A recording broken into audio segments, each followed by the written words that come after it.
Chapter 1351, Monster-like Player. As the dust settled, it revealed the 3-meter-tall evil demon half kneeling on the ground. Cracks broke the dirt for over a dozen yards beneath the demon. What? Flameblood's eyes nearly fell from his sockets when he saw the injured evil demon. A Tier 3 NPC would barely be a match for a Great Lord-ranked evil demon, yet Shi Feng had sent the creature flying. Beside Flameblood, Beast Emperor stared at the demon with a solemn expression. He found it inconceivable that Shi Feng could contest and surpass a Grand Lord-ranked evil demon's strength. You, heal the evil demon, I'll have it protect you. Black Flame's berserk skill won't last long. Once it ends, he will die. Beast Emperor roared at Flameblood. He had lost his previously complacent expression. We just have to buy enough time for the reinforcements I've sent to arrive. Although he thought that it was almost impossible for Shi Feng to kill the demon, he instructed Flameblood to heal the creature as a precaution. Even if Shi Feng could suppress the evil demon, he wouldn't kill it. He had only ordered the fastest Great Lord-ranked evil demon to separate from the main contingent to save Abandoned Wave. It would take some time before the rest of his forces arrived. Once the follow-up forces arrived, Shi Feng would lose any hope of escape or survival. Flameblood nodded and immediately went into action. First, he cast Recover on the evil demon, healing it for over 2,300 HP every 1.5 seconds. He followed up with a Truth Shield, which could absorb over 11,000 damage. Although these spells were almost negligible compared to the evil demon's HP, the Truth Shield and Recover would heal the creature's injuries. At the very least, it would be able to fight at peak condition. Flameblood began to chant an incantation. As Heaven's Burial's best cleric, Flameblood had double cast right off the bat. He had chosen to cast the Tier 1 spell, Life Recovery, and the Tier 0 spell, Healing Light. Not only was Flameblood's chanting very fast, but he was also accurate. He was only slightly less efficient than Violet Cloud. Of course, there was a massive gap between his brain activity and hers. Shi Feng didn't sit idly by while Flameblood healed the evil demon. Without hesitation, he activated the Tier 2 taboo skill, Instant Strike, vanishing and reappearing before the demon in an instant. Sword's Orbit. Suddenly, a glittering galaxy formed around Shi Feng's body. Dazzling stars bombarded the evil demon, one after another. Both Flameblood and Beast Emperor were shocked. Despite the stars appearing slow, in reality they moved so quickly that they could barely react to the attacks. The stars they saw were simply residual images their brains had created. Fortunately, the evil demon possessed godlike reaction speed. With a physique that surpassed that of ordinary players, it reacted immediately and blocked the incoming attacks with its claws. However, as Shi Feng had activated twofold Berserk and Instant Strike, both his strength and attack speed exceeded the evil demon's. The Grand Lord couldn't keep up. The brilliant stars continued to bombard the monster, each collision ripping pained screams from the evil demon's throat. The evil demon's agonizing screams echoed across the grassland, causing all who heard it to shudder. If other players saw this, they'd likely confuse Shi Feng for the monster, while assuming that the evil demon was some innocent player.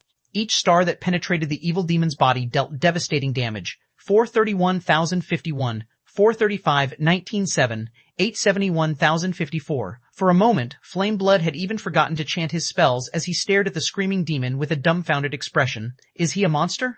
Flameblood had intended to mitigate some of Shi Feng's damage with his heals, but after seeing the swordsman's devastating power, he realized that his efforts would be utterly futile. Only now did Flameblood understand why Shi Feng hadn't prioritized killing him, a healer. It wasn't because Shi Feng didn't want to kill him, rather he didn't need to. Since he was negligible, the swordsman didn't need to waste time on him. After all, Berserk skills' durations were extremely limited. The evil demon's HP bar continued to plummet. Every hit Shi Feng landed reduced it by 1%, 2% with a critical hit. The demon's HP rapidly decreased from 93%, 90%, 80%, 70%. By the time Instant Strike's 3-second duration ended, the evil demon had only 64% HP remaining. However, as soon as Instant Strike's effects wore out, Shi Feng's attack speed and damage dramatically decreased. Seeing this, Beast Emperor released a sigh of relief. Had Shi Feng continued dealing such horrific damage, the evil demon would have lost all of its 35,000 HP and died in less than 20 seconds. Now that Shi Feng's attack speed had decreased, the evil demon could finally keep up with the attacks, blocking them. In fact, the demon launched powerful counterattacks with the dark fog it had summoned, forcing Shi Feng to dodge and waste time. It was only a matter of time before Shi Feng's berserk skill ended. Sure enough, one person's strength isn't enough, Shi Feng thought as he was forced into a corner. The Grand Lord-ranked evil demon's superb physique was even more powerful than a Tier 3 player's. Players of the same tier might have some difficulty blocking his slashes, but to the evil demon, doing so wasn't difficult in the least. Reacting quickly, Shi Feng retrieved 2 Summon Guard scrolls from his bag. Although he was strong enough to suppress a Grand Lord for a short time, whether it was an evil demon or a normal monster, players had one disadvantage: HP.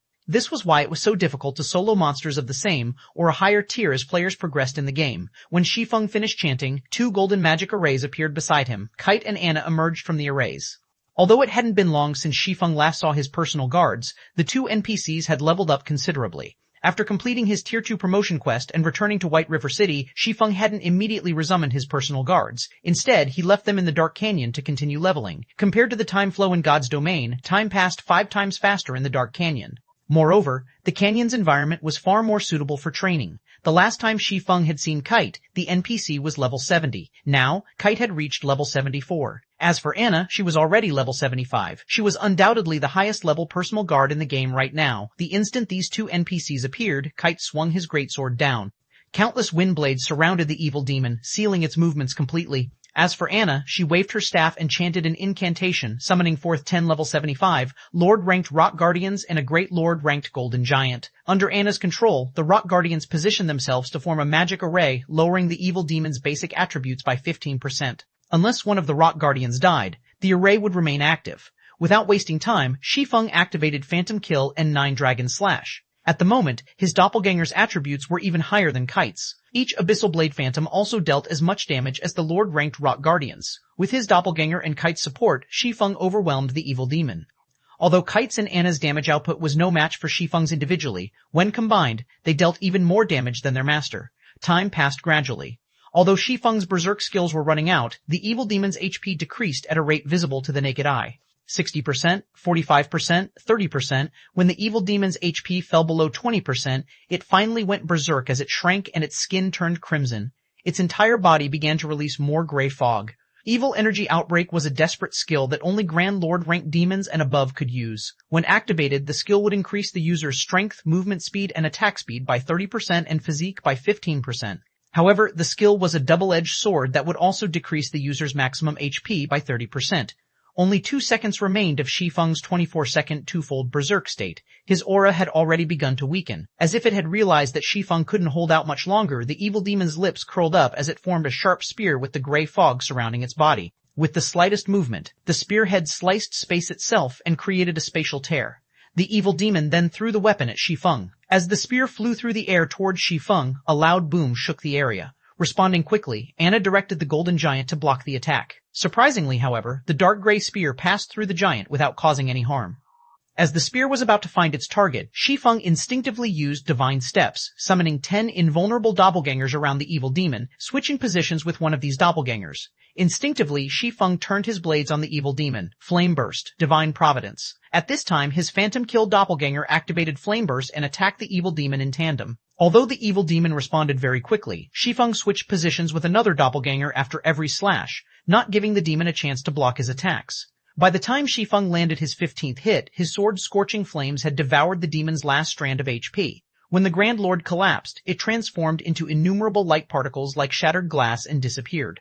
Shi Feng's experience bar rose madly, his level instantly increasing from 53 to 54. He had earned even more EXP from killing the evil demon than from soloing an archaic species. It had given him nearly as much EXP as a level 70 mythic monster. Shi Feng was astonished. If he could kill a few more of these evil demons, his level would skyrocket. This is an evil god crystal? As the evil demon disappeared, the gray fog condensed to a single point. The gray fog then formed a crimson crystal that hovered quietly in the air, releasing an intensely mighty aura. 1352, Auction House Design, Chapter 1352, Auction House Design. It died. Flame blood froze when he saw the evil demon inside the magic array disappear. Even a Great Lord-ranked evil demon of the same level would require a team of hundreds of elite players, led by dozens of experts, to take down. They had learned this lesson during their experiments in the Frozen Scar. In the end, the Great Lord had more than 2/3 of its HP remaining after wiping out the entire elite team. Yet, Shi Feng killed a level 70 Grand Lord-ranked evil demon by himself. Beast Emperor wore an indescribably grim expression. Not only had Abandoned Wave been captured, but he had also lost a Grand Lord-ranked evil demon. It had taken a lot of effort to nurture 5 evil demons. Grand Lord-ranked evil demons were not easy to produce. It all depended on an evil demon's potential. He had killed many peak experts to obtain 5 evil demons capable of reaching the Great Lord rank. After his momentary rage, the Crimson Crystal, which had formed after the evil demon's death, drew Beast Emperor's attention. How is this possible? How could a mere Grand Lord possibly drop an evil god crystal?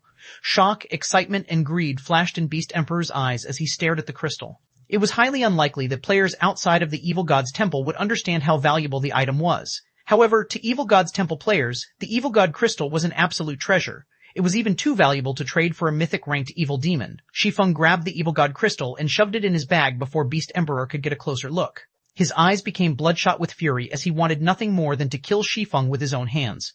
Unfortunately, he was only here as a mirror image. He could not touch Shi Feng. Beast Emperor quickly calmed himself. Turning to the somewhat feeble Shi Feng, he smiled and praised, "Guild Leader Black Flame, you're truly capable. Even the strongest evil demon under my command wouldn't be a match for you. As expected of Star Moon Kingdom's #1 expert."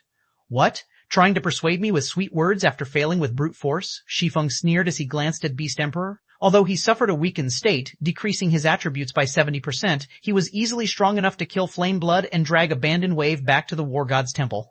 He knew that an Evil God envoy could only create a limited number of Evil God apostles. Losing even one apostle would undoubtedly weaken Beast Emperor. Beast Emperor's expression darkened, a cold glint flashing in his eyes. He was the Evil God's temple's sole Evil God envoy. He was fated to become an overlord, establishing the Evil God's empire in God's domain, yet a guild leader from a measly kingdom stood before him, ridiculing his failure. If only he were here physically, he would give Shi Feng a taste of despair. "Black Flame, let's not waste time talking. Why don't we make a trade?" Beast Emperor said after suppressing his rage. "You'll gain at most some merit points for handing an Evil God apostle over to the War God's temple, but I can offer your guild resources others dream of and access to Dark Cities. Zero Wing desperately needs these." The Evil God's temple was one of God's domain's strongest dark forces. It had branches throughout numerous kingdoms and empires. He couldn't help Zero Wing gain access to every NPC Dark City, but getting access to a few shouldn't be a problem. This was also why Heaven's Burial was willing to help Abandoned Wave gather so many evil beasts and evil demons in such a short time. "Sure, I might get some measly merit points for handing over an Evil God apostle, but ridding God's domain of an apostle is just as good," Shi Feng said, chuckling. Although he was interested in access to multiple Dark Cities, getting rid of an Evil God apostle that had been persistent in picking fights was a better option. If not for the Adventurers Association's assistance in Stone Forest Town, Zero Wing might have failed to protect it. Shi Feng would have been forced to accept mutual destruction, using a method to prevent anyone from claiming the town. Beast Emperor nearly popped a vein when he heard Shi Feng's refusal. Taking a deep breath, he tried again. "How about this? I have an auction house design in my possession. I also have a secret land key that can open the secret land door, allowing you to send 1,000 players through at a time. Aside from the resources the secret land has to offer, you can gain far more magic crystals there than in the Stoneclaw Mountains. I will also help Zero Wing gain access to 5 dark cities. In return, you just need to hand over the mobile jail and the Crimson Crystal." The auction house design might not be useful for a basic town, but it was a different story for Stone Forest Town. Once a player town had an auction house, it would lure more players, and the ruling guild would make a profit from the handling fees. Of course, the secret land key was obviously quite valuable. If a guild periodically harvested the resources from the secret land, it wouldn't need to fight other guilds for resources. With these items, Zero Wing wouldn't need much time to improve by leaps and bounds. A measly 10 or 20,000 War God's Temple merit points couldn't compare to these benefits. Beast Emperor's offer stunned Shi Feng for a moment. The auction house design was extremely rare in God's domain. It was any less rare than the teleportation magic array design. However, while the teleportation magic array design could be used multiple times, the auction house design was a one-time use item. He had never expected Beast Emperor to offer up such an item. The secret land key was also extremely valuable. It was only slightly less valuable than mineral veins that produced magic crystals. Shi Feng had to admit that Beast Emperor's offer was incredibly tempting. Meanwhile, Flameblood, who overheard the offer, was also dumbfounded. Heaven's Burial dreamed of obtaining both items, especially the secret land key. He would never have dreamed that Beast Emperor would offer such items and access to 5 dark cities in exchange for Abandoned Wave and the Crimson Crystal. Not even super guilds would refuse such an offer. How tempting. But I still refuse, Shi Feng responded, smiling. I'm not in the habit of breeding troublemakers.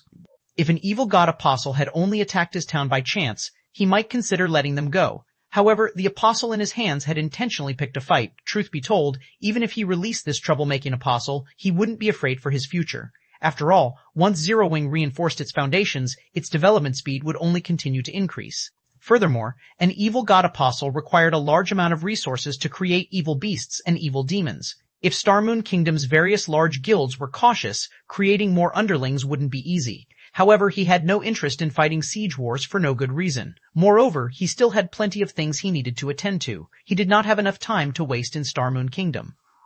Again, Beast Emperor was stunned. However, he demanded in a chilly voice, "Do you really intend to fight me to the bitter end?" 1353, Crazy Black Flame, Chapter 1353, Crazy Black Flame. Beast Emperor's deep voice echoed throughout the grassy plains. The surrounding temperature dropped. Flameblood couldn't help but shudder. This Beast Emperor was only a mirror image. It didn't have any offensive ability.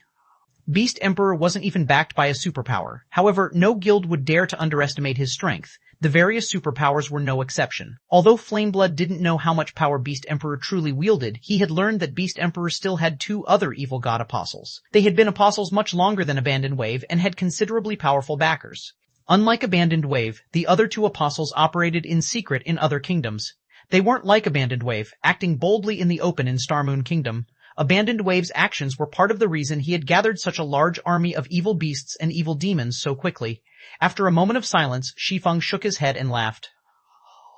"Do you really believe that I'm afraid of your evil beasts and evil demons?" Shi Feng asked calmly. He didn't know much about the evil god's temple, but he knew that evil beasts and evil demons weren't easy to produce. Unlike evil beasts, evil demons couldn't be summoned. Evil beasts could only travel on foot as well. This was also why evil god's temple players paid more attention to evil demons. It was practically impossible for the evil god's temple to amass another army of that size with Abandoned Wave's army annihilated and the resources around Starmoon City mostly exhausted. If it were possible to create evil beasts and evil demons without limit, evil god's temple players would have long since become invincible. Of course, Beast Emperor might summon his own evil demons against Stone Forest Town, but with how rare they were, sending an army of demons to capture the town would be a waste. When Flameblood heard Shi Feng's reply, he thought he had heard wrong for a moment. Has Black Flame lost his mind? Flameblood stared at Shi Feng incredulously. He simply could not figure out what was going through Shi Feng's mind. Not only had Shi Feng refused a profitable business proposition, but he had also gone out of his way to provoke someone who shouldn't be pushed. He was a lunatic. Good. Very good. I had thought you were an intelligent man, Black Flame, but it would seem that you're just a frog in a well with no idea of how vast heaven and earth are. Beast Emperor's expression darkened as several veins popped across his forehead. Since you want war, I'll give it to you. Saying so, Beast Emperor disappeared, his voice echoing across the grassy plains for a long time. He left. Flameblood was stupefied. He had assumed that Beast Emperor had been trying to buy time while waiting for his forces to arrive. However, it would seem he had been wrong. What Flameblood did not know was that, although Beast Emperor had considered buying time, he had dispelled the thought after Shi Feng had summoned Kite and Anna. After all, of the evil demons he had sent to fetch Abandoned Wave and Flameblood, only 3 great lords remained. If those great lords had worked together with the demon that had died, they could suppress Shi Feng and wear him down until he died. Unfortunately, now that the Grand Lord was dead, he knew that he had lost his chance of defeating Shi Feng with the 2 personal guards by his side. The 10 Rock Guardians' magic array alone could suppress his 3 great lord-ranked evil demons. Shi Feng could even kill Flameblood before his eyes. If Zero Wing had sent reinforcements, they might even claim the great lord's lives. Hence, there was no reason to linger. While Flameblood was dazed, Kite appeared before him, the NPC's greatsword forming a blue arc as it sliced the cleric's throat. Before Flameblood had realized what had happened, he died and dropped a piece of equipment. Start a war? Shi Feng could not help but chuckle as he stared at the Beast Emperor's previous location. He then picked up the equipment Flameblood had dropped before returning to Stone Forest Town. In reality, Shi Feng looked forward to Beast Emperor's war. He had already activated Starmoon Kingdom's epic-ranked main storyline quest and was required to extract the evil god's temple from the kingdom. Since Beast Emperor was the evil god envoy that had activated the evil god's temple in Starmoon Kingdom, their fight was only a matter of time. Rather than let the evil god's temple quietly develop in Starmoon Kingdom, it was more beneficial to incite Beast Emperor to increase the temple's activity in the kingdom. This way, he could locate the evil god's temple's base of operations faster and complete his quest. Moreover, it was thanks to Beast Emperor that he had thought of a plan to develop Stone Forest Town while earning a lot of money. Others might not know where to obtain the auction house design, but he recalled a certain location that would guarantee the acquisition. The neutral map, Morning Battlefield. Once the ancient Orc Empire's capital, the area hid plenty of treasure. This was especially true for the Imperial Palace's hidden treasury. The treasury contained rare items that the Empire had obtained by conquering other nations. The auction house design was one of those treasures. Moreover, it wasn't just any ordinary design. It was a Grand Master's advanced auction house design. Ouroboros had obtained the design in the past. In the end, the guild had constructed the most gorgeous auction house in Starmoon Kingdom. It had caused quite a commotion. Even after 10 years, it had still been the #1 auction house in the kingdom. Beast Emperor's appearance had also given Shi Feng a massive windfall, the Evil God Crystal. Ordinary players might disregard the Evil God Crystal, throwing it away. The item's introduction only stated that it contained a horrific amount of evil energy after all, and those who carried it would be cursed to encounter disaster and misfortune. While this introduction was correct, it did fail to mention a particular aspect. The evil energy. The evil god crystal radiated had a corrosive effect on normal players. It had a similar effect to residing in areas polluted with evil energy for too long. However, the evil energy within evil god crystals was also incredibly pure. It could help evil demons or beasts to evolve. Doing so would also increase the monster's growth potential. This was why Beast Emperor had wanted it so badly. It had another, more frightening purpose as well. It could become a power core for a city's magic array. Although the evil god crystal wasn't as effective as the Titan's heart, it was still an extremely precious power core. If used to power a city's magic array, it would upgrade the array to a whole new level. Both the city's defenses and its mana density would increase significantly. Various large guilds had desperately sought after the crystal in the past. Shi Feng hadn't expected a Grand Lord ranked evil demon to drop the item. Normally, only mythic ranked evil demons and above had a small drop rate. In the past, the super guild ruling the Lionheart Empire had annihilated the evil god's temple, which had destroyed nearly half of the empire in the process. It had only obtained evil god crystals after slaughtering dozens of mythic ranked and above evil demons. In the end, the guild had used the 2 crystals to power 2 of its cities. Both cities had eventually grown to become the number 1 and number 2 guild cities in the empire. After seeing the evil god crystal's wonderful potential, God's Domain's various large guilds had searched for and hunted down the temple's evil demons to obtain evil god crystals of their own. When Shi Feng saw the crystal drop from the Grand Lord, he even wondered if his eyes had played a trick on him. 1354 Town Changes. Chapter 1354 Town Changes. In Stone Forest Town, the evil beast and evil demon army gradually scattered. As a result, the intense battle had become a good opportunity to grind EXP. It was not very often that one came across chieftain rank and above monsters. Even when they did, fights between players might ensue. On average, both the evil beasts and evil demons provided more EXP than monsters of the same rank and level. Although more than 1/3 of the Zero Wing members had died in this siege war, the surviving members' levels had increased significantly. Most of them had leveled up at least once, while some had even gained 2 levels. As the siege war ended, Zero Wing had obtained a large number of level 40+ elite members. This is just too scary. Even those powerful monsters failed to conquer Stone Forest Town. With this, Zero Wing's position in Starmoon Kingdom is as stable as a mountain. Both the Star Alliance and Heaven's Burial have lost their chance to become the kingdom's number 1 guild. If I had known this would happen, I would have joined Zero Wing sooner. I might have been a core member by now. Tichi, you think becoming core member in Zero Wing is that easy? I've heard that the first condition to become a core member is to reach the Trial Tower's 6th floor. Although everyone's combat standards have improved significantly since the game's launch, those capable of reaching the 6th floor are still considered experts in first-rate guilds. On the other hand, you're stuck on the 5th floor. How could you possibly have a chance of becoming a core member? If Zero Wing can protect Stone Forest Town from such a large army of monsters, setting up our headquarters there might not be a bad idea after all. Tomorrow, we'll head to Stone Forest Town and purchase a private house. You want to get a private house with your standards? Don't make me laugh. One of my brothers is an upper echelon in a small guild. He's told me that several small guilds have decided to purchase the town's houses. Your adventurer team only has 100 or so members. Do you think you can compete with small guilds that have several thousand players? Stone Forest Town's victory over the evil beast and evil demon army was a hot topic among many players on the official forums. The strength Zero Wing displayed flabbergasted everyone. After this battle, no one in Starmoon Kingdom would dare challenge Zero Wing's position. Many of the previously hesitant independent players changed their minds, determined to join the guild.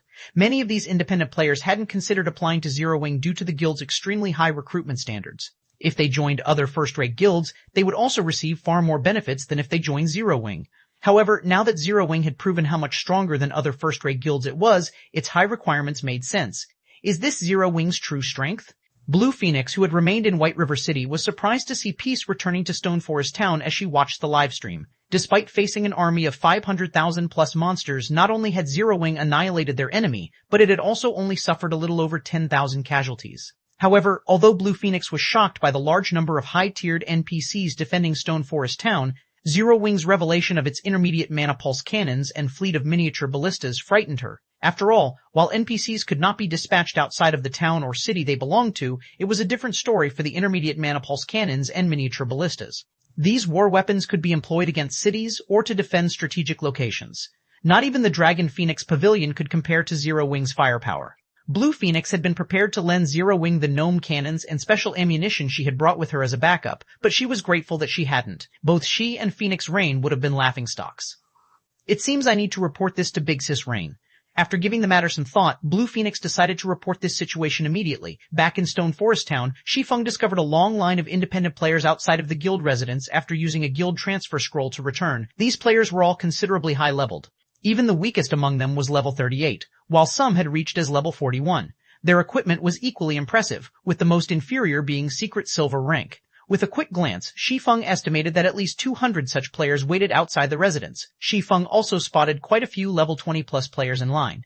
Guild leader, you're finally back, Aqua Rose said, smiling when she saw Shi Feng emerge from the residence's teleportation hall. Has something happened? Shi Feng asked curiously when he saw Aqua Rose's excited expression. After we finished clearing out the monsters close to the residence, some of the players that bought Stone Forest Town's private houses teleported to the town and offered to cooperate with our guild. After a quick search, we discovered that most were representatives of well-known adventurer teams from other kingdoms and empires. There were also quite a few adventurer team representatives from Starmoon Kingdom and merchant players. Now that they feel certain of Stone Forest Town's security, they want to cooperate.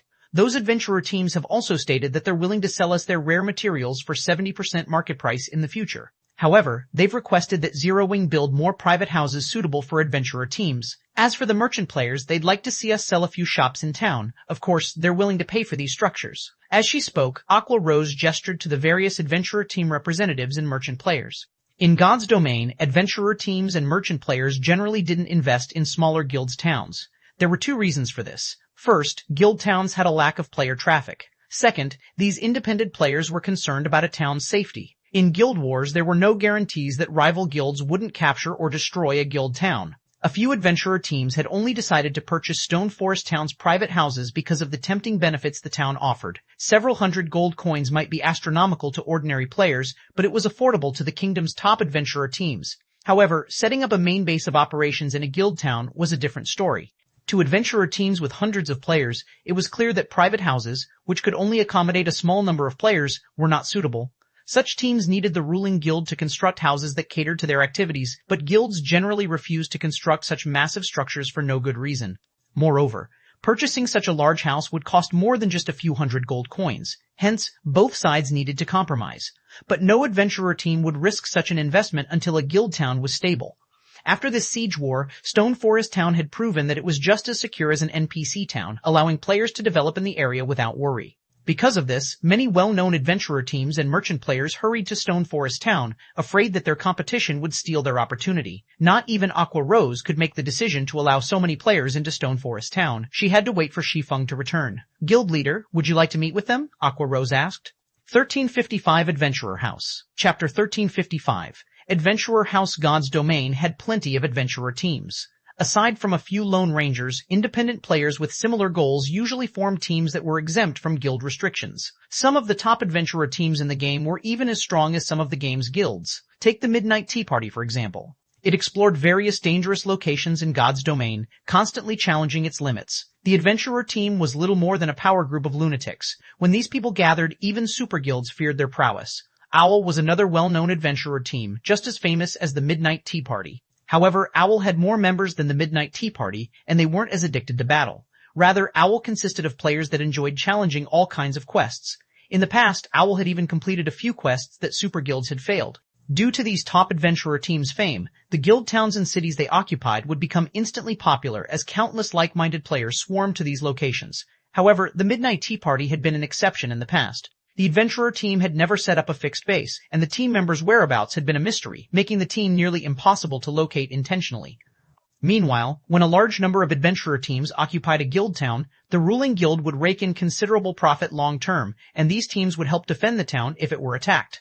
Other guilds typically avoided targeting guild towns and cities that had multiple top adventurer teams. After all, not only would these guilds make an enemy of the defending guild by attacking the town, but they'd also make enemies of the adventurer teams. It simply wasn't a wise decision. Adventurer teams setting up in a guild town always benefited the ruling guild. They sure moved quickly. Shi Feng was slightly confused as he watched the various adventurer team representatives outside of the residence. He had assumed that it would take some more time before these teams made a decision. After all, the battle in Stone Forest Town had just ended, and investing in a guild town was an incredibly important decision that would affect the team's development. They needed to consider their options carefully. When I first saw them, I had assumed that they were experts some guild had sent to snatch the town token, Aqua Rose said, giggling. However, after listening to what they had to say, it seems that they were already interested in setting up in Stone Forest Town. Only, they were hesitant due to concerns over the town's safety. After seeing Zero Wing's foundations, they rushed over. Tell them that Stone Forest Town still needs repairs, so we won't be selling any adventurer houses just yet. Once we've repaired the town, we'll construct 5 adventurer houses. When the time comes, the houses will be available in the candlelight auction and will go to the highest bidder, Shi Feng decided after giving the matter some thought. Aqua Rose was at a loss for words when she stared at Shi Feng's serious expression. Normally, guilds hope to house as many adventurer teams as possible in their towns to increase the town's overall strength. Some large guilds even sold their adventurer teams for a low price to attract these teams.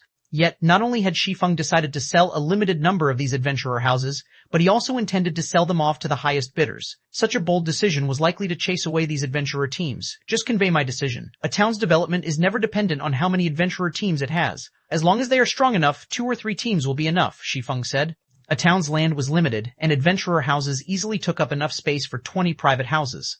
Rather than increasing the town's security with a few measly adventurer teams, they benefit from more independent players visiting the town for rest and relaxation. Understood. I'll let them know. Aqua Rose could not help but sigh. Although she understood Shi Feng's reasoning, not even powerful adventurer teams were likely to pay a high price to occupy a guild town. After all, these teams would serve as free guards after investing in the town. Although Stone Forest Town offered considerable benefits, these benefits meant little to powerful adventurer teams. At most, they'd buy 1 or 2 private houses over competing for an adventurer house. Sure enough, once Aqua Rose informed the various teams of Shi Feng's decision, it caused a commotion among the various players. This incident immediately hit the kingdom's official forums, dissuading a few well-known adventurer teams from occupying Stone Forest Town. They're only selling 5 adventurer houses? Do they want us to pay to sever as the town's bodyguards? Zero Wing is dreaming. There are tons of guild towns that want us. Only an idiot would compete for those 5 slots. Zero Wing is too arrogant. Do they think that our only option is to set up in Stone Forest Town? Zero Wing's announcement came as a shock to ordinary players. They had never expected such a boastful stance from the guild. Of course, these players had never considered setting up a base in the town. After all, they could only afford a private house in Stone Forest Town in their dreams, much less an adventurer house. To Star Moon Kingdom's various adventurer teams, however, Zero Wing was just trying to scam them. Meanwhile, inside an ancient ruin in the Apocalypse Empire, a 20-man team rested in its temple. Corpses of level 55+ monsters littered the ground around them. The weakest of their enemies had been a chieftain, while the strongest had been a great lord, yet this 20-man team had slaughtered them. Moreover, not one member of the team had died. Ha ha ha, Black Flame, you really are an interesting man. Endless Scars laughed when she heard about Zero Wing's announcement. Big Sis Endless? Cloud Yarn, the cleric sitting beside her, was confused by Endless Scars' smile. Cloud Yarn wasn't the only one. The other team members also turned to look at their leader. Even the other members of the team could not help but turn to look at Endless Scars. Endless Scars had actually laughed. They could count the number of times they've seen her laugh since they had joined the team on their fingers. It's nothing. Zero Wing intends to auction off adventurer houses, and they're only selling a handful, Endless Scars explained. They're auctioning houses in limited quantities? What powerful adventurer team would be foolish enough to garrison in Stone Forest Town? Everyone was surprised to hear about Zero Wing's latest announcement. No matter how excellent Stone Forest Town's conditions were, the Stoneclaw Mountains was a regional dungeon with a level cap of 50. Many adventurer teams had already begun to purchase mounts for their members, and it wouldn't be long before they were over level 50. There weren't any other high-level and high-resource maps near Stone Forest Town. Powerful adventurer teams' priority was to level up and upgrade their weapons and equipment. Everything else was secondary. Even with the town's high mana density, there was no point to occupying Stone Forest Town. What sane adventurer team would possibly be willing to pay a huge price to set up a base in the town? Foolish, is it? As Endless Scars read the report about the siege war in Stone Forest Town, her interest in Zero Wing grew. After all, the guild had abandoned the opportunity to strengthen its town and used a completely different approach than the other guilds. Endless Scars found the guild's actions both confusing and intriguing. While Star Moon Kingdom's various major powers discussed the matter, Shi Feng, the perpetrator of this commotion, returned to White River City. After leaving the teleportation hall, he took an advanced horse carriage to the War God's Temple. 1356, Abandoned Wave's End. Chapter 1356, Abandoned Wave's End Star. Moon Kingdom, Star Moon City. After the battle in Stone Forest Town, many merchant players from neighboring kingdoms and empires gathered in the city. 3 out of 10 players that arrived in the teleportation hall were low-leveled merchant players in ordinary equipment. Normally, such a scene could only be found in imperial capitals. Upon arriving at Star Moon City, the merchant players teleported to the closest NPC town to Stone Forest Town. The long line at one of the departure teleportation arrays stupefied players. Why are all these merchant players heading to Stone Forest Town? Isn't it just a measly guild town? Why make such a huge fuss over it? Don't you know? When Zero Wing announced that it would auction adventurer houses, it had also declared that it would sell all kinds of shops to outsiders. These merchant players are heading to Stone Forest Town to get a better idea of the town's situation. The shops in NPC cities are too expensive. There's also a lot of competition with the various large guild shops on top of the high property tax every month. It's simply impossible for ordinary merchant players to afford.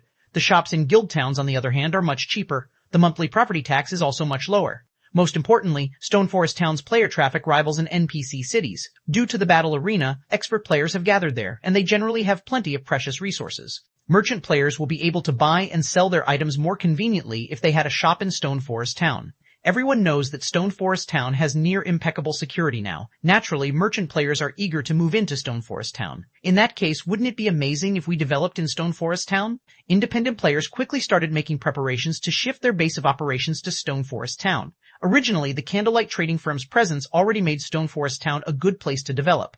Unfortunately, NPC cities sold a much more diverse selection of items than the Candlelight Trading Firm. Now that so many merchant players were planning to invest into Stone Forest Town, with some even coming from other kingdoms and empires, Stone Forest Town would sell a greater variety of items. Stone Forest Town's variety of merchandise might rival or even surpass Star Moon cities. Unlike shops in NPC cities, players could construct simple teleportation arrays in Guild Town shops. Merchant players could teleport directly to their shops without passing through Star Moon City or spending hours traveling by carriage.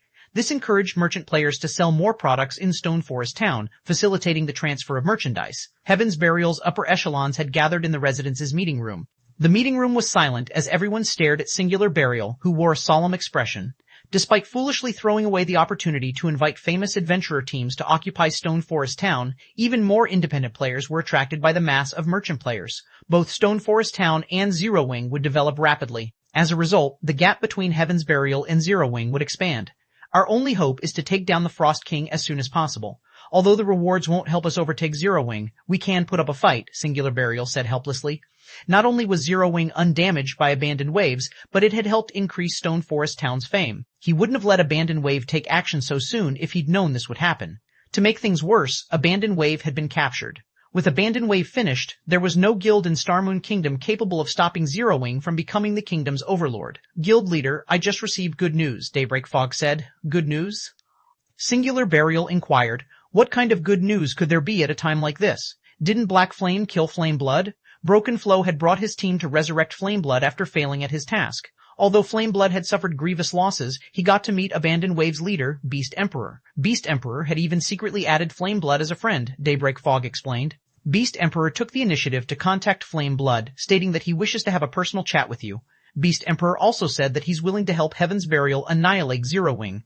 Abandoned Wave's leader, is it? Singular Burial smiled. Alright, tell Flame Blood to send Beast Emperor a reply. Say that I'm willing to have a proper discussion with him. Daybreak Fog conveyed Singular Burial's response to Flame Blood. Shi Feng alighted from the advanced horse carriage and came face to face with White River City's War God's Temple. The War God's Temple served as a waypoint for teleporting to the Abyss battlefield. There were more players entering and leaving the War God's Temple now than the Adventurers Association. Players would visit the War God's Temple at least once a day. If the Adventurers Association was a good place for individual players to earn money, then the War God's Temple was a good place for players to level up and improve their foundational strength. If the Abyss battlefield didn't limit players to just one life per day, every player in the game would likely stay cooped up there and refuse to leave. Although the Abyss battlefield's monsters didn't drop coins, they dropped weapons and equipment as well as gave honor points. Honor points could be used to purchase tools, top-tier weapons, and equipment from the War God's Temple. It was extremely difficult to survive inside the Abyss battlefield. Moreover, the higher level one reached, the more difficult the monsters would be. Expert players below level 50 could stay in the Abyss battlefield for an entire day as long as they didn't go anywhere too dangerous. Though their income would be lower if they didn't take risks, after a few days of grinding, they could still accumulate enough points to purchase good equipment. The weapons and equipment for sale at the War God's Temple were more suited towards PvP. The item's effects and basic attributes would be inferior to the items dropped by field bosses and team dungeons. Even so, the Abyss battlefield was still a paradise for solo players. After level 50, however, surviving in less dangerous maps would be even more difficult for expert players. Level 50 plus weapons and equipment cost substantially more honor points. Eventually, rather than a place for farming items, the Abyss battlefield became a training ground for expert players and a place for ordinary players to grind for the double EXP potion. When Shi Feng arrived at the War God's Temple's third-floor hall, a level 150, Tier 3 Great Mage greeted him. "Sir, how may I help you?" Casting a glance at the NPC, Shi Feng noticed that it was a senior administrator at the War God's Temple named Roland. "I've captured an evil god apostle, so I'm here to claim the bounty." The first-floor hall of the War God's Temple dealt with all matters relating to the Abyss battlefield. The second floor was the War God's Temple's quest area, where players could accept quests or turn in their completed quests. Players were awarded merit points for completing War God's Temple quests. Similarly, players could spend merit points on items here. Players were allowed to freely enter the War God the Temple's first two floors. The third floor was different. As it was a place that specifically dealt with matters relating to the Dark Forces, players wouldn't be allowed to set foot onto the third floor if they didn't have any related matters. An evil god apostle? Roland's old face twitched. With a slightly suspicious look on his face, he looked at Shi Feng and said, "Can you allow me to confirm your claim's validity?" "Sure." Shi Feng took out the mobile jail and handed it to Roland. After Roland received the mobile jail, he chanted an incantation and tapped his finger on the crystal ball. An image appeared above the mobile jail. The image displayed Abandoned Wave trapped inside a dark space. Abandoned Wave was continuously hurling attacks at the surrounding space. He radiated evil energy and his eyes were bloodshot. It was obvious that he had already fallen into madness. "It really is an evil god apostle." Shock flashed in Roland's eyes. The War God's Temple and the Evil God's Temple had a hostile relationship. Meanwhile, evil god apostles had received the evil god's blessing. They were rare in God's domain. Roland returned the mobile jail to Shi Feng and said respectfully, "Esteemed adventurer, please follow me. I'll bring you to meet with the Vice Temple Lord. I believe the Vice Temple Lord will be very happy to meet you." 1357. War God's Temple's Reward. Chapter 1357. War God's Temple's Reward. In the triumphant hall on the War God's Temple's fourth floor, Senior Administrator Roland led Shi Feng to one of the hall's astrology rooms. The astrology room was as dark as night, while the circular ceiling glittered like the night sky. From time to time, shooting stars streaked by. The room's beauty was mesmerizing. As Shi Feng entered the room, Roland closed the doors from the outside. Instantly, Shi Feng felt an indescribably pleasant sensation run through him. With the fascinating scenery, he couldn't help his desire to remain in this room for the rest of his life. Why is the mana density in here so high? Shi Feng was curious about the incredibly dense mana surrounding him. This was the first time he had ever set foot in an astrology room. The War God's Temple's astrology rooms were forbidden to players. If not for having captured an evil god apostle, Roland wouldn't have led him here. Before entering the room, Shi Feng hadn't sensed any usual mana density from inside. Yet, as soon as Roland left and shut the doors, mana started pouring filled the space. It was 3 times as dense as Stone Forest Town's mana, which had the support of 3 magic towers. If players could duel other experts or practice their skills and spells in such an environment, their growth would be astonishing. "Young adventurer, you've arrived." A deep voice echoed throughout the entire astrology room. Shi Feng could not help but turn to the voice's origin. He spotted an old man in dark blue mage robes and wielding a staff. The old man manipulated a magic water ball as if he were searching for some kind of new spell. This old man was none other than Capra, one of the 3 Vice Temple Lords in White River City's War God's Temple. He was a level 180, Tier 3 Great Mage. He could be considered the oldest NPC in White River City. Not even Magistrate Weissman was as old. Capra should be the most knowledgeable NPC in White River City. After all, not only was Capra a Tier 3 Great Mage, but he was also a Magic Array Master 1. However, due to Charlin's occupation of White River City's library, he ranked second. "I hear that you've captured an evil god apostle?" "Yes, Lord Capra." Shi Feng immediately retrieved the mobile jail from his bag. As soon as he revealed the crystal ball out, it vanished and reappeared in Capra's hand. "Not bad. This is indeed an evil god apostle." Capra nodded lightly. Suddenly, the mobile jail began to crumble, following which a cloaked, bandaged figure appeared before the old man. The moment Abandoned Wave appeared, the black cloak and bandages covering him were destroyed, exposing his true appearance. Abandoned Wave? Shi Feng was slightly surprised to see this man. Although his appearance had changed significantly, Shi Feng easily recognized him. Hai Feng hadn't expected Abandoned Wave to be the evil god apostle that attacked Stone Forest Town. However, after considering the matter, it seemed reasonable. The Blackwater Corporation had given up on Abandoned Wave. With his connection to the evil god's temple, becoming an evil god apostle was a matter of course if he wanted vengeance against Shi Feng. "I'm free?" Abandoned Wave was ecstatic when he realized that he had emerged from the mobile jail, but after looking around him, his mood plummeted. Not only did Shi Feng, disguised as Black Flame, stand before him, but a level 180 Tier 3 NPC also stared at him. Abandoned Wave's first thought was of escape. Immediately, Abandoned Wave ruffled through his bag space, trying to retrieve a Tier 1 instantaneous movement magic scroll. Shi Feng had caught him off guard earlier, so he hadn't had the opportunity to use it. As long as he could reach the scroll, he could flee.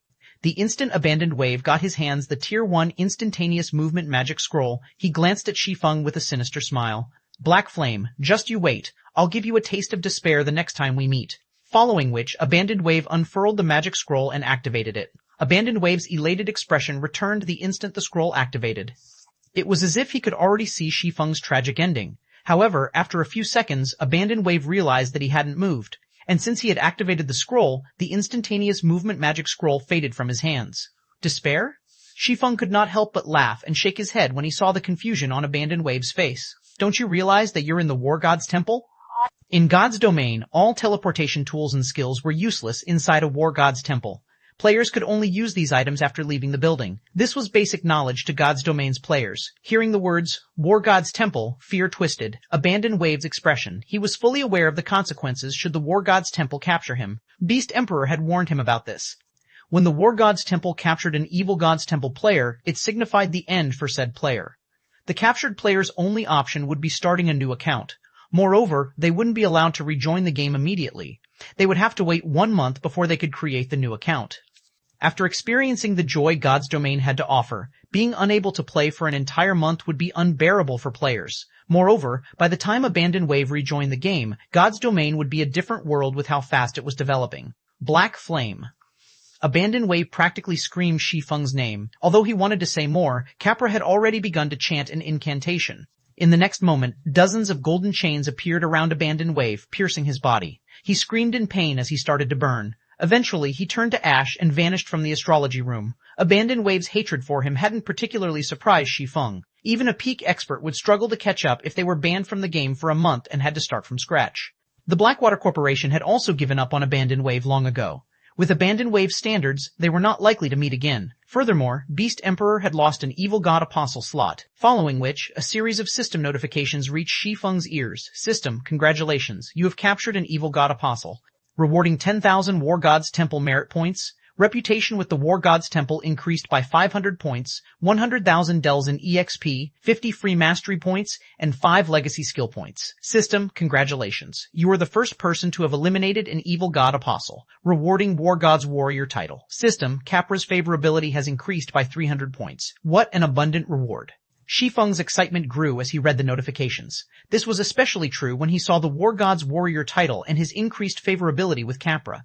He had only heard of the War God's Warrior title in the past. He didn't know much about it. Although this title wouldn't benefit a player's strength, it elevated players to 1 rank below the temple's vice-temple lords. With this benefit, he could easily purchase items that required extremely high reputation in the War God's Temple's exchange center. He wouldn't need to complete numerous high-difficulty quests, increasing his reputation. However, the title was slightly less valuable than his favorability with Capra. Capra was a magic array master. If he could earn enough favorability with Capra, he would gain access to all sorts of magic arrays. He might even get to purchase the rumored advanced mana-gathering magic array, which could double the mana density in a 500-yard radius. Not only was this array's effective area vast, but it also increased the mana density by so much. One could just imagine how much it could benefit a guild. Countless players had tried all sorts of methods to gain favorability with this NPC. Unfortunately, doing so was extremely difficult and would become even more so after every 100-point increment. Very few players had gained 100 points of the Elder's favorability in the past. Only a handful had ever earned 200 points. Shi Feng had never even heard of any players earning 300 points. 1358, Lost Magic Array. Chapter 1358, Lost Magic Array. With such high favorability and merit point rewards, it's no wonder why those guilds had hunted Evil God's Temple players in the past. Shi Feng couldn't help his growing elation as he looked at his rewards. Although the 10,000 merit points was a lot, without the corresponding reputation and favorability, they were useless. Even after challenging the 12 trials, he had only been awarded 6,800 merit points. The items he could purchase were extremely limited. With 10,000 merit points, he had a greater variety available to him. Moreover, he could purchase items from Capra. Lord Capra, I've heard that you are a magic array master. I have always been very interested in magic arrays. May I know if I can purchase a few from you? Shi Feng asked. Purchasing items from Capra required a minimum of 100 favorability. Although 300 points were far from the maximum favorability one could earn with Capra, Shi Feng had never heard of a single player with such high favorability in the past. You are interested in magic arrays? Capra's elderly eyes shone with an excited light when he heard the words magic array. He continued, of course you can. Very few youngsters are so studious. Come here. This magic water ball holds all of my records on magic arrays. If you wish to learn one, you can use this. However, the War God's Temple rules still apply. To learn a magic array, you'll need to pay the corresponding merit points. Learn them from the magic water ball? Shi Feng was slightly confused, though he nodded and approached the magic water ball. He had come to purchase magic arrays from Capra in the past as well, but the old man had been in a workshop instead of an astrology room. All of his magic arrays had been displayed on a bookshelf. He hadn't expected that he would get to choose an array from a magic water ball. Magic arrays were not as easy to learn as most players assumed. The process was extremely complex. Learning a magic array from a book was troublesome and difficult. Learning from a magic water ball was much easier. Players could practice the production steps through the water ball without wasting precious materials. This would greatly help improve one's learning speed. As Shi Feng tapped on the floating water ball, an exchange list appeared before him. Amazing! There are so many advanced magic arrays available. Shi Feng's eyes glowed as he read the exchange list. If one had to point out the most difficult item to obtain in God's domain, it would definitely be magic arrays. Magic arrays also provided the most assistance. For example, there were suppression magic arrays, summoning magic arrays, defensive magic arrays, and many more. Unfortunately, obtaining a basic magic array was incredibly challenging for the various large guilds, not to mention intermediate and advanced rank. Shi Feng now had access to more than 30 basic magic arrays, 8 intermediate magic arrays, and 3 advanced magic arrays. In the past, Capra had only given Shi Feng one advanced magic array option, the advanced mana-gathering magic array. Now, however, there were 3. Of course, they were also frighteningly expensive. Basic magic arrays only cost between 500 and 500 merit points, while intermediate magic arrays cost between 3,000 and 5,000 merit points, and the 3 advanced magic arrays cost between 8,000 to 15,000 merit points. Among the advanced magic arrays, the cheapest was the advanced mana-gathering magic array. It was worth as much as the 7 luminaries ring he had purchased long ago. These are celestial magic arrays. Glancing at the 3 advanced magic arrays, Shi Feng was stunned. Celestial magic arrays weren't like the arrays players commonly stumbled upon. These had survived since ancient times, lost in God's domain for many years. Every celestial magic array was incredibly powerful, and because they borrowed power from the stars, they didn't consume as much mana as ordinary magic arrays. Celestial magic arrays had been very popular in God's domina, but for some unknown reason, they had vanished. Yet, those magic arrays had appeared before Shi Feng. Shi Feng found it hard to imagine that he could actually purchase celestial magic arrays from Capra. He had only ever heard rumors of such a thing. In his previous life, very few guilds had possessed celestial magic arrays. Purgatory Star Magic Array, Advanced Celestial Magic Array. Suppress all enemies within a 200-yard radius, weakening their basic attributes by 70% if they are Tier 3, 50% if they are Tier 4, and 20% if they are Tier 5. Required merit points, 15,000 Starlight Gathering Magic Array, Advanced Celestial Magic Array, creates an enclosed space with a 500-yard radius, increasing the mana density within the enclosed space by 300%. Required merit points 12,000. Although the introductions were brief, Shi Feng read them with bated breath. The Advanced Mana Gathering Magic Array could only increase the mana density in a 500-yard radius by 200%, but the Starlight Gathering Magic Array increased the density by 300%. Although there was only a 50% boost to players' performance, it was a qualitative difference. As for the Purgatory Star Magic Array, even challenging Tier 4 mythic monsters would become easier with its power. After all, the majority of the advanced magic arrays available in God's domain could only suppress Tier 4 mythic monsters by 30%. For a time, Shi Feng was fraught with indecision. He had initially planned to purchase the Advanced Mana-Gathering Magic Array, saving his remaining points for special tools that could aid him in the morning battlefield. However, the Starlight Gathering Magic Array just too tempting. He had experienced such a powerful array in a super guild's main city in the past, and he had to admit that the magic array had been wonderfully effective. When he had practiced his combat techniques inside the magic array, his training efficiency had risen by leaps and bounds. Even the Divine Colosseum's Trial Tower could not compare to that magic array's effects. Only the Holy City of Titan could surpass it. However, to reach locations such as the Holy City, one's status needed to be extremely high, and they needed to pay an exorbitant price. Very few large guilds could afford such a price. Forget it, let's just pick it. Shi Feng gritted his teeth and chose the Starlight Gathering Magic Array. It was extremely difficult to obtain War God's Temple merit points. If he purchased the Advanced Mana Gathering Array, it would be a long time before he gathered enough points to purchase the Starlight Gathering Magic Array.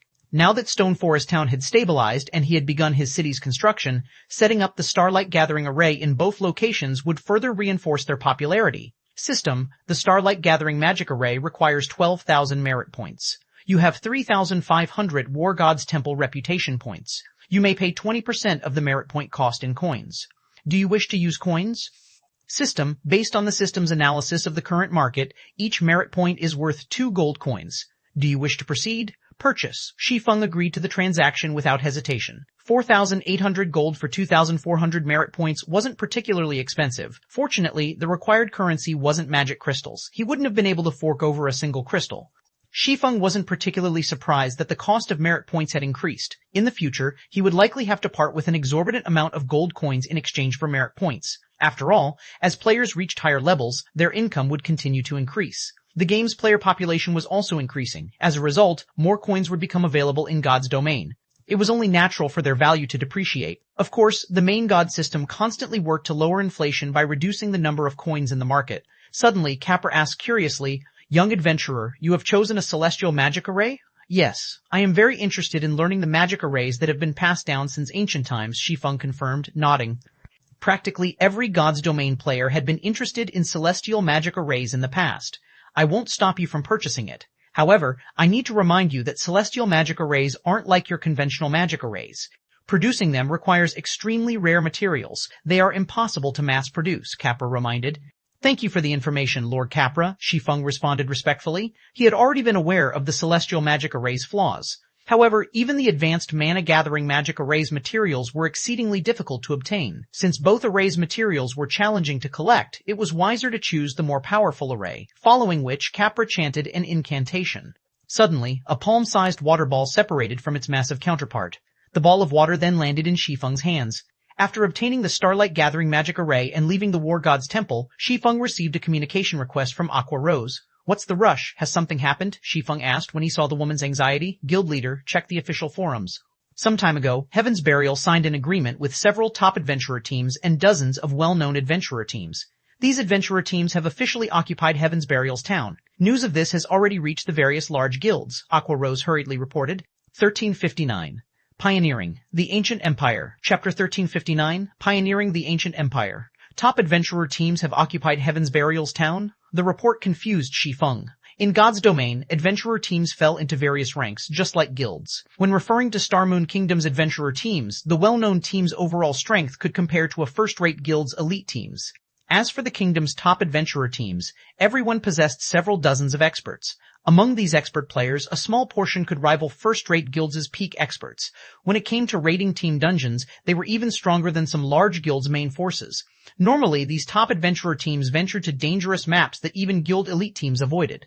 Their leveling speed was no slower than guild elite players that occupied high-resource maps. This was also why these top adventurer teams paid no attention to the benefits most guild towns offered, so much so that they even ignored invitations from large guilds. Based on Aqua Rose's report, however, it seemed that more than one top adventurer team had set up a base in Heaven's Burial's town. Why wouldn't Shi Feng be surprised? He immediately checked the official forums, getting a detailed idea of the situation. Heaven's Burial and 3 top adventurer teams have reached an agreement. These adventurer teams will occupy Red Iron Town and will explore the Frozen Scar alongside the guild's forces. Good news! Red Iron Town will soon open the Red Iron Mine to the public. Players will gain access to the mine for a 30% harvesting fee. These 2 messages caused an uproar on the Star Moon Kingdom forums as everyone talked about the town. This is going to be awesome. I've heard that the Red Iron Mine is a small-scale regional dungeon. Not only do the mine's monsters have higher drop rates, but you can also harvest all sorts of ores. We'll make a killing. Why is Heaven's Burial being so generous? 3 of Star Moon Kingdom's top adventurer teams and many well-known teams have garrisoned in Red Iron Town. The town's security will likely only be second to Stone Forest Town. And there are so many high-resource maps nearby. There is even a teleportation array very close to the town. Developing in Red Iron Town might not be a bad idea. It seems Heaven's Burial has finally gotten serious. This is going to be interesting. I wonder which town will take the position of Star Moon Kingdom's #1 guild town, Stone Forest Town or Red Iron Town. Stone Forest Town is definitely the #1 town right now, but it might not stay that way. After all, Heaven's Burial is quite powerful. With the assistance of 3 top adventurer teams, it won't be long before they explore the Frozen Scar's entire map. Red Iron Town's players will be able to teleport to any of Heaven's Burial's towns from Evernight City. Transportation to and from Red Iron Town will become far more convenient than traveling to and from Stone Forest Town. There really aren't any level 50+ high-resource maps near Stone Forest Town either.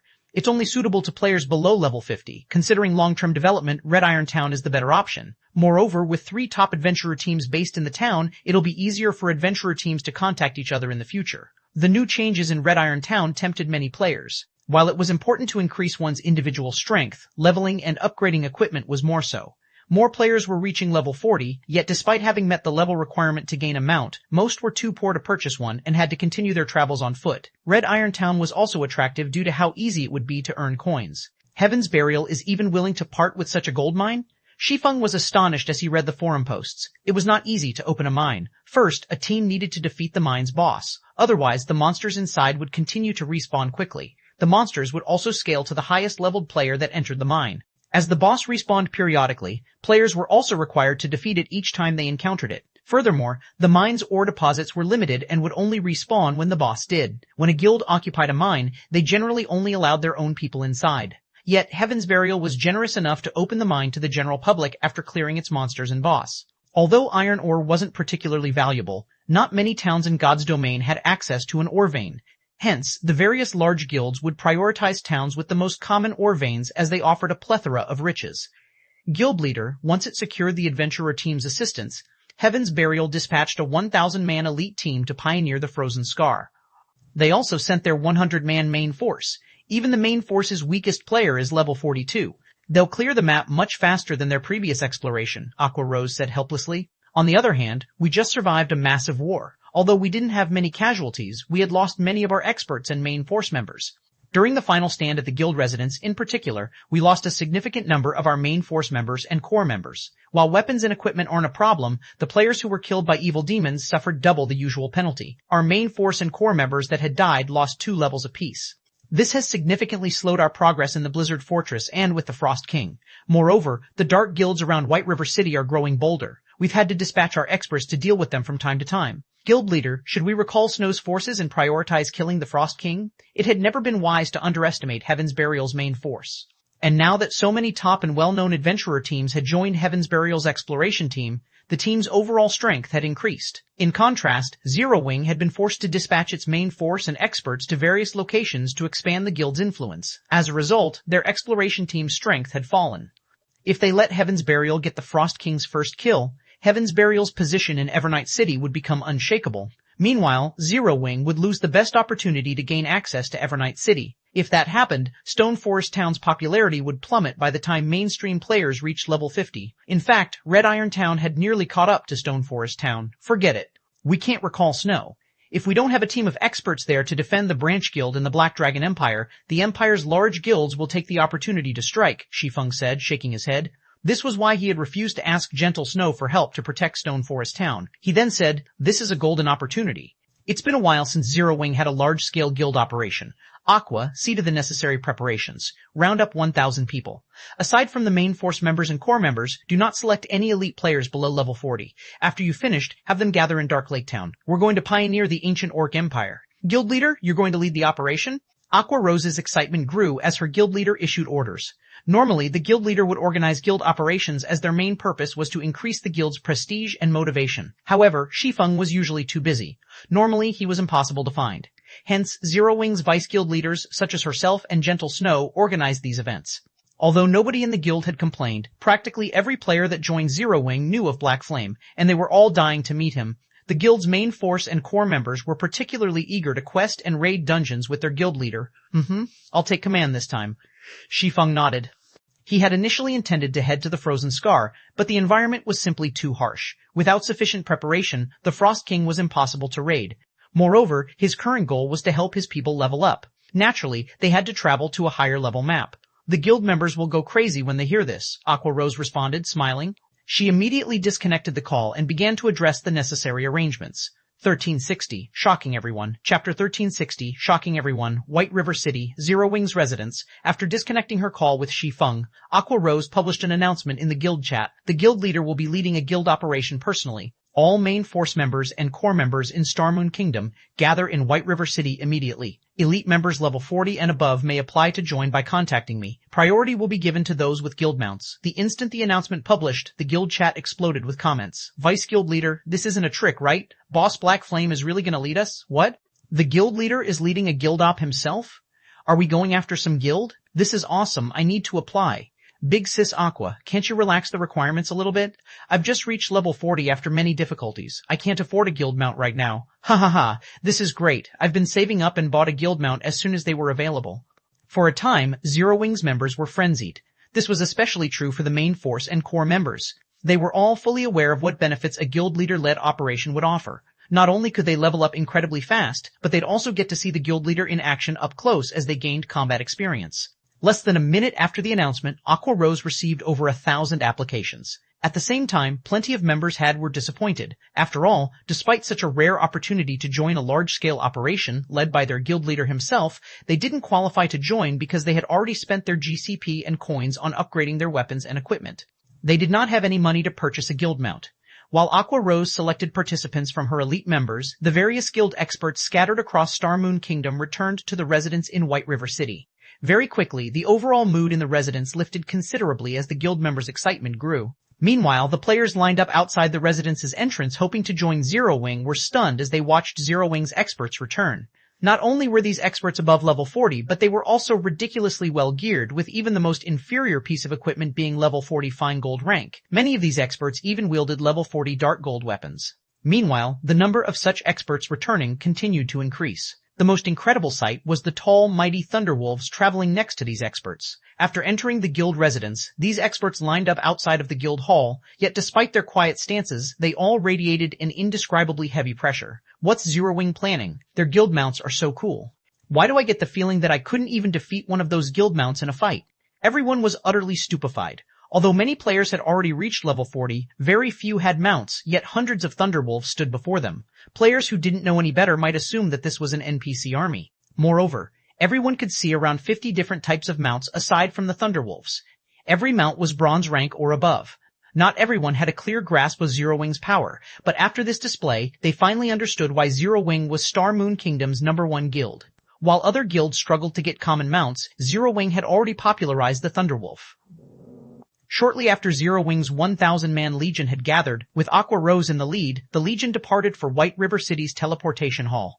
As the 1,000-man legion rode their mounts across White River City, players unconsciously made way as the legion's imposing momentum swept over them. When Zero Wing's legion stopped in front of the teleportation hall, the adventurer teams and guild teams visiting from other kingdoms, confused and curious about what was happening, 1,000 mounted players stood before the teleportation hall's entrance. The various guild teams who had stopped in White River City on their way to the Twin Towers Kingdom to level were afraid of leaving the teleportation hall, concerned that their lives might be at stake if they did. Which guild are these players from? A burly man with silver hair in the teleportation hall asked in shock. You don't know? Are you new to God's domain? A level 31, simple-looking swordsman asked. I am new, actually. I've just reached level 10 today and came to White River City. The silver-haired man nodded. No wonder, the swordsman said as he took a look at the level of the silver-haired man and his companions. Indeed, they were all level 10 players. They are all Zero Wing members. Zero Wing is Star Moon Kingdom's bona fide #1 guild. It's a pity that I'm not strong enough. Otherwise, I'd join Zero Wing as well. Zero Wing? The name was somewhat familiar to this silver-haired. Big Brother Tianji, isn't Zero Wing the guild that Hall Master Jiang wanted to work with? A bald man asked quietly. What? That's the guild that Kine belonged to? Tianji was stunned. How is that possible? Before he led the White Tiger Dojo's disciples into God's domain, he had to establish a firm understanding of the game. After all, they had learned that competent fighters would have an edge in God's domain. To fighting experts like himself, combat was commonplace. Hence, battles in a virtual world would be trivial. However, as he encountered the game's virtual combat, he quickly realized that the combat in God's domain wasn't very different from combat in reality. Although he and his subordinates had an advantage, there were some slight differences between virtual combat and real-life combat. Their advantage was limited. After playing the game for some time, he also gained a general understanding of various NPC towns' guilds. Surprisingly, these guilds were far more impressive than he had assumed. At one point, he had dueled an expert from a small guild. Even with his skills, the expert had defeated him. The experience had taught him how impressive God's domain truly was. Of course, he was confident of surpassing these small guild experts sooner or later. After all, he had only begun playing the game a few days ago. With the White Tiger Dojo's strength and enough disciples, he was confident that they could establish a guild and raise it to third-rate status quickly. If they wanted to contest with second-rate guilds, the dojo would be required to invest a large amount of resources and time. As for contesting against first-rate guilds, it was too soon for the dojo to aim so high. After all, first-rate guilds were backed by major corporations. They also had dozens of years' worth of history in the virtual gaming world and had long since established their own training systems. The White Tiger Dojo had no hope of catching up to first-rate guilds in a short time unless they annexed second-rate guilds or purchased shares of a particular first-rate guild. Investing in a first-rate guild would depend on whether or not the guild was willing to sell shares. After all, these guilds didn't lack willing investors. Tianji never thought that Shi Feng, some no-name dojo's head instructor, directed such a power. Meanwhile, as Zero Wing's members left White River City through the teleportation arrays, news of the Legion's mobilization reached Star Moon Kingdom's various major powers. Why is Zero Wing dispatching such a massive force? With so many experts, has Zero Wing targeted some guild?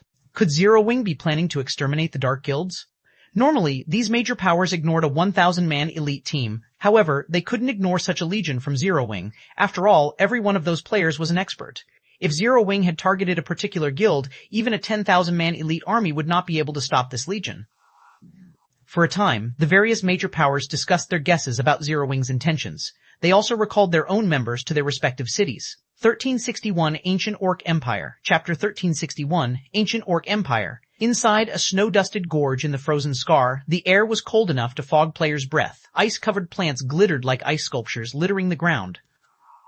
A 1,000-man legion advanced through the gorge with level 42 and above Guardian Knights and Shield Warriors guarding the forefront, creating an iron wall that blocked the narrow path. Level 46 and 47 Violent Frost Bears, Strength-type High Lords, crashed into this iron wall relentlessly. Violent Frostbear, Elemental Creature, High Lord level 47, HP 319319 Re, 1009 Re, 9 Re FTs would leaven. With a successful block, ordinary MTs would lose over 10,000 HP with each of these Frostbear's normal attacks. Not only did these attacks contain an immense amount of the Violent Frostbear's strength, but their attacks also had the Freezing Penetration effect. Freezing Penetration halved the target's reaction speed, attack speed, and healing received. Moreover, shields couldn't completely block the effect. Factoring in the Violent Frostbear's high attack speed and their Tier 2 skill, Snow Trample, the frontline's MTs could die in an instant if the healers lost focus. This was why so many teams had been stuck in this snowy gorge, unable to proceed into the frozen scar. However, when this legion's Guardian Knights and Shield Warriors received the Violent Snowbear's attacks, they never received more than 7,000 damage. Even when the High Lords used their skills, the MTs didn't sustain more than 20,000 damage. To these MTs, who had over 40,000 HP, these bears were little more than pests. Guild Leader, the Frozen Heart, is quite impressive. It seems that Beast Emperor hadn't lied. With the Frozen Heart, our chances of raiding the Frost King have increased by at least 20%, Daybreak Fog commented as she looked at the pulsing crystal heart in her hand. This is only the beginning, Singular Burial said, chuckling. Each of the top 3 top adventurer teams working with us have their own specialties. Due to their participation, our team is considerably stronger. It is only a matter of time before we kill the Frost King. Zero Wing had just experienced a great war. Although the monster army hadn't damaged the guild's overall strength, it had made a mess of Stone Forest Town. Zero Wing had also lost nearly half of its main force and core members. It would take the guild a considerable amount of time to recover to its peak. Moreover, Zero Wing was currently expanding its influence on multiple fronts. Its enemies weren't limited to Heaven's Burial. The Black Dragon Empire's various guilds also eyed Zero Wing, waiting for an opportunity to strike. Based on the reports he had received, he knew that various minor conflicts had broken out between Zero Wing and the Empire's large guilds. Furthermore, the shadow of a certain superpower seemed to loom behind many of these guilds. If Zero Wing wanted to stabilize its position in the Black Dragon Empire, it would need a large number of experts to defend it. Now that Zero Wing needed to recuperate, Heaven's Burial had an opportunity to catch up. With the Frozen Heart, their leveling efficiency in the Frozen Scar was exceptional.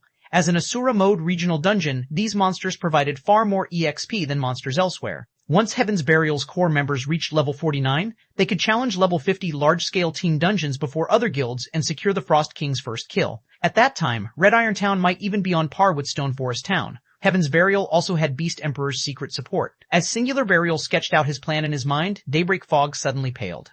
Guild Leader, this is bad. Apparently, Zero Wing had dispatched a legion of 1,000 experts. Every member of the legion has a mount, and Black Flame himself is in command.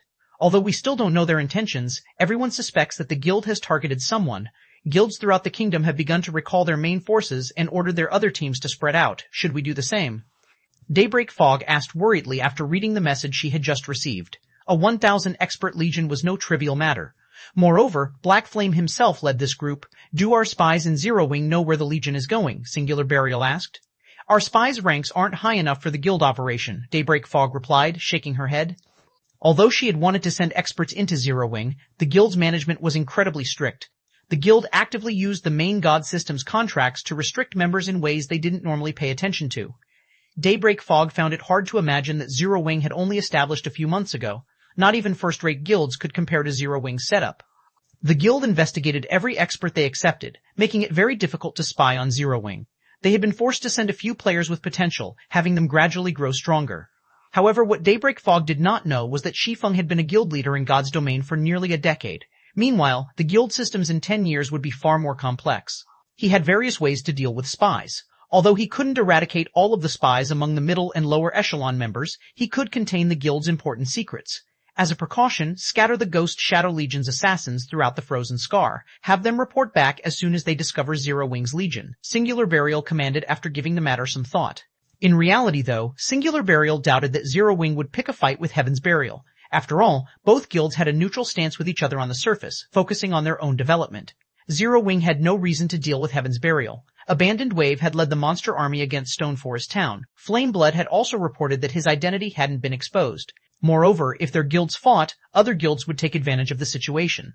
After all, God's domain had already entered the era of mounts. The various large guilds were developing rapidly. However, Singular Burial decided to be careful due to Shi Feng's penchant for the unexpected. Meanwhile, in Dark Lake Town, which most players avoided, Shi Feng configured his team and issued their tasks. Alright, let's set out. Once the team was ready, they left the town. Big Sis Aqua, there aren't any high-resource maps nearby. Since he's gathered so many of us, does Guild Leader plan to raid one of the Dark Forces towns? Blackie asked curiously as he gazed at the wilderness around him. Dark Lake Town was located near Star Moon Kingdom's border. The town's surroundings were bleak, without any resources to speak of. Even though the local maps were suitable for level 40-plus players, no one was willing to go this far to level. Only the nearby Dark Towns were worth any attention. The Dark Forces tended to operate in this area since it was so close to the kingdom's border. Not only could a crusade against these Dark Towns increase the guild's popularity, but they could also gain access to the treasure these Dark Towns hid. Only, the Dark Towns in this area were extraordinary and would be very difficult to raid. I'm not sure. The guild leader has said that we'll understand once we arrive, Aqua Rose said, shaking her head. She didn't know Shi Feng's intentions either. Based on what she knew, level 65 to 40 NPCs guarded these Dark Towns. Raiding such a town was still beyond their abilities. However, as everyone considered the possibilities, Shi Feng led the Legion across Star Moon Kingdom's border and into the neutral map, Morning Battlefield. For the most part, everyone was familiar with Star Moon Kingdom's maps, but they knew very little about the maps outside of the kingdom. However, that did not prevent them from sensing the danger in their surroundings. What is this place? When the Legion entered the Morning Battlefield, many shuddered involuntarily as they felt a dense killing intent wash over them, their minds alerting them to the danger. Suddenly, they noticed 3 to 4 meter tall, green orcs. These orcs wielded spears, bows and arrows, and wore simple armor. Around 500 orcs patrolled a short rampart. Although far fewer, some orcs wielded massive war axes, wearing slightly better equipment. Even so, everyone on the team felt a massive pressure radiating from the war axe-wielding orcs. Orc Sentinel, Humanoid Creature, Chieftain, Level 75, HP 8001 8001 Porcher, Great Lord, Level 77 HP 78 Mind Moin 78,000 Might 1 Mind Preachers possessed considerably high intellect. Escaping these monsters' pursuit along would be challenging, not to mention killing them. Guild Leader, are we here to grind these monsters? Sweat dripped down Shadow Sword's forehead as he stared at the orc captains on the ramparts. From where he stood, he counted at least 20 orc captains, and this wasn't Stone Forest Town. They didn't have the assistance of the magic towers and NPC guards. Charging at these monsters would be suicidal. Relax. Shi Feng smiled nonchalantly. He then removed miniature ballistas and exploding arrows from his bag, one after another. The Morning Battlefield was an excellent grinding map. Unfortunately, it wasn't suitable for ordinary player teams. These orcs moved in large groups and were incredibly strong individually. In general, only Tier 2, 100-man teams had any hope of safely grinding here. Although his players hadn't reached Tier 2 yet, they could compensate with the miniature ballistas. 1362 Team Skyrockets. Chapter 1362, Team Skyrockets Miniature Ballistas. Are we? As Zero Wing's players watched Shi Feng reveal one miniature ballista after another, their jaws hit the floor as they considered a possibility. Miniature ballistas were war weapons that most guilds treated like their own children. No guild would use them outside of a guild war or siege. Yet, Shi Feng intended to use such precious weapons to grind monsters. If other guilds learned about Zero Wing's extravagant grinding method, they would most likely try to strangle Shi Feng. Guild Leader, isn't this a little too wasteful? Even Aqua Rose was astonished as she stared at the miniature ballistas. The other guild members might not realize where these miniature ballistas had come from, but she did. Although players could craft these miniature ballistas, each one was considerably expensive to make. The materials alone cost more than 100 gold. Even with a master engineer like Burning Abyss and the basic meditation room, the production success rate wasn't particularly high. As a result, each ballista cost around 500 to 600 gold to produce. As for the exploding arrows, each cost roughly 3 silver to craft. Aside from risking the miniature ballista's destruction in battle, their durability would decrease from repeated use. The repair fees would also be a painful expenditure. Using these weapons to level guild members was too extravagant. Don't mind that. Resources are meant to be used. Rather than collecting dust in the guild warehouse, they can help strengthen our guild members. As our members grow stronger, the guild can earn even more resources. Using these weapons isn't a waste at all, Shi Feng said, smiling. Alright, have our people set these ballistas up quickly. When he had been Shadow's guild leader in the past, he too had treated war weapons like precious treasure, not daring to use them casually. After all, those weapons had been irreplaceable. However, that wasn't the case now. Since they could produce these war weapons, there was no reason to stockpile them in the guild warehouse. Using them to strengthen the guild was a wiser decision. Particularly, now that Zero Wing's core members were over level 40, with some of the guild's upper echelons so close to level 50, they could challenge their Tier 2 promotion quests sooner if the guild helped them level quickly. As Tier 2 players, they'd be more help to the guild than these miniature ballistas. For a moment, everyone felt touched by Shi Feng's words. While other guilds' upper echelons wrung their members dry, Shi Feng used the guild's most precious resources to help them grow stronger. A short moment later, a row of 50 miniature ballistas were lined up a short distance away from the tattered ramparts. Even capturing a city would be easy with so many war weapons. Then, Shi Feng summoned a demon with the Bible of Darkness. Now that Shi Feng had been promoted to a Tier 2 swordmaster, he could summon a Tier 3 demon without the assistance of items or skills. He no longer needed to force the demon into becoming a mindless puppet either. After the massive demon gate appeared, an 8-meter-tall demon emerged. 2 crimson horns grew from its forehead, and it carried a spear covered in emerald fire. Purgatory Demon, Dark Creature, Demon level 64, Nimin level 64, Nimin Devil 24,000, as expected of our guild leader. He can even summon a Tier 3 demon. Summoners would die from envy if they knew about that item. Zero Wing's members were further awed by Shi Feng after watching him summon the Tier 3 Purgatory Demon. Generally, large guilds reserve Tier 3 summoning scrolls as trump cards. They wouldn't even sell these scrolls for thousands of gold. Shi Feng hadn't actually used a scroll, of course. Rather, he had used an ancient book. Tools were different from magic scrolls. While magic scrolls were one-time use items, tools could be used repeatedly. Hence, tools of the same rank and category were worth dozens of times more than their magic scroll counterparts. The Purgatory Demon will attract the orcs' attention. Healers keep the Purgatory Demon alive. As for those responsible for controlling the miniature ballistas, prioritize the orc captains. MTs protect the ballistas. Shi Feng commanded once his team was almost ready. If he sent level 40+ players to face these orcs, their attacks would only annoy the creatures without the magic tower's buff. The only way they could deal enough damage was to employ the miniature ballistas. If not for the miniature ballistas, he wouldn't have dared to lead this team here. Suddenly, the Purgatory Demon flapped its massive wings and in the blink of an eye, hovered above the ramparts. It then used the Tier 3 skill Flame Shower. Among the demon's Tier 3 skills, Flame Shower had largest AoE range. Although it wasn't particularly effective against monsters, it was enough to pull the orcs aggro. Fire rained down in a 100-yard radius. The orc sentinels only received around 20,000 damage, while the orc captains sustained half that. The damage was negligible to these orcs. The orcs on the ramparts raised their bows and fired at the Purgatory Demon. Fire, Shi Feng commanded. Immediately, the 50 miniature ballistas fired a volley of exploding arrows from 500 yards away from the ramparts. At this distance, Zero Wing's members would still receive EXP as the monsters died, and the Great Lord-ranked orc captains would have difficulty dodging the attacks. Shoo, shoo, shoo, shoo. A series of fiery lights bombarded the ramparts. Damages of up to 160,000 appeared above an orc captain that attacked the Purgatory Demon. In the blink of an eye, this orc captain lost nearly 8,000 HP. Moreover, due to the arrow's armor penetration, the orc captain sustained severe injuries, decreasing its combat power. Although the damage was impressive, each volley cost 1 gold, 50 silver. Even for experts, it was as much as 2 or 3 days net income. Meanwhile, Shi Feng controlled the Purgatory Demon to use the Tier 3 single-target skill, Onslaught, against the Orc Captain, dealing over 400,000 and reclaiming its aggro. As the Orcs retaliated, the Purgatory Demon flew about, dodging over 90% of the attacks. Even when struck, the dozens of healers who had moved close to the bottom of the ramparts responded immediately, maintaining the demon's HP above a safe threshold. following which, Zero Wings members launched volley after volley of exploding arrows. The first orc captain soon fell from the wall. A level 77 Great Lord was already worth a frightening amount of EXP.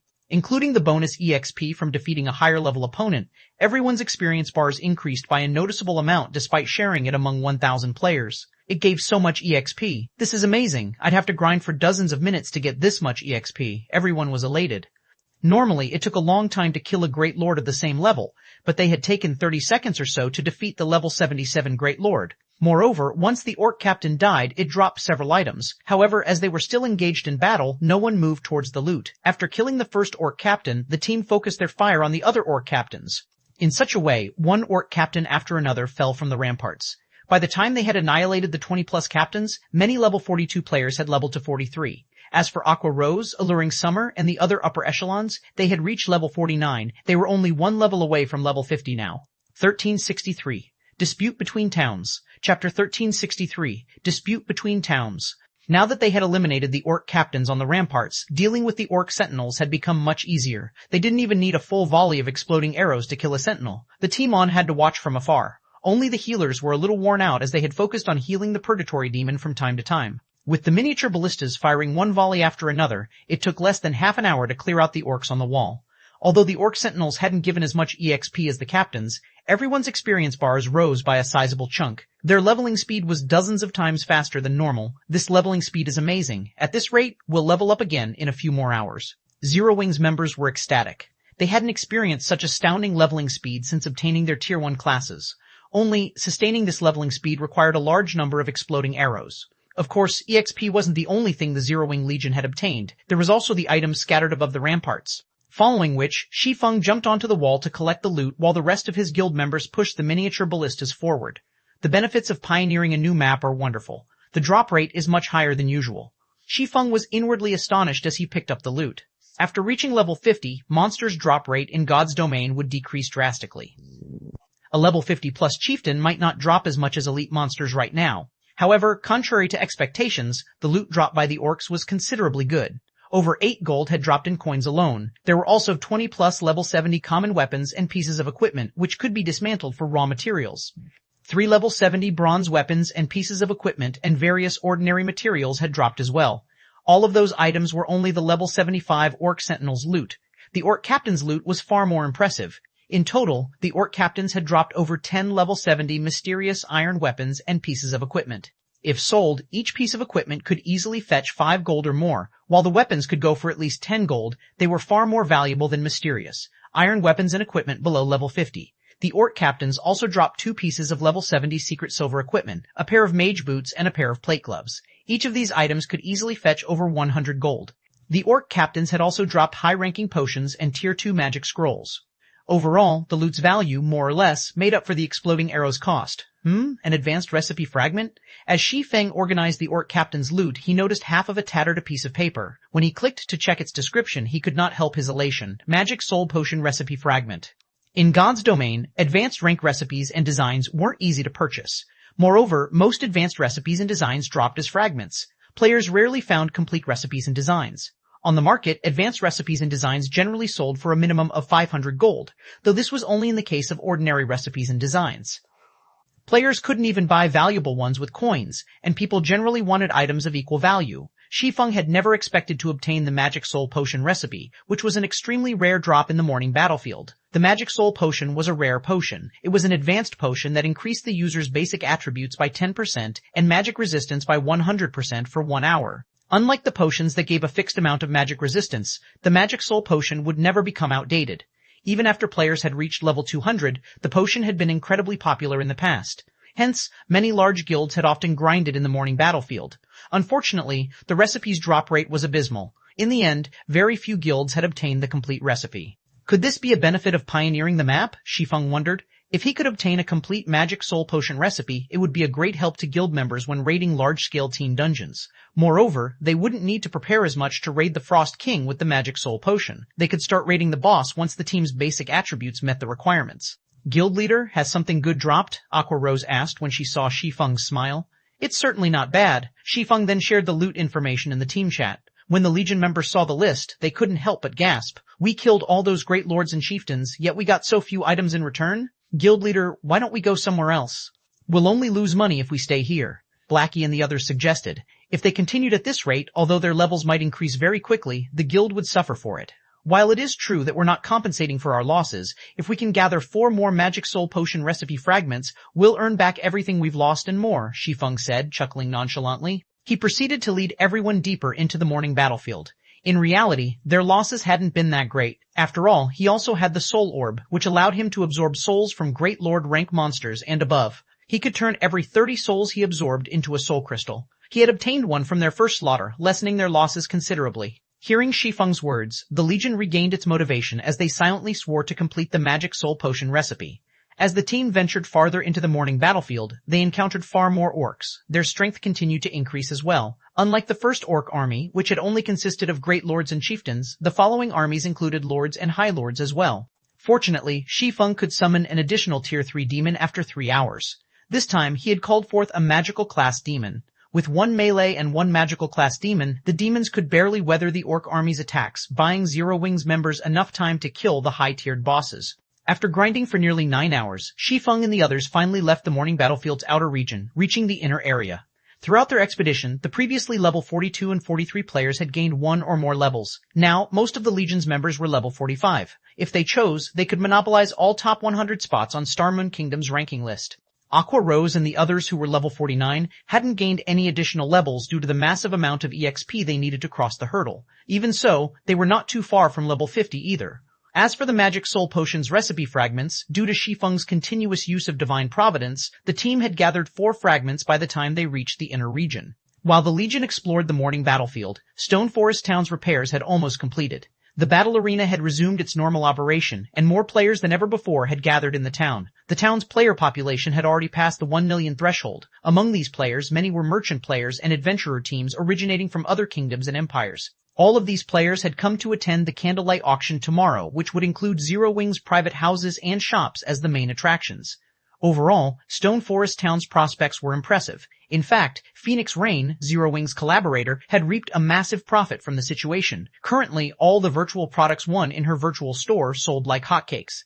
Among the products, the most popular were the furniture and fashion coats made from wood and cloth in God's domain. Meanwhile, Red Iron Town had also attracted a lot of attention in Starmoon Kingdom. Red Iron Town was home to the first player-operated auction house in Starmoon Kingdom. The town's popularity among NPCs had risen considerably due to its auction house, so much so that Red Iron Town had been promoted to intermediate rank. Now, Heaven's Burial even surpassed the Star Alliance. Moreover, Heaven's Burial had recently announced that it would hold an auction for Red Iron Town's private houses and shops at the same time as the candlelight auction. Almost everyone on Starmoon Kingdom's official forums discussed the situation. Which town would they decide to develop in? After all, both towns had advantages. With Red Iron Town's rise to glory, many players who had been interested in Stone Forest Town's houses and shops began to hesitate. At this time, Melancholic Smile contacted Shi Feng and asked, "Guild leader, should we hold the auction earlier than planned? If we hold it at the same time as Heaven's Burial, it'll be difficult to encourage high bids." Interesting. So, they've already started working with Beast Emperor? When Shi Feng saw Red Iron Town's auction house, he instantly understood what was happening. After all, the auction house design wasn't easy to obtain. Shi Feng could not help but laugh at the situation as he said, "Fine, since they want a competition, let's give it to them." 1364. The Price of Playing with Fire. Chapter 1364. The Price of Playing with Fire. Guild leader, you intend to compete against them? Melancholic Smile was startled when she heard Shi Feng's words. Before this, Red Iron Town had become quite popular among the kingdom's players due to its strategic location and its connection to Evernight City. Once Heaven's Burial opened the Red Iron Mine to the public, it had attracted even more players and adventurer teams. Now, the town also had an auction house, allowing players to sell their items there while paying a cheaper processing fee than in the auction houses in NPC cities. Furthermore, the town had received its promotion to intermediate rank, able to accommodate even more players. If they truly wanted to compete with Red Iron Town, they'd have to lower their asking prices for Stone Forest Town's private houses and shops. The other Zero-Wing upper echelons might not know the guild's top secrets and current financial state, but Melancholic Smile, who managed a large portion of Zero-Wing's affairs and transactions, did. Right now, Zero-Wing urgently needed 35,000 gold to cover the additional expenses incurred while constructing the guild's new city. Without the reimbursement fee, the city's construction would halt. Moreover, the longer they delayed paying off this debt, the higher the fee would become. This was the true reason for auctioning off Stone Forest Town's private houses and shops. Now that Stone Forest Town had lost its advantages over Red Iron Town, competing with Heaven's Burial wasn't wise. Since Heaven's Burial wants to play as Star Moon Kingdom's #1 guild, Zero Wing cannot back down, Shi Feng declared, laughing. However, since they want to play, let's raise the stakes. Announced to the public that any player or adventurer team that purchases a private house or shop from Heaven's Burial will be banned from all of Zero Wing's towns and cities. Guild leader. Isn't that going a little too far? Shi Feng's words shocked Melancholic Smile. Such a declaration was tantamount to declaring war against Heaven's Burial. Now that Stone Forest Town didn't have a clear advantage, such a move was far too risky. Relax. Just announce it. I'll have someone bring you the recipe for the magic soul potion soon. Have the guild's alchemists produce them as quickly as possible. Craft as many as you can, Shi Feng instructed calmly. Magic soul potion? All right, Melancholic Smile nodded helplessly. Since Shi Feng had given the command, she could only manage Stone Forest Town to the best of her ability. Although she was somewhat opposed to Shi Feng's decision, she, too, was a little miffed at Heaven's Burial. It wouldn't be a bad idea to use this opportunity to put the guild in its place. This way, Zero Wing would secure its position as Star Moon Kingdom's overlord. Following which, Melancholic Smile disconnected the call and organized her subordinates to see to the necessary preparations. She also posted Shi Feng's declaration on the kingdom's official forums. The announcement flabbergasted the players that heatedly debated the two towns. This is crazy. Zero Wing has lost its mind. Heaven's Burial is merely provoking the guild. Does Zero Wing need to take things this far? All hail Zero Wing. This is what you get for provoking Star Moon Kingdom's #1 guild for no reason. Heaven's Burial's upper echelons will cry with regret. I agree. When Heaven's Burial's upper echelons see this message, they'll regret their provocation. Of all the things they could do, they had to steal traffic from Stone Forest Town. Not only will they fail, but they might have spelled doom for their town. This is going to be interesting. I wonder which of them will survive in the end? Shortly after Melancholic Smile created her post, it had been uploaded to the top of the forums. Ordinary players were more than happy to watch such an interesting development.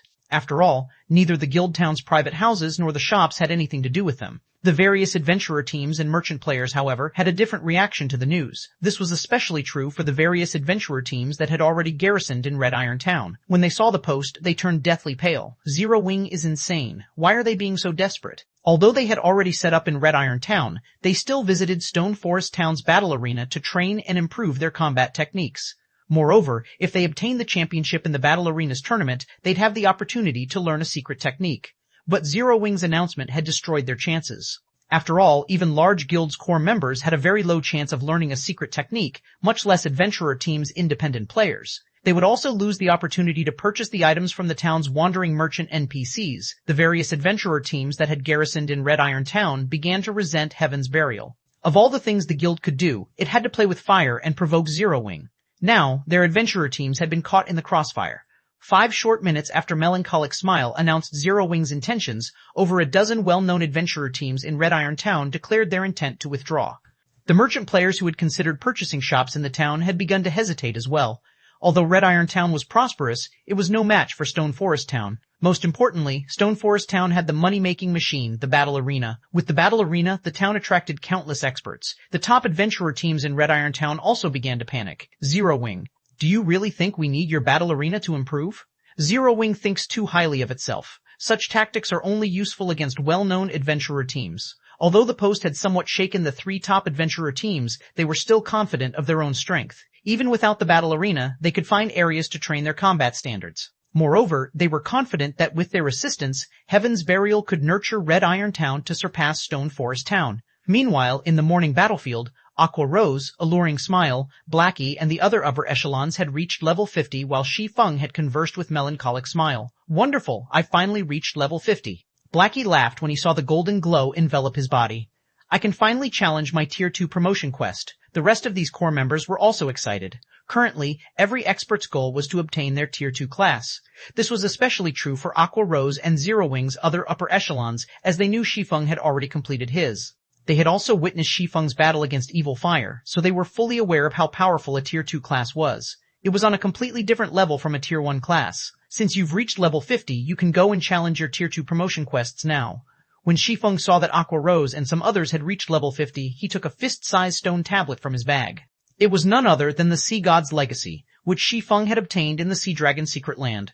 Smiling, he said, I have a special legacy. I'm sure you're all aware of hidden classes' flaws, so I won't go into detail. Whoever wants to class change into a hidden class can apply with me. There are a total of 10 slots available. 10 slots? Shi Feng's words rendered Aqua Rose and the others speechless. Every player in God's domain sought to obtain a hidden class. God's domain's various superpowers constantly tried to obtain high-rank legacies. Unfortunately, even they had only gotten their hands on a few. Yet, Shi Feng had 10 legacy slots. Moreover, the instant Shi Feng had revealed the Sea God's legacy, it seemed as if the space around them had frozen. They felt the tablet radiate an intense pressure, so much so that they felt a bit sluggish. One could easily imagine how extraordinary the stone tablet was. The legacy was definitely a high rank. 1365 Extravagant Assault. Chapter 1365. Extravagant Assault. Who's up to the challenge? Shi Feng asked as he looked at Aqua Rose and the others. Although he had held on to the Sea God's legacy for a while, he had kept it hidden in his bag due to its level 50 requirement. Now that Aqua Rose and the others had reached level 50, this was a good opportunity for them to take the challenge and obtain the legacy. Other players would likely need to improve their equipment after reaching level 50, but Aqua Rose and the other upper echelons already wore complete Tier 1 set equipment. Moreover, Aqua Rose and the others had consumed the Moonlight Fruit, their physiques improving considerably. At their current standards, improving their combat power would take a lot of time and effort. Hence, this was the best time for them to attempt the class change. If one of them obtained the Sea God's legacy, Zero Wing would have another peak expert. During naval combat, the Sea God's legacy player's performance would be even more impressive. Guild leader, what rank is the legacy? Aqua Rose asked curiously. Among the 10 legacy slots, 9 are for the Sea God's Guard legacy. At its weakest, it's an advanced legacy. The last slot is the Sea God's legacy. It's the strongest, even superior to peak legacies. Whether or not you obtain these legacies depends on your strength, Shi Feng explained. Even superior to peak legacies? Everyone gasped, their eyes shining as they gazed at the legacy tablet. Even advanced legacies were beyond most players' reach, yet among Shi Feng's 10 legacy slots, the weakest was advanced rank and the strongest was superior to a peak legacy. If news of this went public, it would cause a huge commotion throughout God's domain. It might even tempt superpowers to move against Zero Wing. Thoughts of obtaining these legacies flooded these players' minds. As for alluring Summer and Cola, they glanced at each other and smiled bitterly. If not for the Dragon Soul potion, they too could have tried for the Sea God's legacy. Since Violet Cloud already had the Astromancer hidden class, she didn't mind missing the opportunity to obtain the Sea God's legacy. Following which, Shi Feng sent Aqua Rose and the others who were up to the challenge into the legacy space. As for Violet Cloud, Alluring Summer, and Cola, Shi Feng gave them the magic soul potion recipe and sent them back to White River City for their promotion and class change quests respectively. Once Aqua Rose and the others completed their class change, Shi Feng intended to claim the Manatite Mine in the Sea of Death, solving Zero Wing's magic crystal problem.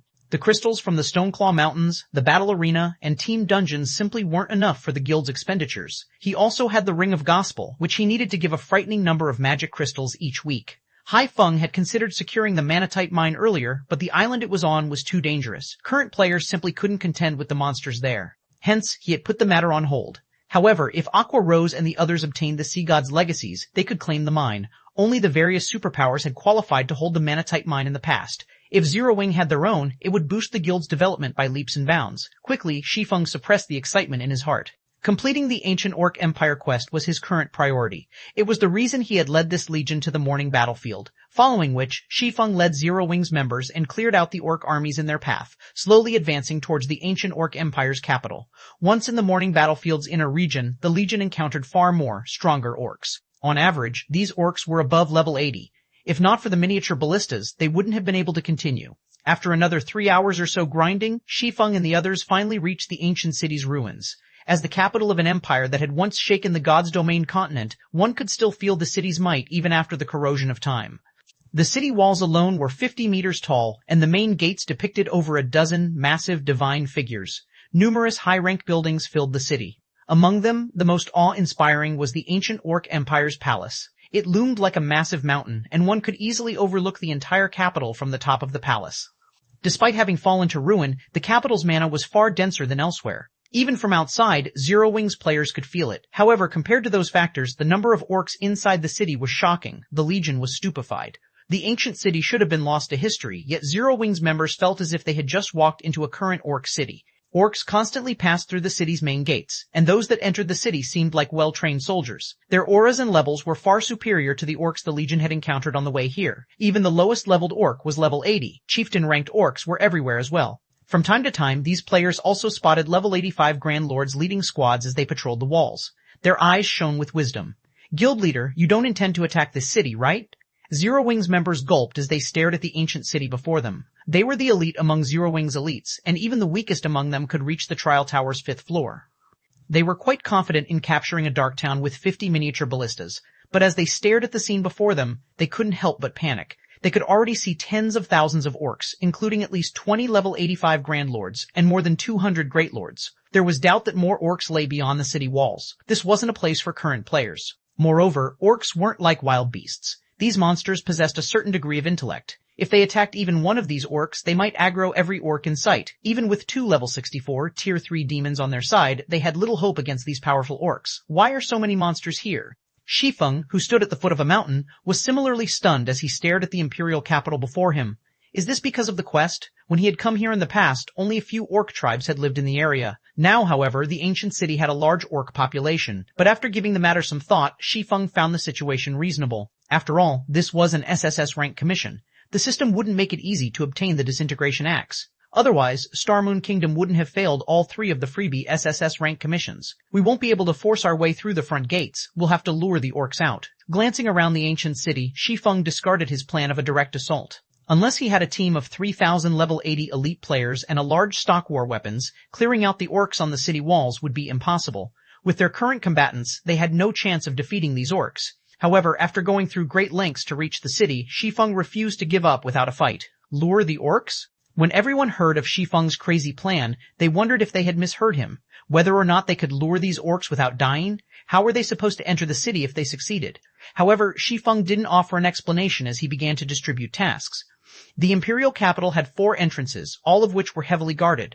Forcing their way in would be suicidal. Even the tier 3 demons would die instantly in a head-on charge. After all, the level gap was too massive. There were also so many high-tiered monsters defending the entrances. If they wanted to lure these orcs out of the city, they had to use the miniature ballistas. The miniature ballistas had a maximum range of 3,000 yards. Even level 85 Grand Lords would need some time to cross such a distance. Shi Feng would have Zero Wings members use the miniature ballistas to lure the orcs from all 4 entrances. However, they wouldn't target the orcs on the walls, but the orcs inside the city. Fortunately, he had the 7 Luminaries ring. As long as he input the correct coordinates, he could use space movement to infiltrate the imperial capital. He would never use such a strategy to enter a normal capital, but the ancient Orc Empire's main city had long since fallen into ruin. It was no longer protected by magic arrays. Aside from the Orc Palace, which was strengthened by divine runes that would prevent him from teleporting into the building, he could teleport anywhere within the city. The orcs inside the city were the only problem. Even if he were familiar with the terrain, he would undoubtedly die if he teleported into a group of orcs. He needed them to leave the city first. Only then would he have an opportunity to infiltrate the Orc Palace. Following which, Shi Feng selected 16 miniature ballistas with the least amount of durability remaining, stationing them near the 4 entrances. He then gave the players manning the miniature ballistas Tier 1 instantaneous movement scrolls.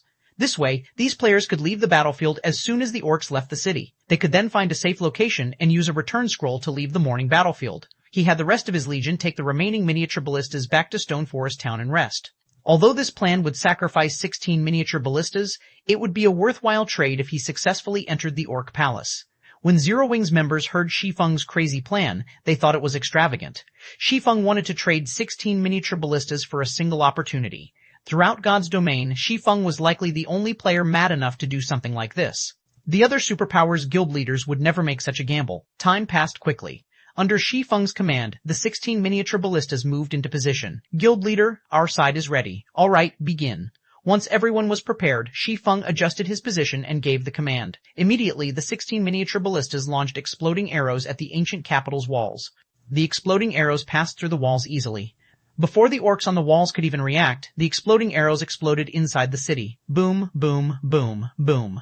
A series of explosions shook the air. Deafening roars then echoed from beyond the city walls. What? Mythic monsters are inside the city? Shi Feng inwardly rejoiced when he saw 3 figures appear above the city and charge towards the miniature ballistas. Had he snuck into the city recklessly, he would have lost his life. Shortly after these mythic-ranked orcs left the city, the orcs inside the capital went into a frenzy too, surged out of the city. There's my chance.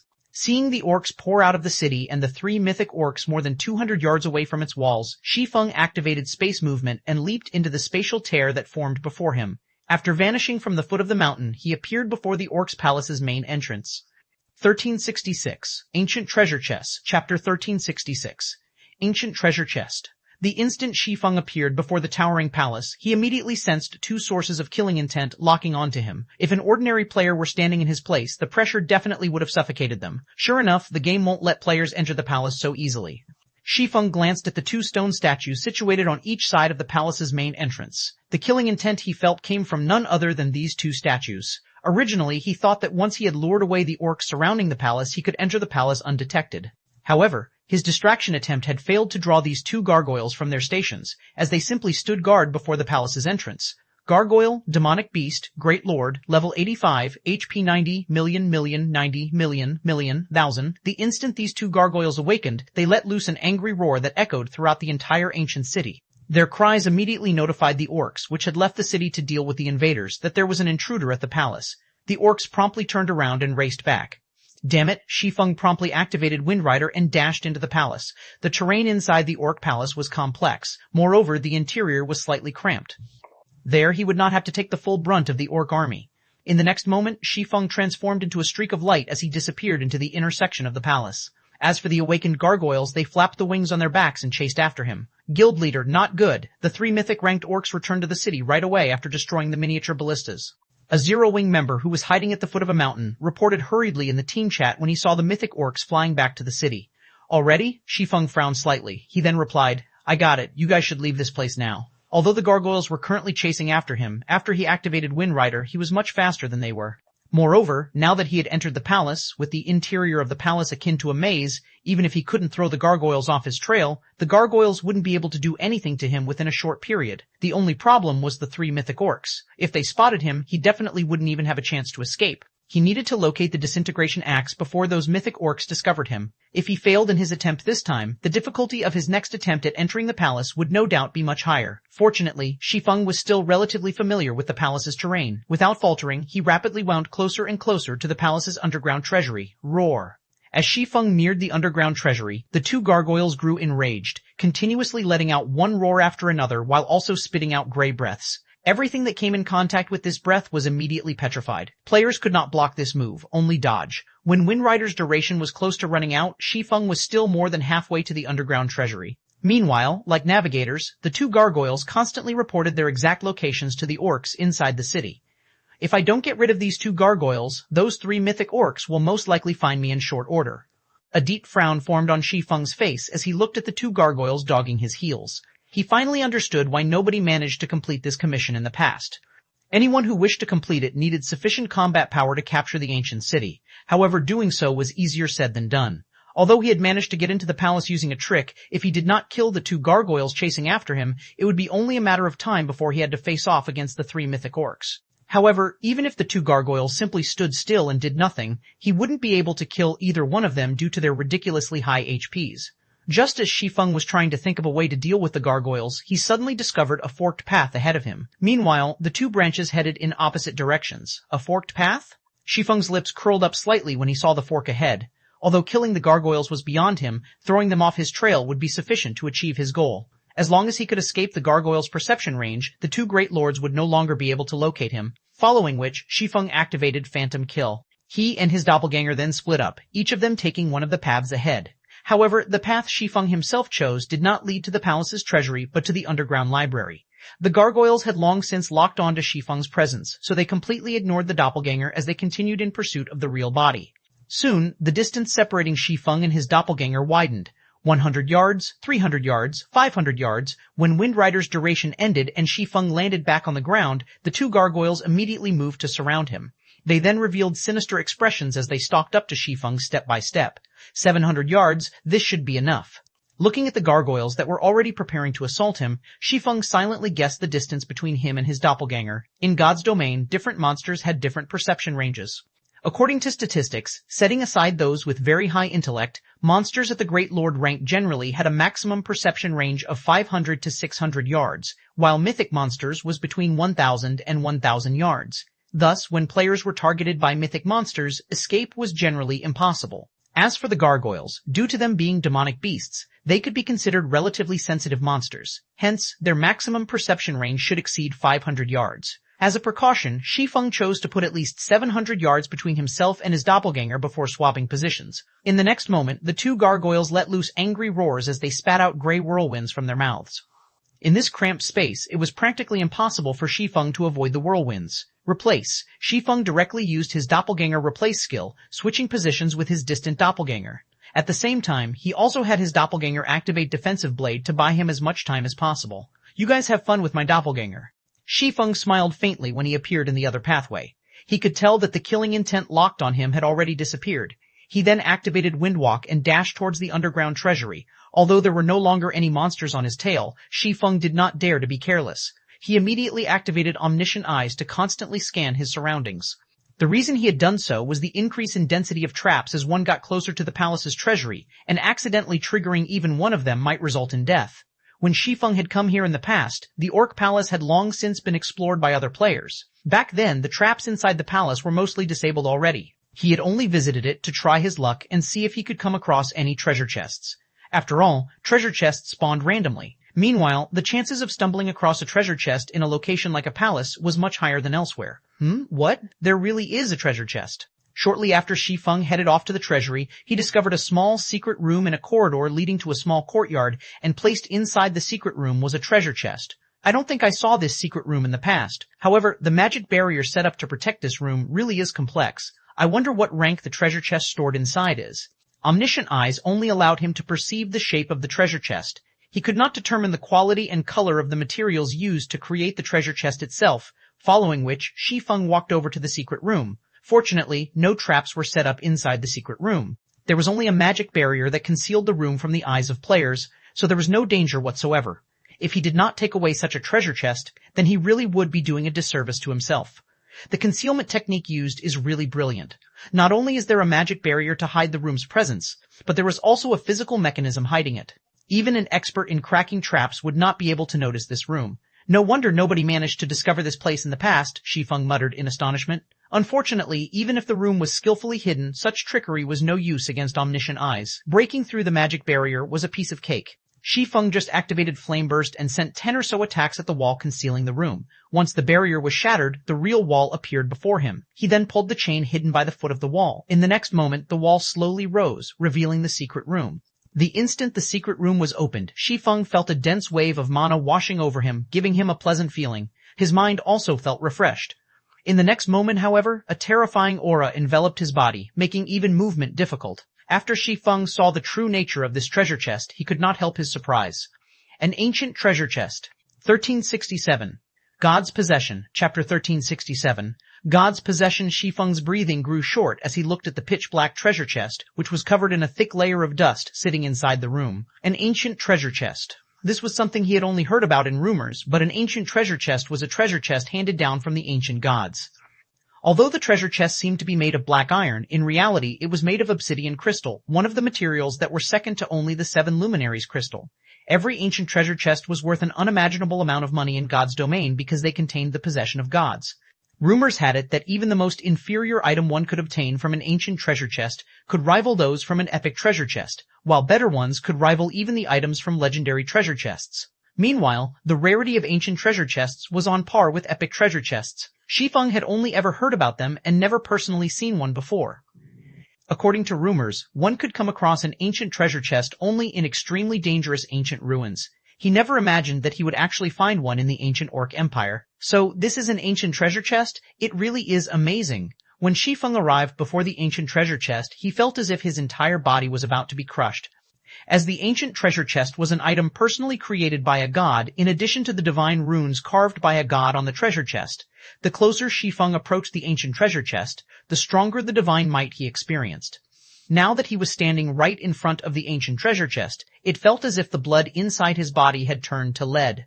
Right now, his body was so sluggish that even a Lord-ranked monster of the same level could kill him easily. If a Tier 1 player were standing in his place right now, they would have already collapsed to the ground and become paralyzed. However, this was also the reason why the ancient treasure chest was not locked. The divine might the treasure chest exuded was the best protection. The instant Shi Feng activated the ancient treasure chest, the divine runes carved on it started glowing. Immediately, the mana inside the secret room rampaged as the treasure chest sucked it in. This phenomenon continued for several seconds before ceasing. By the time the treasure chest stopped absorbing the ambient mana, the pressure it exuded had also grown significantly. Only one item? Shi Feng could not help falling speechless as he looked at the pitch-black ring floating inside the treasure chest. The ancient treasure chest's size was equivalent to a large wardrobe, yet the space inside the treasure chest was only the size of a basketball. However, Shi Feng did not pay heed to this contradiction for too long as he picked up the pitch-black ring and inspected it. Cannot be appraised? So this is an item left behind by a god? No matter how he tried to examine the ring, as if the ring was just a stone on the side of the road, it revealed no information whatsoever. This was the first time Shi Feng had come across an item that could not be appraised in God's domain. Even when he obtained the Destroyer of Immortality before, when he first tried appraising the item, he had at least managed to get a name from it, albeit an extremely vague one. If not for the shabby ring in his hands being stored inside the ancient treasure chest just a moment ago, he might have treated it as garbage and tossed it aside. After all, the pitch-black ring was simply too ordinary. There was nothing special about it whatsoever. However, although he was unable to appraise it, he had no intention of giving up. After waiting for 10 minutes, he activated Omniscient Eyes and started appraising the ring once more. What? It still can't be appraised? Shi Feng could not help being surprised when he saw the system's response. Until now, Omniscient Eyes had never failed to appraise an item. Even someone as powerful as Charlene had praised the Omniscient Eyes before. Yet now, Omniscient Eyes was actually ineffective on the pitch-black ring. Meanwhile, there was only one possibility for Omniscient Eyes to give a response of, cannot be appraised, and that was because Omniscient Eyes' appraisal rank was still insufficient. He required a stronger appraisal skill. Shi Feng could only think of one appraisal skill that surpassed Omniscient Eyes, Eyes of Truth. This was something he had learned from Charlene. However, as to how he could obtain the Eyes of Truth, that he did not know. He could only try asking Charlene about it later on. But before then, he couldn't do anything about the pitch-black ring, following which Shi Feng stored the ring and left the secret room. Compared to identifying the pitch-black ring, completing his quest was more important right now. There were many traps on the way to the underground treasury, and any trap could easily end a player's life. Even a peak assassin would lose their life here if they were not careful. Hence, for Shi Feng, who was a swordsman, reaching the treasury was even more difficult. The only choice he had was to rely on Omniscient Eyes to avoid the traps. If he came across an unavoidable trap, then he would use absolute defense to tank it. In the end, Shi Feng took several times longer to complete the journey, which originally should have taken only 10 minutes or so. As he neared the treasury, he suddenly received a message from Melancholic Smile. The message was very simple. Some time ago, many evil demons started appearing around White River City and Stone Forest Town. Meanwhile, the evil demons that appeared were all Lord rank and above. Moreover, these evil demons moved with great caution. As soon as they executed an attack in one location, they would immediately move elsewhere, giving the Zero Wing members dispatched no opportunity to surround them. This situation suddenly depressed the number of players wishing to travel to Stone Forest Town significantly. Although Stone Forest Town itself was safe from the invasion of monsters, ordinary players and adventurer teams that did not possess a private house in Stone Forest Town could only get to Stone Forest Town from the nearest NPC town via horse carriage. Meanwhile, although horse carriages were fast, they did not possess any offensive capabilities. Hence, the only fate awaiting ordinary players assaulted by evil demons was death. With the journey to Stone Forest Town so dangerous, many players would naturally give up on going to Stone Forest Town. So Heaven's Burial is no longer even trying to hide that it's colluding with the evil god's temple. Shi Feng's complexion darkened. This situation left him with no choice but to complete his quest quickly and return. Even ordinary experts would be no match for Lord-ranked evil demons. Only experts on Aqua Rose's level had a chance against such monsters. However, Aqua Rose and the others were currently challenging their class change quests and promotion quests, so there were no powerful experts stationed in Stone Forest Town right now. Hence, the only way to deal with the evil demons was to surround and kill them in groups. However, the evil demons would flee as soon as they launched an assault, giving no opportunities for Zero Wing's members to do anything. Now, only he could do something about this situation.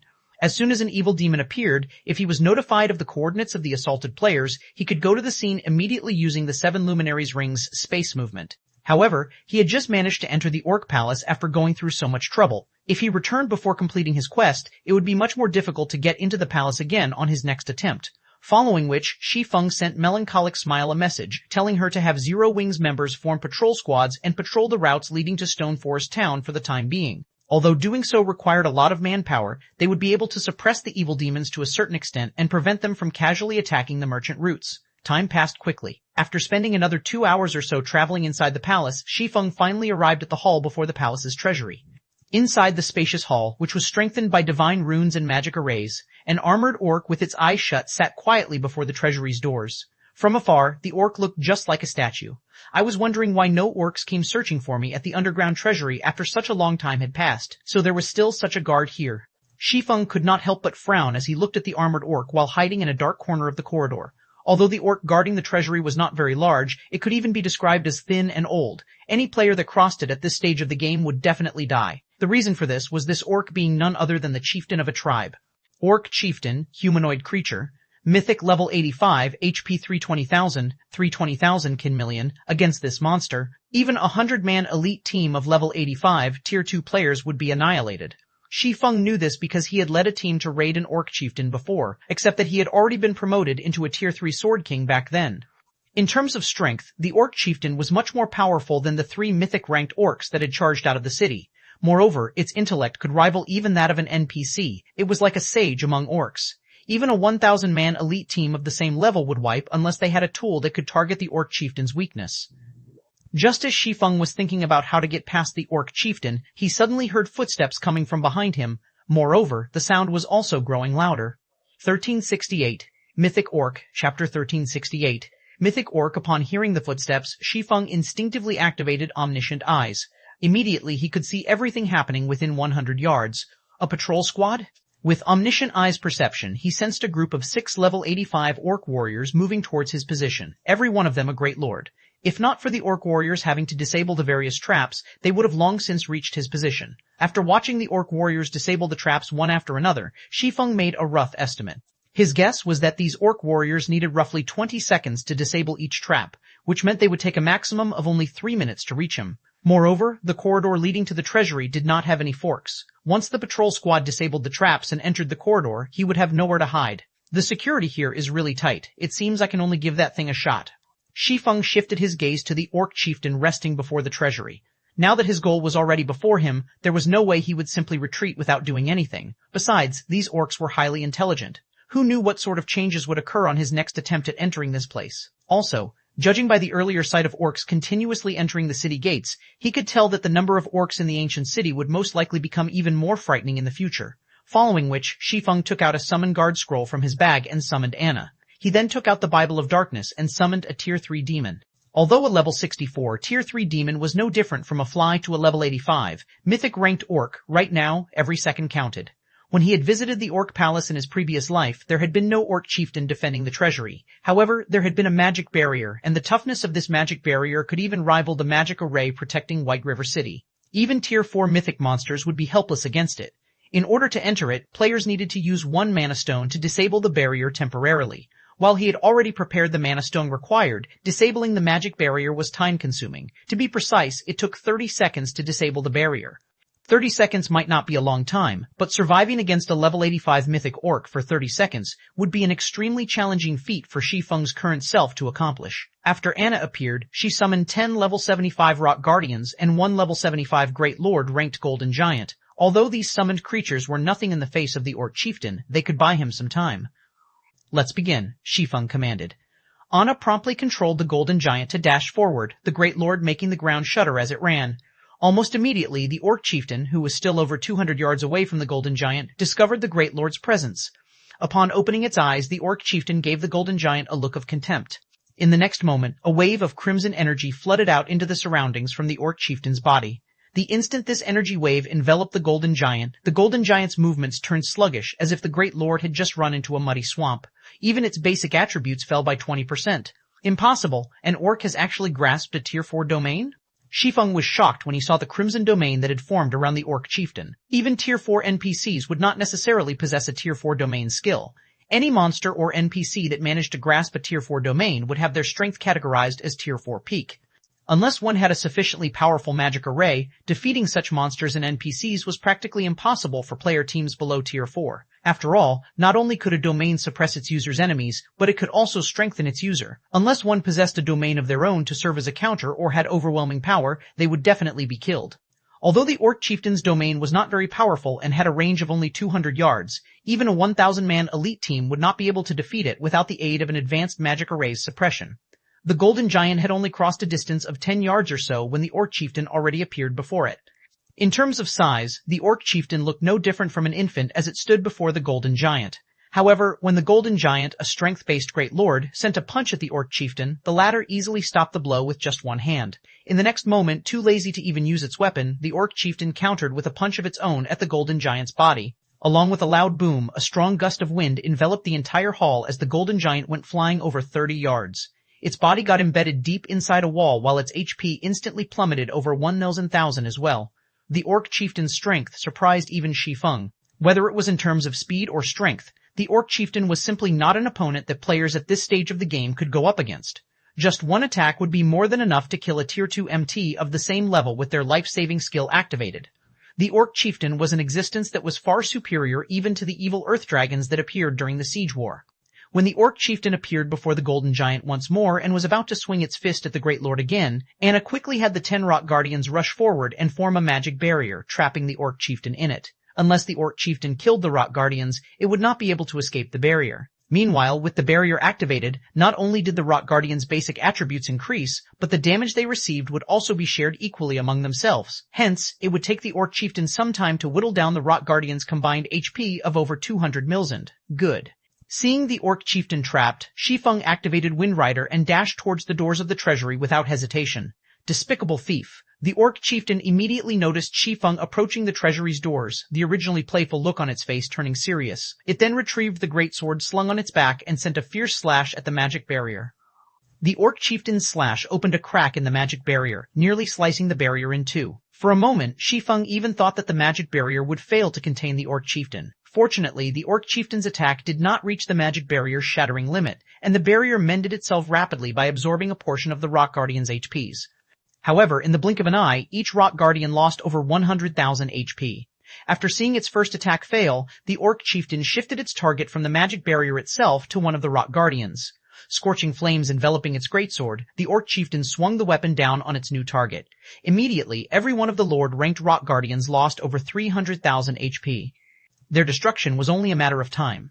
As for the Golden Giant, that was similarly trapped inside the magic barrier. Although it tried to interfere with the Orc Chieftain's attacks, the latter paid no attention to the Golden Giant whatsoever. The Orc Chieftain simply focused on attacking the Rock Guardians, chipping away at their HP. Moreover, the rate at which the Rock Guardians were losing HP kept rising. Quick, move quickly! After arriving before the treasury's doors and starting the disabling process for the magic barrier, Shi Feng could not help but grow anxious as he looked at the loading bar that appeared before him. At the rate at which the Orc Chieftain was dealing damage, the Rock Guardians would die in less than 30 seconds. Meanwhile, while Shi Feng was disabling the magic barrier, he could not suffer any interruption at all. As long as he came under attack or tried using a skill or tool, he would have to start the disabling process all over again. 5 seconds, 10 seconds, 20 seconds. When 2/3 of the loading bar was filled up, the sound of an explosion entered Shi Feng's ears. All 10 Rock Guardians were annihilated. Moreover, right now, the Orc Chieftain's body was covered in flames. It was obvious that the Orc Chieftain was no longer pulling its punches. Letting out an angry roar, the Orc Chieftain dashed straight at Shi Feng. Gnashing his teeth, Shi Feng shouted, "Anna!" Just in time, Anna finished chanting the last verse of her incantation. In the next moment, a golden magic array formed at the ceiling of the hall. A silver-armored Valkyrie then appeared, covering Shi Feng's back. 1369 Empire's Rise, Chapter 1369, Empire's Rise Angel Summoning. This was the strongest trump card Shi Feng could use right now. Although he knew that the 10 Rock Guardians couldn't hold off a mythic-ranked orc for long, he hadn't expected them to die so quickly. Only 22 seconds had passed since he had started the disabling process. To make matters worse, he wasn't allowed to receive damage or use skills to defend himself. Doing so would reset the disabling process. "Human, you have angered me. You dare come and steal the king's treasure? You will pay for this transgression with your life." The Orc Chieftain's wrathful bellow echoed throughout the hall, shaking the very stone. The Orc Chieftain's eyes were bloodshot and its muscles had expanded significantly. Flames danced across its body. As a result, when it dashed towards Shi Feng, it looked like a flying meteor.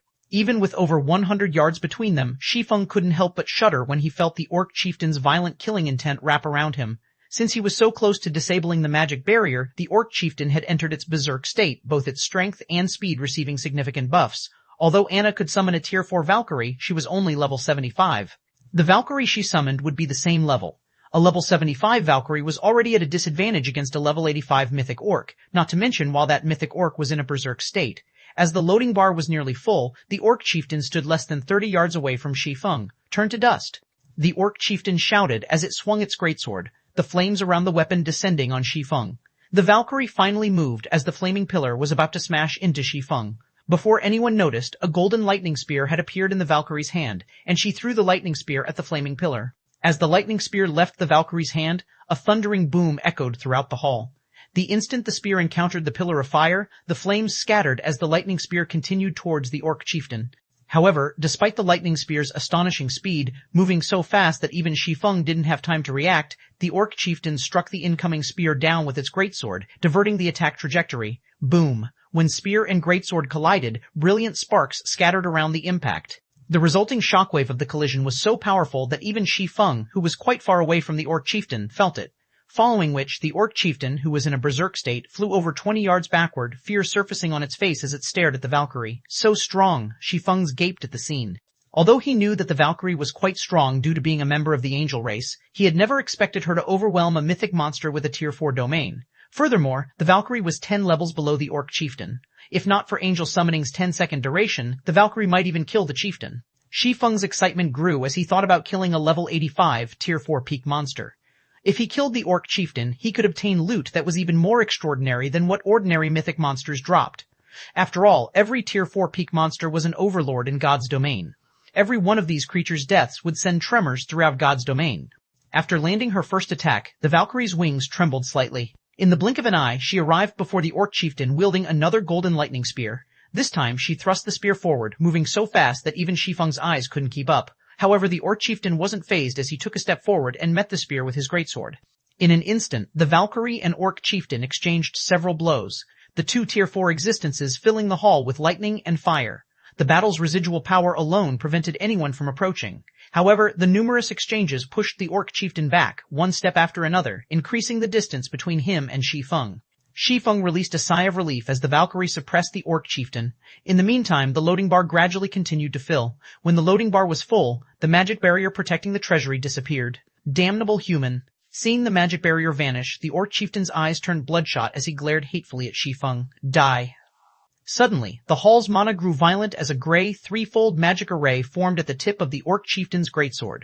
The crimson flames dancing over the weapon also faded to a dark gray, radiating a deathly aura that even Shi Feng was wary of. Suddenly, the orc chieftain swung its greatsword in Shi Feng's direction 9 times, sending 9 gray fire pythons towards the swordsman. Although the Valkyrie tried to block the attacks with her lightning spears, she could only toss 7 spears in a single breath, striking down 7 fire pythons. The remaining 2 continued towards Shi Feng unhindered. Watching the 2 fire pythons approach, Shi Feng did not dare to be careless as he activated absolute defense while trying to open the doors before him. Although the treasury doors were massive, Shi Feng pulled one open without much force. Although the gray fire had wrapped around him, they couldn't do any harm. Success. Shi Feng was ecstatic. The orc chieftain watched helplessly as Shi Feng disappeared into the treasury with Anna at his heels. The treasury contained a teleportation array connected to a special space. The special space was similar to a dungeon. Once players entered, monsters and players outside wouldn't be able to reach them. Upon entering the treasury, Shi Feng stood before a large golden shrine. Various treasures had been put on display inside the shrine, and every one of these items was extremely valuable to current players. It's here.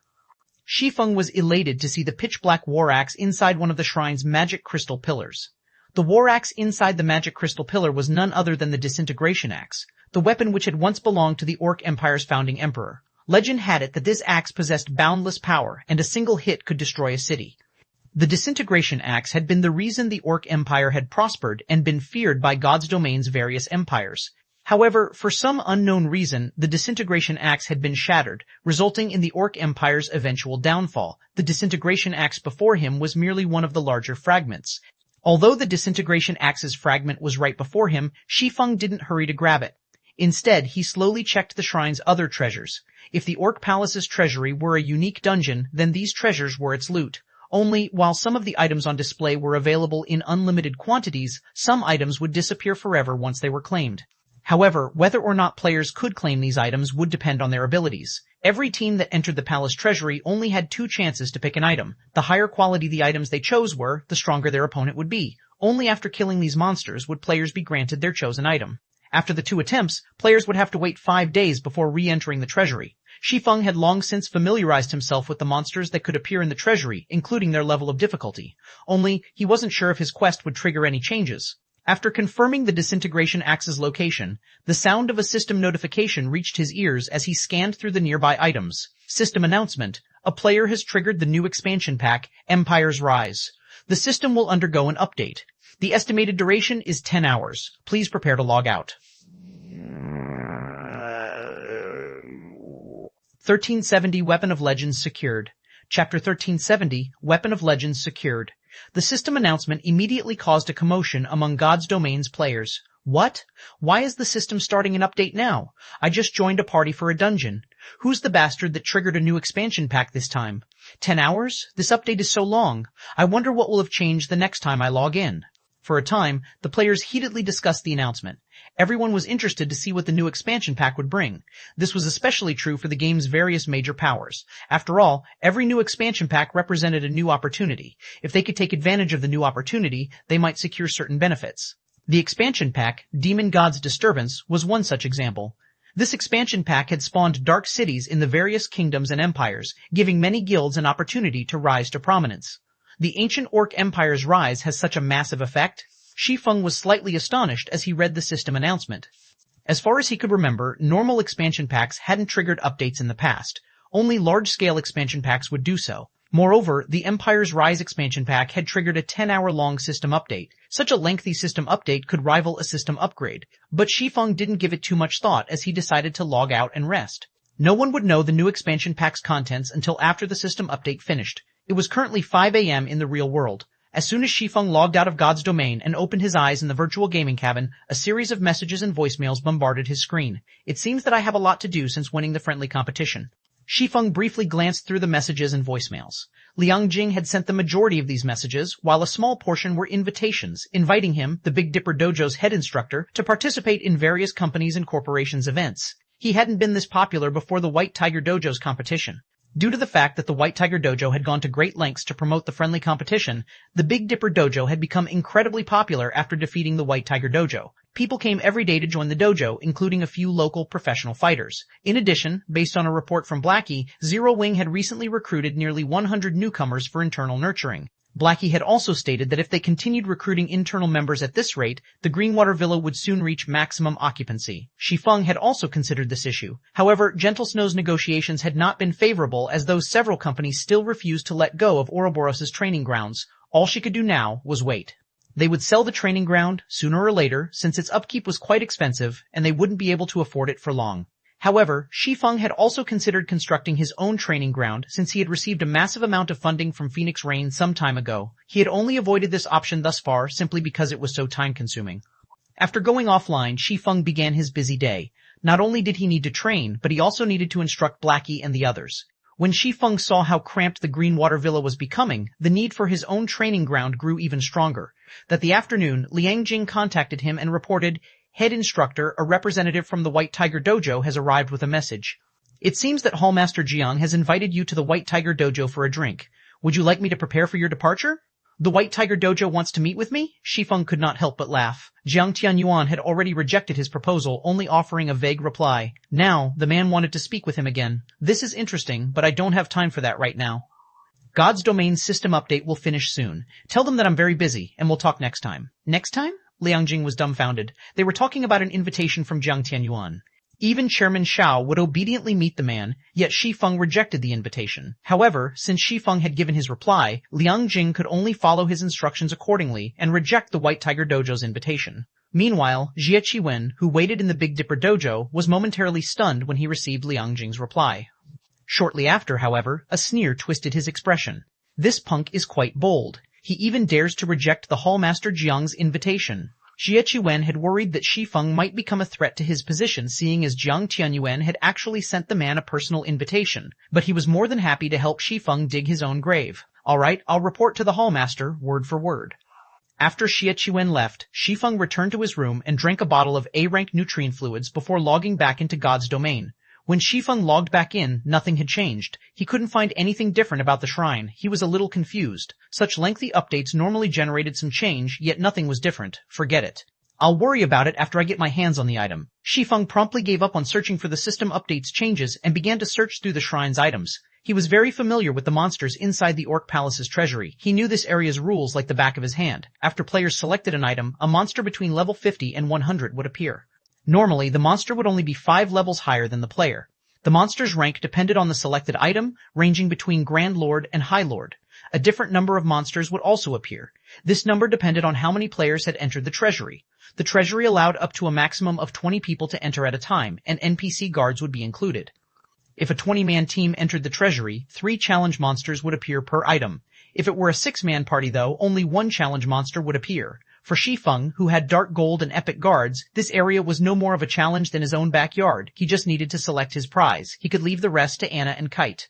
Shi Feng already knew what he was looking for, the advanced auction house design. In this treasury, the advanced auction house design was only second to the disintegration axe. It was a reward for the first player to infiltrate the treasury. It was only available once. It wasn't long before Shi Feng found the advanced auction house design and accepted its challenge. After all, he did not know what kind of enemy to expect when he selected the disintegration axe. On the off chance that he was no match for the challenge monster, he would also lose his chance to obtain the advanced auction house design as well. Suddenly, a 9-meter-tall level 59 mechanical giant appeared in the middle of the shrine. Similar to Anna's rock guardians, which were made entirely of stone, the mechanical giant was a mechanical life form. Guardian warrior, elemental creature, Grand Lord level 59, HP 80,000 70,000, Million Gizdantly had Anna summon a level 75 golden giant to tank the guardian warrior, while Kite and Anna attacked from the sides. While Shi Feng attacked the guardian warrior, he also paid attention to the golden giant's HP, healing it with life bloom whenever its HP fell to a critical low. Although the level 75, Great Lord ranked Golden Giant didn't have an overwhelming advantage against the level 59, Grand Lord ranked Guardian Warrior. It had no problems facing the Guardian Warrior on equal footing. In less than 15 minutes, the Guardian Warrior collapsed at Shi Feng's feet, allowing Shi Feng to obtain the advanced auction house design. With this trip hasn't been in vain. Shi Feng smiled at the advanced auction house design. Due to the advanced auction house, Ouroboros had been the envy of many superpowers in the past.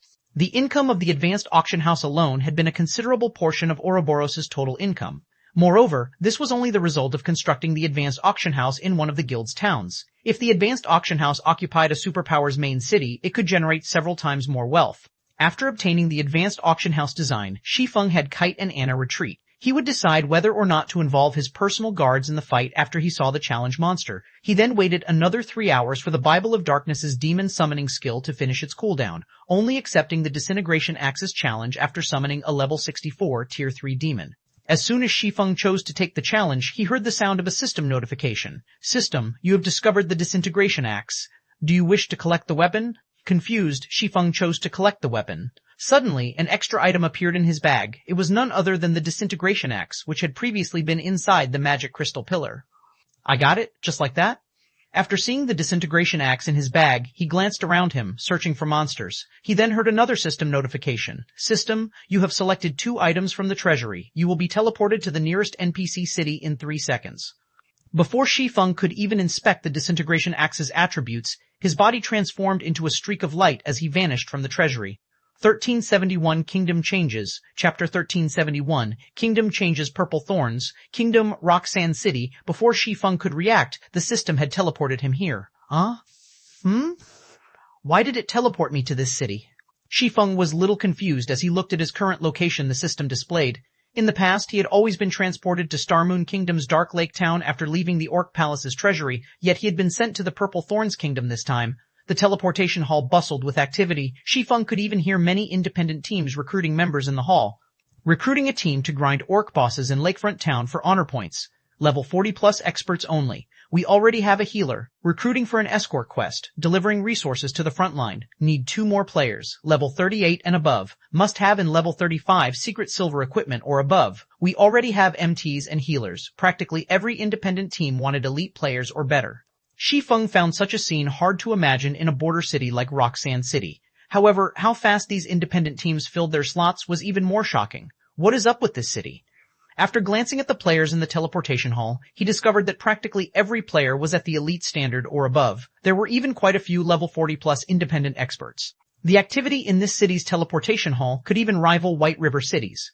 Although Roxanne City was a major NPC city in the Purple Thorns Kingdom, it was close to the kingdom's border. The region didn't have particularly abundant resources either. Hence, finding so many players developing in Roxanne City was unusual. Expert players should be an even rarer sight. Yet, not only was Roxanne City's player population surprisingly high, but the quality of its players was also stunning. Before Shi Feng could get a grasp of the situation, one of the larger-sized teleportation magic arrays lit up. A team of level 40-plus players then emerged. Every one of these players wore a guild emblem belonging to none other than the first-rate guild, Star Alliance.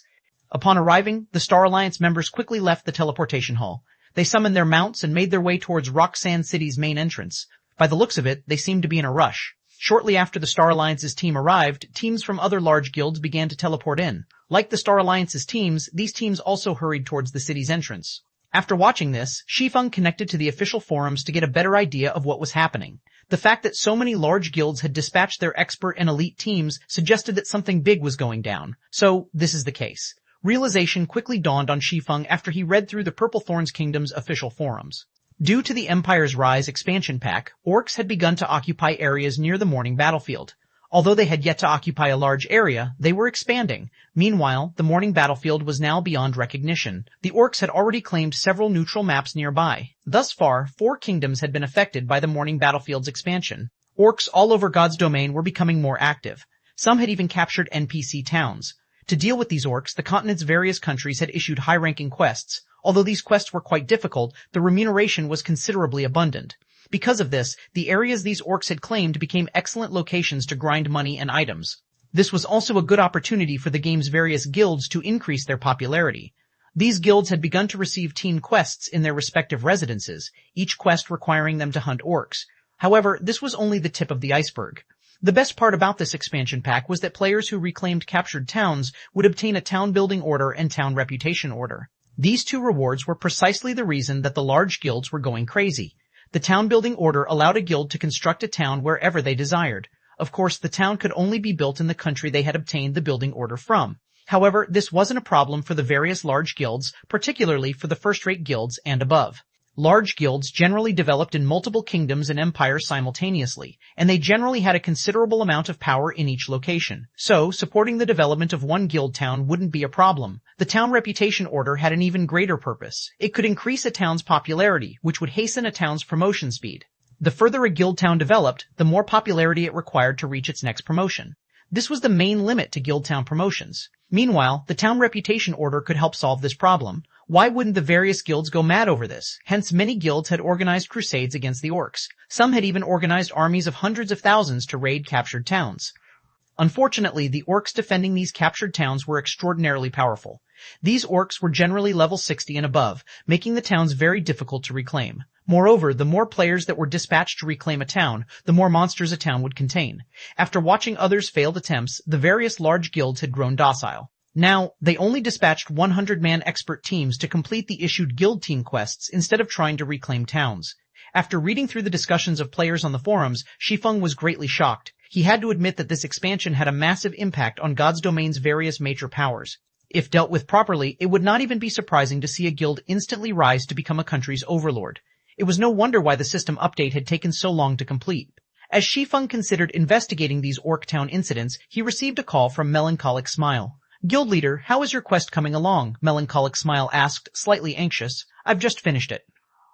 "I just have to turn it in," Shi Feng said, chuckling. "Why? Has something happened?" "Nothing has changed. Only, the evil demons around Stone Forest Town and White River City are becoming increasingly active. Moreover, Great Lord-ranked evil demons have begun to appear. The evil demons are growing so bold that they have even begun to ambush the teams we've dispatched to patrol the trade routes. We've already incurred significant losses. Meanwhile, the player traffic visiting Stone Forest Town has decreased by more than half. At this rate, Red Iron Town's player population will surpass Stone Forest Town's very quickly," Melancholic Smile reported helplessly. "Beast Emperor really is bold." Hearing that Great Lord-ranked evil demons had begun to show up, Shi Feng could not help but chuckle as he said, "Isn't he afraid that his Great Lords won't make it back home?" Even Abandoned Wave had only employed a few Great Lord-ranked evil demons due to the difficulty of nurturing them, yet Beast Emperor had dispatched a large number of Great Lords to attack players. Although we thought about killing those Great Lords as well, sending the guild's main force to lead a 1,000-man team to hunt them down, they've evaded us constantly, as if the evil demon knew about our team's locations.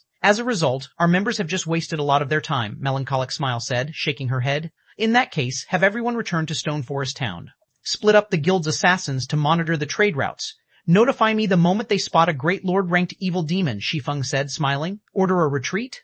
Melancholic Smile was stunned. Guild leader, if we do that, those evil demons will become even more daring. If they allowed those evil demons to slaughter the players visiting Stone Forest Town, even fewer players would make the trip.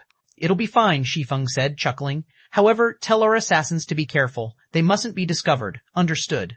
Melancholic Smile could only nod helplessly. She didn't understand the benefit of such a thing. She then started to recall the teams patrolling the various trade routes. As for Shi Feng, he retrieved a return scroll from his bag and teleported to White River City. First, he needed to turn in his commission quest.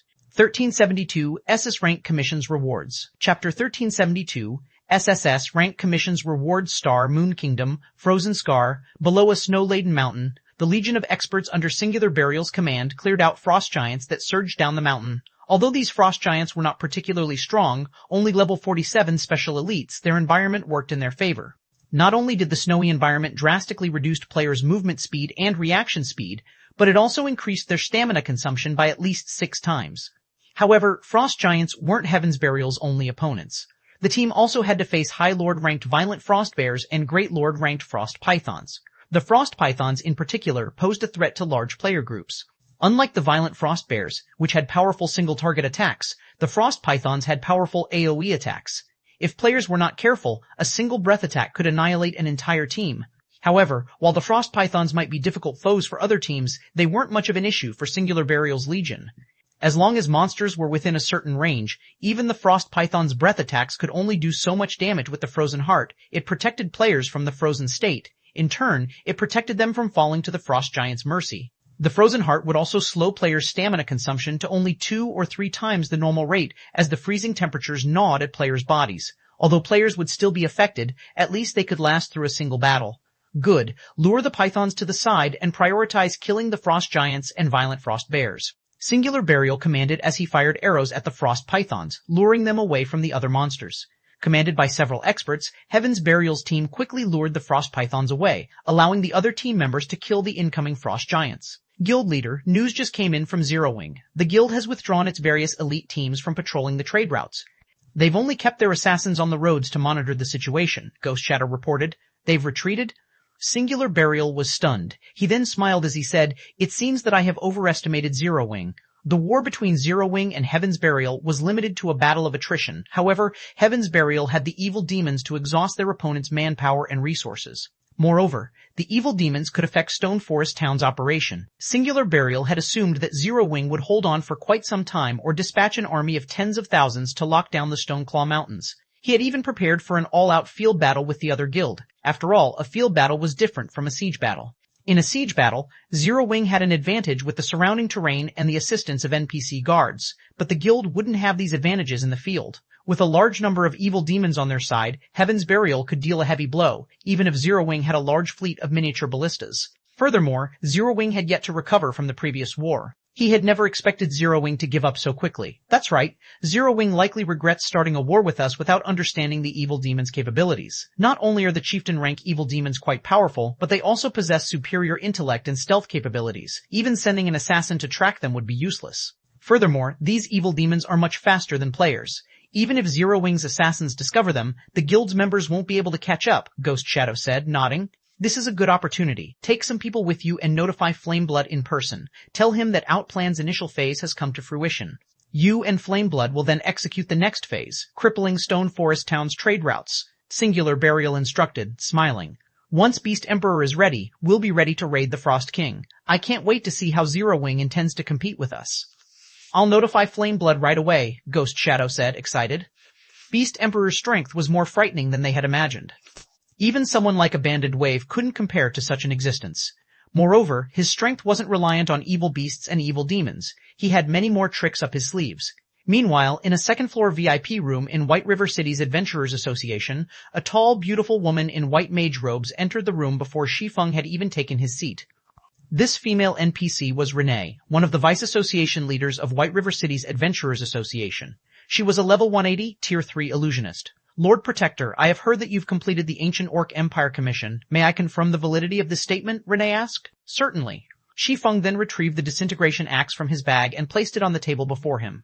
If not for the wooden table's magic array enhancement, the disintegration axe would have shattered it. This wasn't to say that the weapon was particularly heavy. Rather, the disintegration axe contained frightening, destructive power. Despite remaining idle, one would notice the space around the disintegration axe show signs of collapsing. Moreover, this was only a result of the damaged disintegration axe.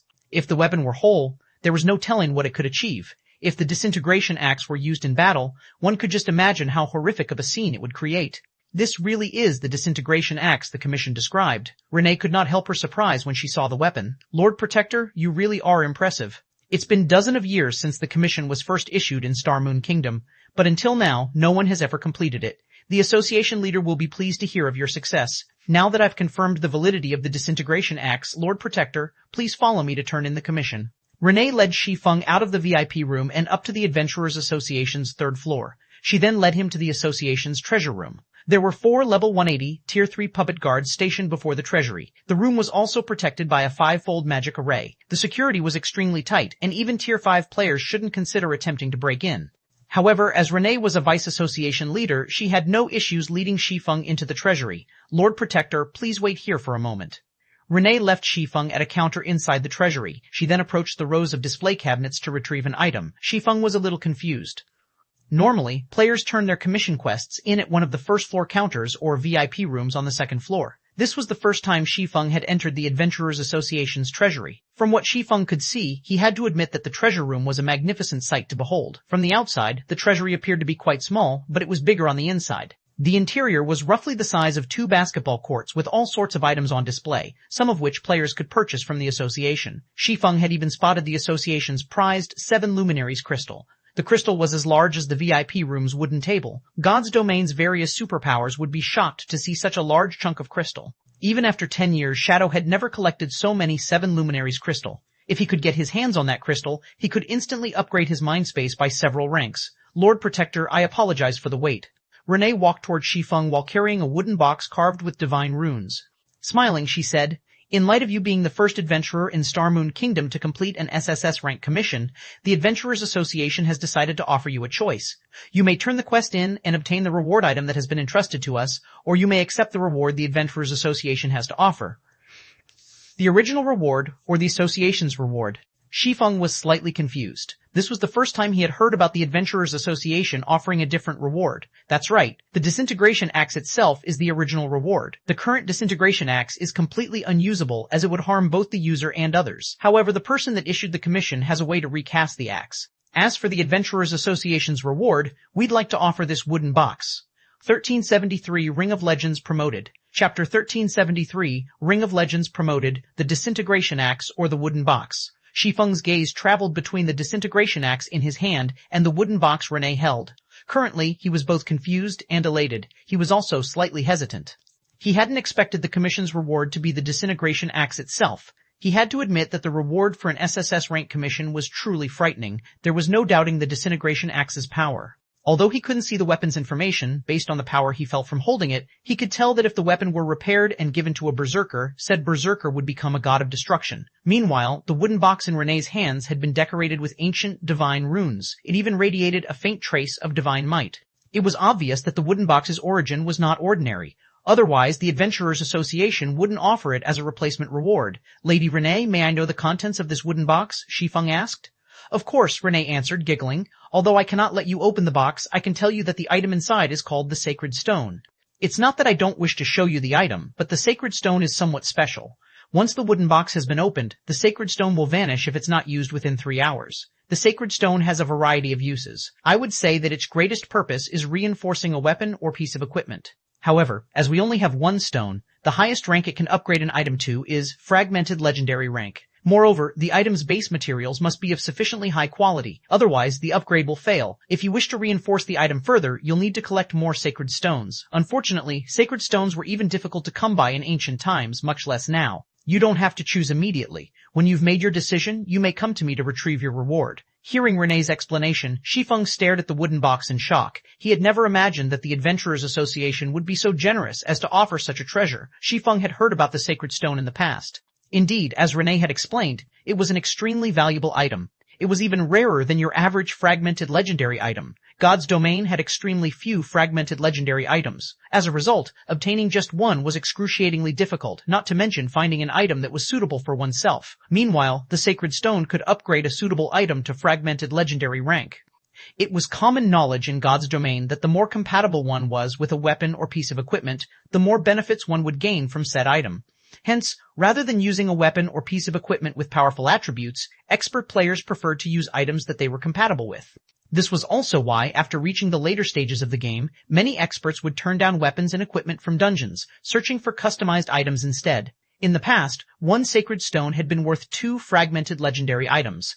As Renee had said, he only had this opportunity because he was the first player in Starmoon Kingdom to complete an SSS rank commission quest. Lady Renee, I've made my decision. I will choose the sacred stone, Shi Feng said without hesitation. Although the disintegration axe was quite powerful, the weapon would be limited to fragmented legendary rank after its recasting. Repairing it fully would likely be even more challenging than repairing the Heavenly Dragon's breath. Who knew how long it would take to repair the weapon?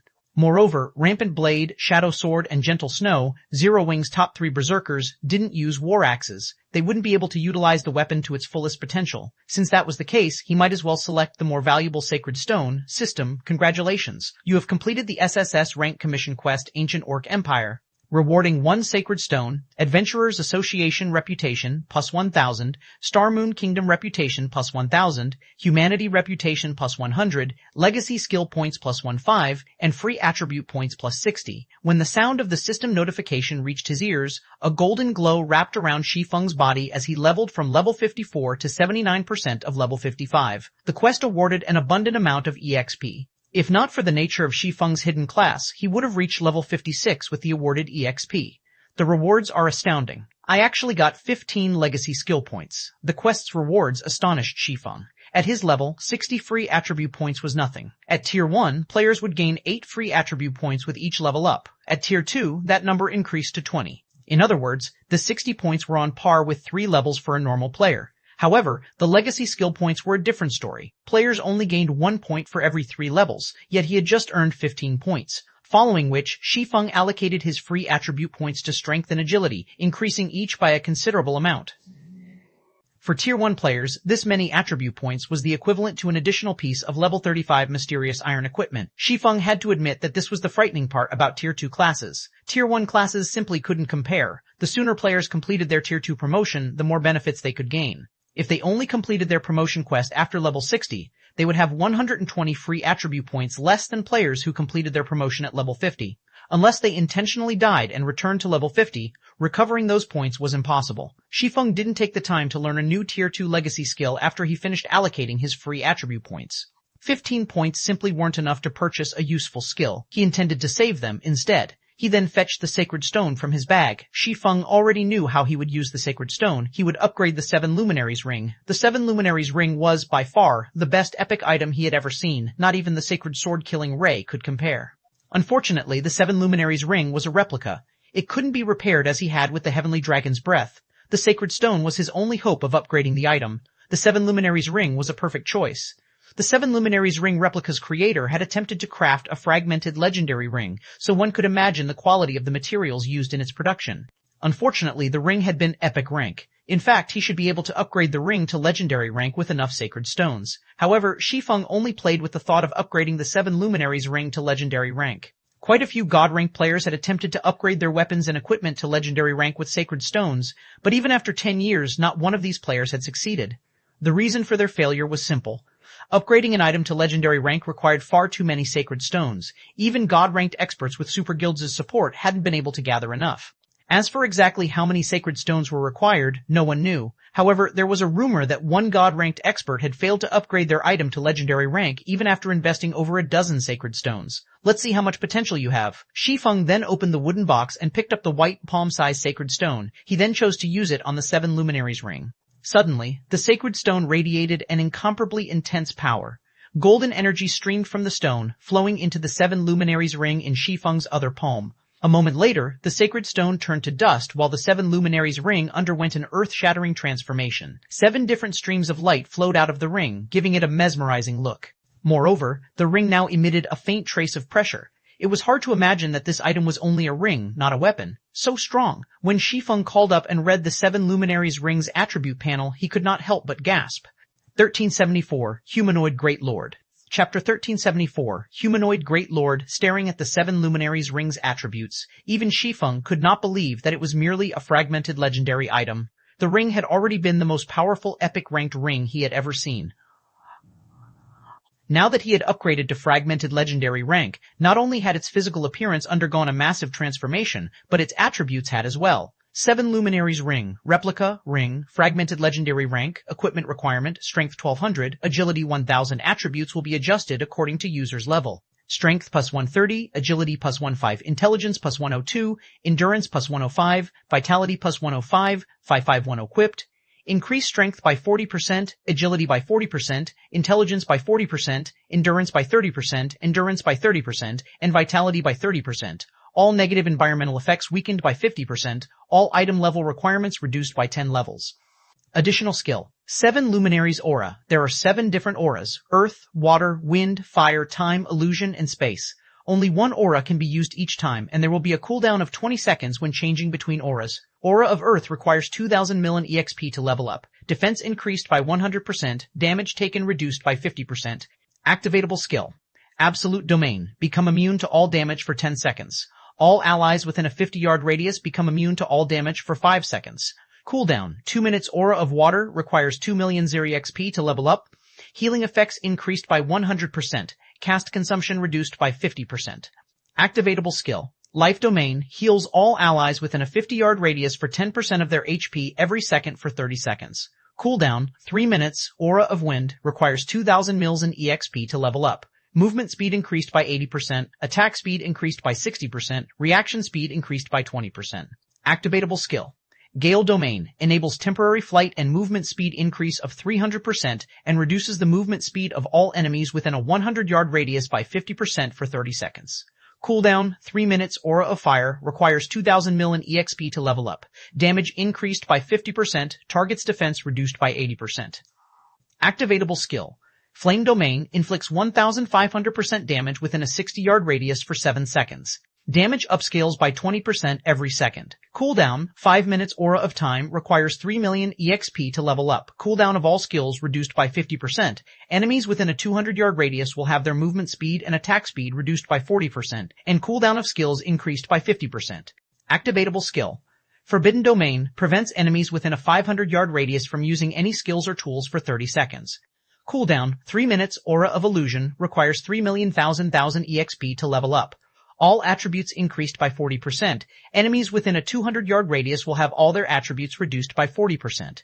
Activatable skill. Fantasy Domain, immunity to all magic damage and 20% of magic damage received will be converted to healing to recover players' HP for 20 seconds. For 180 seconds, all negative effects within a 100-yard radius will be removed. Cooldown, 3 minutes. Aura of Space requires 3000 million EXP to level up. Immunity to all control and restricting effects. Activatable Skill 1, Space Movement, instantly move to any location within a radius of 600,000 yards. Cooldown, 3 minutes. Activatable Skill 2, Spatial Gate, opens a spatial gate that allows players to go through it. Spatial Gate can be connected to any location within a 300,000 yard radius. Spatial Gate will stay open for 1 minute. Cooldown, 20 minutes. Although the 7 Luminaries Ring's basic attributes were subpar for a fragmented legendary item, even inferior to the Heavenly Dragon's Breath, all players dreamed of using its activatable skills. The skills were useful in nearly all aspects of battle. Most importantly, these skills wouldn't only benefit the user as they also benefited one's allies.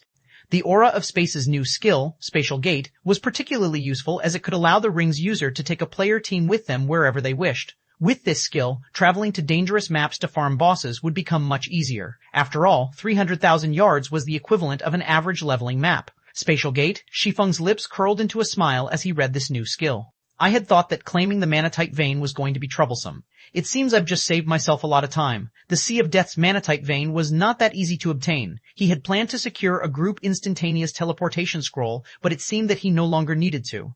When Shi Feng re-equipped the 7 Luminaries Ring, it felt as if the power of an ancient beast welled within him. Moreover, his mind became much clearer and more active than before. Is this the ring's hidden effect? Shi Feng was surprised to notice the surrounding mana converge towards him. Although the affected area wasn't large, only 2 yards around his body, the mana density was roughly 30% higher than normal. Despite such a low percentage, it shouldn't be taken for granted. In a high mana density environment, the results would be staggering, following which Shi Feng's fist shot out in a mock punch. Pung! He heard an explosion as his fist created a gust of wind that extended up to 10 yards away. My strength and speed can match a great lord of the same level now. Shi Feng balled his fist as he estimated his current strength. Previously, he had nearly had as much strength as a Great Lord of the same level. Now, he was certain that his strength was on par with a Great Lord's. Although there did not seem to be a huge difference between the two, the gap was massive. If his strength were only close to rivaling a Great Lord of the same level, he'd receive a lot of damage in a head-on confrontation. Without a healer's support, it was only a matter of time before the monster whittled him down, as monsters had far more HP than players. However, if he had truly reached the Great Lord standard, his battle recovery could make up for the damage he took in a one-on-one fight. He could fight until he ran out of stamina. Meanwhile, as long as he dealt enough damage, he could solo a Great Lord without any special tricks. He could now fight foes of a higher tier. In the past, he had envied Apex experts and their frighteningly high attributes, yet now, he stood among them upon reaching Tier 2. If the Apex experts in his past knew about this, their jaws would hit the ground. Now that I've completed my quest, it's about time to visit Charlene. Shi Feng smiled, satisfied. Before he left the Adventurers Association, though, he hid the 7 Luminaries' Ring's hidden effect. Otherwise, he would attract a lot of attention even with a black cloak. As soon as Shi Feng left the Adventurers Association, he received a call from Melancholic Smile. Guild leader, the assassins I've dispatched have discovered a large group of evil demons. There are 3 times as many as those that assaulted our patrol teams. By the looks of it, their target seems to be an NPC merchant fleet, Melancholic Smile anxiously reported. When she had taken over Stone Forest Town's management, she had learned just how important the NPC merchant fleets were to the town. Without these NPC merchant fleets, Stone Forest Town would lose all sorts of special merchandise. If NPC merchants stopped visiting the town's popularity growth would slow to a crawl. To put it simply, the NPC merchant fleets were crucial to Stone Forest Town's promotion. However, these NPC merchant fleets normally hired both NPC and player guards, making them difficult to mug. They simply weren't opponents current players could go up against. However, with so many evil demons participating in the assault, these NPC merchant fleets could suffer defeat. They're targeting the NPCs already? Shi Feng smiled faintly. Good. I can use this opportunity as a test. Guild leader, do you really intend to solo all of those evil demons? Melancholic Smile was stunned. The idea was simply too reckless. The opponent consisted of over 100 evil demons, including Great Lords. Even a 100-man expert team would risk extermination, much less a single player. Relax. Send me the coordinates. Also, tell the assassins to be a little more careful and avoid discovery at all costs. Those evil demons have very sharp senses, Shi Feng said as he tried to soothe Melancholic Smile's panic. He then disconnected the call and retrieved a guild transfer scroll from his bag. He then transformed into a streak of light before vanishing. 1375, Display of Strength, Chapter 1375, Display of Strength Star Moon City region. In one of the forested valleys in the Stoneclaw Mountains, a fleet of carriages rolled along the gravel road as it passed through the valley. From the top of a mountain, one could easily spot over 50 carriages. Among them, the most inferior carriage was an advanced transport carriage pulled by 2 horses. Meanwhile, the carriages carried all sorts of large crates containing rare merchandise to be sold in Stone Forest Town. Due to Stone Forest Town's Adventurers Association, the town had attracted far more wandering merchants. Moreover, Sinewood Town was no longer the only town connected to Stone Forest Town. A total of 3 towns now had roads leading to the guild town. However, the 2 new trade routes weren't as lively as the road linked to Sinewood Town, since the other 2 towns were further away. Regardless, due to the increase of wandering merchants traveling to Stone Forest Town, the 3 NPC towns began to receive more high-rank escort quests. Although escort quests did not award a lot of EXP, they did offer plenty of coins. To independent players, these quests offered a considerable income. Moreover, players who just so happened to plan on heading to Stone Forest Town could rake in some additional income while they were at it, killing 2 birds with 1 stone. However, such a profitable opportunity was not available to everyone as escort quests had a minimum strength requirement. Moreover, the larger a merchant fleet was, the higher the requirements were. As for how these NPC merchants determined if a player were strong enough, said player would be required to spar with the fleet's NPC guards. The main god system would automatically lower the guard's strength to the standard of elite players at this stage of the game. If the player defeated the NPC guards, they could accept the escort quest. If a player wanted to become the merchant fleet's vice leader, receiving greater pay, they needed to defeat an NPC guard adjusted to the standard of current expert players. In the Stoneclaw Mountains Valley, over 100 players accompanied this merchant fleet. Even without the NPC guard's aid, the escort players easily defeated any monsters the fleet came across. Even monster groups led by a level 45 Great Lord were no match for these players. Commander, are we really going to buy a private house in Stone Forest Town this time? A gray-robed woman with long, crimson hair asked the man with disheveled hair seated next to her in one of the transport carriages. This charming woman's question quickly attracted the attention of the other players in the carriage. These players weren't only focused on the woman because of her beauty. Rather, it was because this woman was a level 43 summoner. She was also the vice commander of Firecloud Fox, a well-known adventurer team from the Black Dragon Empire and one of the Empire's top 100 summoners. Graceful Moon. Many of the Black Dragon Empire's large guilds wanted to recruit Graceful Moon. Unfortunately, none of them had ever succeeded. As for the disheveled, cool-looking man, his identity was even more astounding. His name was Remnant Cloud, the Firecloud Fox's commander. Similarly, he was one of the top 100 shield warriors within the Empire. It was due to such a powerful MT that Firecloud Fox had grown into a large-scale adventurer team with over 500 members and a reputation known throughout the Black Dragon Empire. I plan to look around first. If Stone Forest Town is as impressive as the rumors make it out to be, buying a house wouldn't be a bad idea, Remnant Cloud said, chuckling. Stone Forest Town was considerably famous in the Black Dragon Empire. One of the main reasons for its popularity was the battle arena. Recently, quite a few experts had earned themselves a spot among the top 100 on the Black Dragon Empire's various class ranking lists. After some research, many other players discovered that these newcomers shared one similarity. They all trained in Stone Forest Town's battle arena. Moreover, these players' ranks in the Empire continued to rise. Because of this, Stone Forest Town's battle arena had become quite popular in the Black Dragon Empire. To improve his team members' strength, Remnant Cloud had decided to make the trip and investigate the town himself. Commander, it's fine if you just want to look around, but if you decide to purchase a private house, I suggest otherwise. I've heard that a war has recently broken out between Zero Wing and Heaven's Burial, and the latter seems to have the advantage. Furthermore, Heaven's Burial's Red Iron Town has more potential. Not only are there plenty of high-level and high-resource maps nearby, but players will also be able to use Evernight City as a transfer point between the guild's other towns in the future. Investing in Red Iron Town will be more convenient than investing in Stone Forest Town. As for the battle arena, currently, other guilds have already begun to construct battle arenas in their own towns. It is only a matter of time before they catch up with Stone Forest Town's battle arena. Graceful Moon did not view Stone Forest Town's future in a particularly positive light. In her opinion, the town only had a few minor advantages at the moment. However, as time passed, the various large guilds towns in the Black Dragon Empire would undoubtedly catch up. After all, the Black Dragon Empire was far more prosperous than Starmoon Kingdom. Even if their adventurer team wanted to purchase a private house in Starmoon Kingdom, considering their long-term development, purchasing a house in Red Iron Town was the wiser choice. I guess you're right. But since we're already here, let's go take a look. After giving the matter some thought, Remnant Cloud saw the reasoning in Graceful Moon's words. Various guild towns were already prioritizing their battle arenas. As for the mana density, these guilds were doing their best to find solutions. They would deal with the problem sooner or later. While Graceful Moon and Remnant Cloud conversed, they heard a commotion in the forest on both sides of the gravel road. Suddenly, easily over 1,000 pitch-black figures darted out of the dense woods. Not only did these figures block the merchant fleet's path, but they had also surrounded the carriages. Upon seeing these monsters, the escorting players prepared for battle. These monsters were nothing like the wild monsters they had faced on the road thus far. Every one of these monsters radiated a frightening aura, their eyes containing human-like wisdom. Moreover, their levels were shockingly high. These monsters were all level 70, roughly 25 levels higher than the monsters the merchant fleet had previously encountered. How is this possible? Didn't they say that these evil demons only assaulted passing players?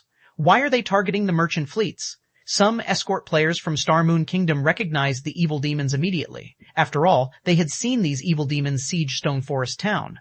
These monsters' attacks on Stone Forest Town's players was nothing new either. What surprised these players was that these evil demons actually dared to assault an NPC fleet.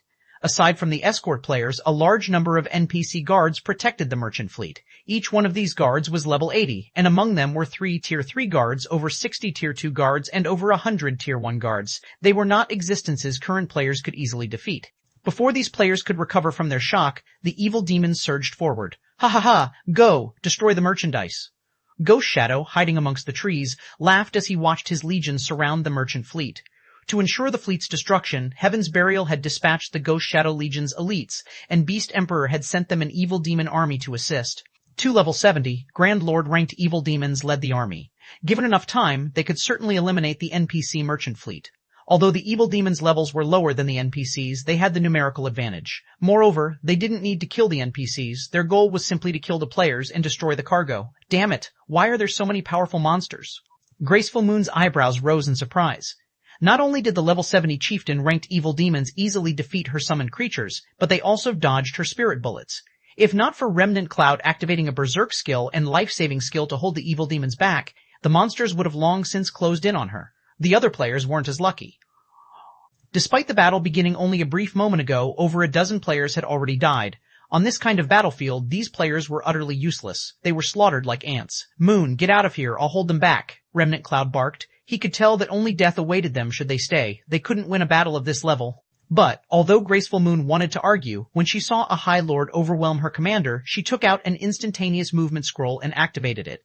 A futile struggle. Ghost Shadow growled disdainfully when he noticed several players removing instantaneous movement scrolls from their bags. Before they had taken action, he had used a tool Beast Emperor had given him to seal the area, making it impossible for players to escape via return scrolls or instantaneous movement scrolls. Why did it fail? Graceful Moon's expression darkened when she realized that she was still on the battlefield even after the instantaneous movement scroll had disintegrated. As for Remnant Cloud, despite barely holding on thanks to a healer's help, it would only be a matter of minutes before he died as more evil demons descended on their prey. When Remnant Cloud had less than 20% HP remaining, a Great Lord-ranked evil demon circled the man, swinging its claws at the shield warrior. Remnant Cloud was already doing everything he could to block the evil demon's attacks from the front. He did not have any spare power to protect his back. "Commander," Graceful Moon gasped, "am I going to die just like this?" Remnant Cloud understood that there was no escaping death when he noticed the Great Lord behind him. Suddenly, a spatial tear appeared between Remnant Cloud and the evil demon, and a figure leaped onto the battlefield. However, despite the spatial tear's abrupt appearance, the evil demon's attack did not falter in the least. "Be careful," Remnant Cloud shouted. He could faintly tell that the figure behind him was a player. Unfortunately, only 3 yards separated this figure and the evil demon. Not even an expert could react in time to block such an unexpected attack from a Great Lord with so little distance between them. However, when the evil demon's claws were less than 1 yard away from the newcomer, a blue glow blossomed on the evil demon's body. Like a cannonball, the Great Lord-ranked evil demon shot backward, crossing a dozen yards before crashing into a large tree. A second after the impact, the towering tree fell to the ground. As for the figure that emerged from the spatial tear, he remained where he had stood, his calm composure making it seem as if nothing had happened. 1376. The Seven Luminaries' Rings Power. Chapter 1376. The Seven Luminaries' Rings Power. When the Great Lord-ranked evil demon's body hit the ground, the battlefield fell silent. How is that possible? Graceful Moon wore an incredulous look as she stared at the evil demon sprawled in the dirt. Turning her gaze towards Shi Feng, she muttered, "Just what did he do?" Without using any special tricks or magic arrays, contending with a level 70 Great Lord was impossible for current players. Even if Remnant Cloud, Firecloud Fox's commander, activated his Berserk skill and life-saving skill, he'd be lucky to survive even a moment against such an advisory, much less throw such a monster over a dozen yards. Graceful Moon wasn't the only one shocked. Every player that had witnessed the scene was stupefied. "That can't be a player, right? What is going on?" "No, that's not right. There's a green marker above his head. He must be a player. Who is that?" Everyone's gaze fixed on Shi Feng. For a moment, they tried to guess the man's identity, both curious and surprised. "Fellow friend, hurry and leave this place. There are too many monsters here," Remnant Cloud advised as he turned to Shi Feng, who stood behind him. Although he hadn't seen how the even demon had been thrown, not one of the experts he was familiar with were capable of sending a level 70 Great Lord flying. With such strength, Shi Feng could definitely shatter the evil demon's encirclement. "You want to leave?" Ghost Shadow, still hiding in the forest, sneered as he asked, "Do you think you can?" Although Shi Feng's counterattack had surprised him, that was all. Since Shi Feng had already joined the battle, he shouldn't cling to any hope of leaving alive. After all, Shi Feng had only used some special method to knock back the Great Lord. The swordsman was not truly capable of defeating one. Moreover, more than 10 Great Lords participated in this operation. If one was not enough, he simply needed to send 2 more at the newcomer. As Remnant Cloud was about to warn Shi Feng of this, one of the nearby Great Lords and 5 Lord-ranked evil demons dashed towards the swordsman, dark fog wrapping around their claws as they swiped at Shi Feng. To make matters worse, the evil demon's coordination was only slightly inferior to expert players. Seeing this, Remnant Cloud frowned. Even as a shield warrior, he could only stand against 3 evil demons at once.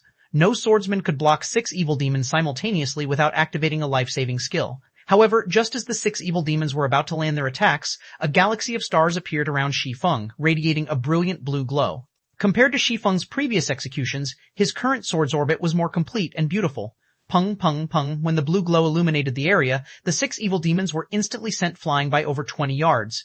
They hadn't even managed to reach the edge of Shi Feng's cloak, much less deal any damage. Meanwhile, each of the 6 evil demons had instantly lost over 20,000 HP, with some losing nearly 50,000 HP due to a critical hit. As evil demons had much less HP than ordinary monsters, their HP bars had decreased significantly. This, Remnant Cloud was dumbfounded. Shi Feng's previous feat of throwing a Great Lord could have been brushed off as a powerful skill. Now, however, Shi Feng had launched 6 evil demons with a single move. Even an experienced expert like Remnant Cloud could not help his surprise. Meanwhile, Shi Feng, who remained in his original position, glanced down at the Abyssal Blade, astonished.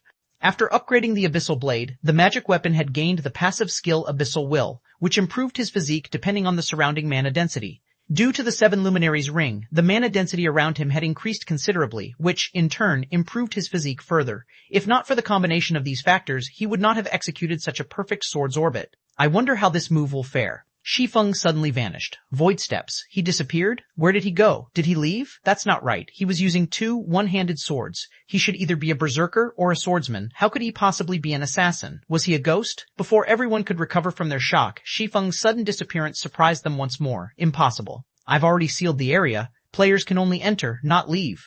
Ghost Shadow's eyes widened in surprise. Quickly, he turned to look around the battlefield, trying to locate the swordsman, but no matter how he searched, he couldn't find the player.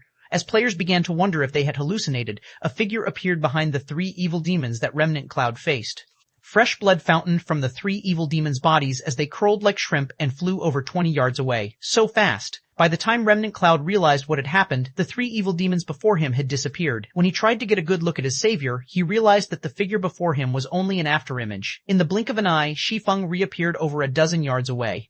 Once again, 4 evil demons were struck and sent flying. In such a way, Shi Feng's figure vanished and reappeared all over the battlefield. Each time he appeared, his attacks sent several evil demons through the air. He seemed like a deadly ghost on the battlefield. Commander, just who is that? Graceful Moon could not help but ask as she watched Shi Feng's afterimages flood the road. She had encountered and fought many experts in the Black Dragon Empire. She had even sparred with the Empire's top 10 experts. Although she hadn't been a match for those players, she could estimate how much of a difference separated them. However, as she watched Shi Feng, she couldn't fathom how vast the gap was between this man and herself. She felt as if she were staring into a bottomless abyss. I don't know either. Remnant Cloud smiled bitterly. Once Shi Feng had thrown over 300 evil demons, he stopped 50 yards away from the battlefield.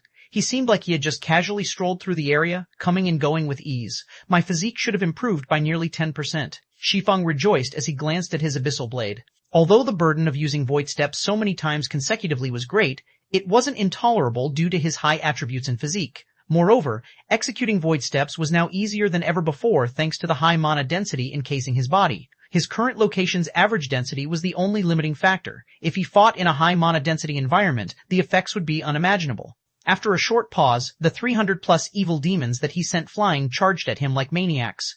The weakest among these evil demons was a chieftain, and the charge included 8 great lords. He's insane. He aggroed so many evil demons. Remnant Cloud's eyes twitched as he watched the evil demons stampede towards Shi Feng. He could not fathom what Shi Feng intended to accomplish by luring so many monsters. When the evil demons were within 30 yards, Shi Feng smiled faintly as he thrust the Abyssal Blade into the ground. Abyssal Curse. A pitch-black light pillar emerged from within the evil demon group, extending into the sky. The pillar then expanded to a radius of 30 yards, preventing all evil demons within range from moving. Even the Great Lord-ranked evil demons felt as if they had just stepped in mud. No matter how hard they struggled, they couldn't break free. Moreover, their attributes were rapidly reducing, following which a frightening amount of mana gathered around one of Shi Feng's hands, a crimson magic array forming above his palm. He then directed the magic array at the army before him. Flame Domain. A twofold crimson magic array formed in the center of the evil demon army, crimson shockwaves radiating from the center. Before everyone could figure out what was happening, a towering pillar of fire rose up from the ground, forming a mountain of flame as it enveloped every evil demon that had charged at the swordsman. The scorching fire ripped pained screams from the evil demons' throats as their HP plummeted. Initially, the evil demons had lost around 350,000 HP. In the next second, they lost over 400,000 HP. Then, they lost another 500,000 HP. By the time the flames scattered, the Lord-ranked evil demons had less than half their HPs remaining. The chieftains had been utterly annihilated. The fire's horrific damage had stupefied the witnesses. However, before these players could recover their senses, Shi Feng followed up Flame Domain with Lightning Blade, dealing another a heavy blow. Following which, he took out 2 Tier 3, large-scale destruction, magic scrolls, and used them consecutively against the remaining evil demons. In the end, all 300+ evil demons turned to dust. Suddenly, a golden glow flashed on Shi Feng's body as he rose from level 55 to level 56. 1377, He is Black Flame. Chapter 1377, He is Black Flame amazing. Just who is this guy? The players still fighting the evil demon army gaped when they saw Shi Feng turn over 300 evil demons to dust in just a few moments. A single chieftain-ranked evil demon could easily kill any one of them. If not for the level 80 NPC guards, they would have long since been annihilated. Yet, the mysterious, cloaked swordsman before them had slaughtered these evil demons as if he were grinding common monsters. It was an extravagant grinding method. Evil demons weren't like ordinary monsters. They did not drop any loot, only offering slightly higher EXP. Setting aside the fire spell Shi Feng had used, the 2 Tier 3, large-scale destruction magic scrolls could easily sell for over 1,000 gold. With that kind of money, a player could purchase a valuable plot of land in an NPC city. Moreover, even with enough money, Tier 3 magic scrolls weren't easy to purchase, much less large-scale destruction magic scrolls. In reality, however, Shi Feng hadn't wasted the 2 scrolls. Chieftain-rank evil demons had a considerably high chance of dropping evil energy crystals. In Shi Feng's previous life, a single crystal had sold for 10 gold on the market. Among the evil demons that he had killed, over 100 had dropped evil energy crystals. Not only had he earned back the money for the scrolls, but he had also made a profit. Damn it, where did this person come from? Ghost Shadow frowned, his expression grim as he stared at the distant Shi Feng. Evil demons feared large-scale destructions, spells almost more than anything. Unlike ordinary monsters, although evil demons had very high combat power, they didn't have a lot of HP. Even a level 70, Grand Lord-ranked evil demon only had 35,000 HP, not to mention the Great Lords and below. Commander, what should we do? We've lost nearly 1/3 of our evil demons. At this rate, it will be difficult to destroy the merchant fleet, a level 42 assassin clad in blue asked worriedly. Powerful magic barriers protected the NPC's carriages. Breaking a single barrier would take some time. In addition, the magic barriers buffed the nearby NPC guards. With these buffs, the 3 level 80 Tier 3 NPC guards were ridiculously powerful. They needed only a short time to kill Great Lord-ranked evil demons. Only the Grand Lord-ranked evil demons were a threat. Yet, Shi Feng had eliminated nearly 1/3 of their forces. This wasn't in the plans. He must be sick of living. He dares to treat Heaven's Burial's evil demons as EXP, use our trunk cards, have the 2 Grand Lords prioritize that player, lead 3 parties and assist the monsters from the side. Do not let him get away, Ghost Shadow growled, sneering. Understood, the blue-clad assassin immediately went into action. The Ghost Shadow Legion members, who had been hiding in the forest, snuck towards the Tier 3 NPC guards with bluish-purple scrolls. When they were less than 30 yards away from the Tier 3 NPCs, they revealed themselves and unfurled the scrolls.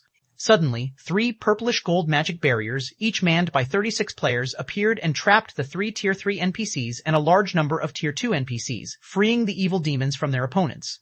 No matter how these NPC guards struggled against the barriers, the purplish-gold walls didn't waver in the slightest. As for the 2 Grand Lord-ranked evil demons, which suddenly found themselves without an opponent, they promptly left behind afterimages as they darted for Shi Feng. The sudden development inspired despair in the defending players. The evil demons alone were more than they could handle. Now, hundreds of assassin players had joined the battle. Even Remnant Cloud, someone who had experienced many fierce battles, could not help his bitter smile. The fact that several hundred players had emerged to attack them proved that someone was in command of these evil demons. There was a huge difference between monsters under a player's command and those that were not. After factoring in the several hundred assassin players, his people had no chance of surviving this fight. As for their savior, Shi Feng, he needed to face off against 2 level 70 Grand Lords. Unfortunately, the swordsman would be lucky to keep his own life, let alone help them. The Grand Lord-ranked evil demons were incredibly fast. Upon reaching Shi Feng, they swiped their fog-clad claws at the player. These Grand Lords were far superior to their Great Lord cousins in terms of both strength and speed. In addition, they executed rapid switch while coordinating with each other. Not daring to be careless, Shi Feng activated Heavenly Dragon's power, increasing his strength by 50%, agility by 60%, defense by 300%, and HP by 500%. Instantly, his maximum HP shot past the 400,000 threshold. He then executed Sword's Orbit, creating a perfect defense around himself. Boom, boom, boom, boom. As blades and claws clashed, explosions rang out across the battlefield. With each collision, the ground beneath Shi Feng and the Grand Lord's feet trembled. Even players 30 yards away from the fight could feel intense shockwaves. Both sides exchanged attacks so rapidly that it was impossible for the naked eye to keep up with them. All anyone could see was the ground sink as the impacts formed a crater. The residual power of Shi Feng and the Grand Lord's attacks also left numerous furrows in the dirt around them. Seeing this, the nearby assassins, who had intended to ambush Shi Feng, hesitated, afraid of getting caught in the crossfire. For a moment, the scene stupefied every player on the battlefield. How was this even a battle between a player and monsters? This was practically a monster-on-monster fight. How is that possible? Ghost Shadow, who had lain in wait to ambush the swordsman, could not believe his eyes when he saw Shi Feng holding his ground against the 2 Grand Lord-ranked evil demons. Despite being just a player, Shi Feng could fight 2 level 70 Grand Lords to a standstill. No one would ever believe this. In reality, Shi Feng was rather proud. After upgrading the 7 Luminaries ring, he only needed to activate one Berserk skill to raise his strength to a level 70, Grand Lord ranked Evil Demons level. Factoring in his reaction speed and physique, he could contend with 2 Grand Lords with only Sword's Orbit. However, continuing the fight at this rate was not an option. Shi Feng could feel his stamina and concentration depleting. Even though his battle recovery could mitigate the Grand Lord's damage, it did nothing to recover the lost stamina and concentration. Before Heavenly Dragon's power's duration ended, he'd run out of stamina and concentration. Following which, Shi Feng activated Divine Steps and switched positions with one of his doppelgangers, temporarily distancing himself from the 2 evil demons. He then retrieved 2 Summon Guard scrolls from his bag and began to summon Anna and Kite. Although the Grand Lord ranked evil demons were relatively fragile compared to ordinary monsters of the same rank, each still had 35,000 HP. With their incredible reaction speed, they could also dodge or block a large portion of his attacks. If this were a one-on-one fight, he might have a chance to kill the evil demon using only Heavenly Dragon's power. In a 2-on-1 situation, however, he had no hope of defeating the evil demons with a single Berserk skill. Shortly after, Anna, level 75, and Kite, level 74, appeared beside Shi Feng. Anna and Kite's appearance immediately attracted everyone's attention. Crap, am I seeing things? That guy actually has a level 75 personal guard? When they saw Anna's level, the players gasped. The highest leveled personal guard they knew of was only level 69. They had never even heard of a personal guard reaching level 70, much less level 75. Moreover, both NPCs wore brilliant equipment. When Ghost Shadow saw Anna and Kite, a familiar sensation struck him. After going through his memories, these 2 NPCs seemed very similar to the 2 powerful personal guards that had appeared during Heaven's Burial's first assault against Stone Forest Town. Only the NPCs' weapons and equipment were different. Ghost Shadow's calm expression changed abruptly. "Commander, what happened?" the blue-clad assassin asked curiously. "Crap, he is Black Flame," Ghost Shadow exclaimed. 1378. Kill Chapter 1378. Kill Black Flame. When the other Ghost Shadow Legion members heard their leader's realization, they could not help but shift their gazes onto the distant Shi Feng, their mouths falling wide open as a chill crawled down their backs. Black Flame's fame had long since spread throughout the kingdom. Many players even treated his battle records like classics. He was Star Moon Kingdom's undisputed #1 expert. However, Black Flame's tracks were always a mystery. Even Zero Wing's inner members did not know Black Flame's whereabouts. They had only heard of Black Flame's strength, that he was akin to a monster. They had thought the rumors were just exaggerations. However, it would seem that the real deal was even greater than the rumors had made him out to be. After all, Black Flame could actually hold his ground against 2 level 70 Great Lord-ranked evil demons by himself. This was simply too terrifying. "Commander, isn't this a good chance to kill Black Flame?" the blue-clad assassin asked with a smile. "We haven't received any reports of Stone Forest Town mobilizing forces. Black Flame must be acting on his own this time." Although Black Flame is monstrously strong, at the end of the day he is only one person, and we still have many evil demons. We can use them to wear him down. His death will be far more meaningful than destroying an NPC merchant fleet. Hearing this, everyone's eyes suddenly glowed with excitement. They all agreed with the blue-clad assassin. If they were here without their demonic support, it would be impossible to deal with Black Flame. But the Ghost Shadow Legion was backed by the evil demon army. They even had 2 Grand Lords. This was a heaven-sent opportunity to kill Black Flame. If they defeated Black Flame, the blow to Zero Wing's reputation would be far more severe than simply destroying an NPC merchant fleet. Indeed, this is a golden opportunity. Ghost Shadow nodded his agreement. "Notify everyone to gather at our location immediately. Order the Lord-ranked evil demons and above to keep an eye on Black Flame as well. Do not let him get away." Black Flame had already used his Berserk skill. Once the duration ended, with the evil demon army attacking head-on and the Ghost Shadow Legion assisting from the sides, they would take the swordsman's life. Upon receiving Ghost Shadow's command, the Ghost Shadow Legion members assisting the evil demons in destroying the fleet left their positions and stealthily surrounded Shi Feng. The 100-plus Lord-ranked evil demons remaining also shifted their focus towards the player. Remnant Cloud and the other defending players sighed with relief. What's going on? Are they giving up? As she watched the Ghost Shadow Legion's assassins withdraw, Graceful Moon was confused. Had those assassins continued their assault, they would have been defeated. He watched as hundreds of Lord-ranked evil demons and above charged for Shi Feng, shock and lamentation filling her heart. Given enough time, she was confident in becoming one of the top 10 summoners in the Black Dragon Empire. Yet it was obvious that their attackers didn't view her or the other guard players as important. Otherwise, they wouldn't have switched targets so suddenly at such a crucial moment. She was a little frustrated at being looked down on. Moreover, was it really necessary to send so many players and lords against a single player? Good. All Great Lord-ranked evil demons distract Black Flame's personal guards while the other evil demons focus on Black Flame. Everyone else find an opportunity to land a killing blow. Ghost Shadow gave out the command to attack once his people were in place. Unlike the prior attack, the evil demons put more space between themselves. Even if Shi Feng had more large-scale destruction spells, he couldn't put them to good use. Furthermore, he wouldn't have another opportunity to use a magic scroll with the two Grand Lords distracting him. Roar. With Ghost Shadow's command, over a dozen Great Lord-ranked evil demons charged at Anna and Kite, while the other evil demons dashed for Shi Feng. The level 40-plus assassin experts nearby stealthily approached their target as well. Black Flame, today will be your funeral, Ghost Shadow exclaimed as he watched the Grand Lords force Shi Feng into a defensive position. Quite a few superpowers had attempted to kill Shi Feng, but none had succeeded. Today, however, he would put an end to Zero Wing's legend. Crap, everyone's coming for me? Shi Feng, who had activated omniscient eyes to scout for ambushes, discovered countless evil demons and players around him. Moreover, these evil demons and players aimed for his life. Dealing with the two Grand Lords had only become easier after he had summoned Anna and Kite. If so many evil demons and players joined into the fight right now, he'd be in trouble. Seeing the evil demon army and player army inch closer, Shi Feng switched the aura of fire to the aura of time. Forbidden Domain, a silvery gray space formed in a 500-yard radius around him. The skill prevented all enemies in range from using skills or tools for 30 seconds. It also decreased enemies' movement speed and attack speed by 40% within 200 yards of him. Due to this forbidden domain, the stealthed assassins were promptly exposed. The dark fog that shrouded the evil demon's claws also disappeared.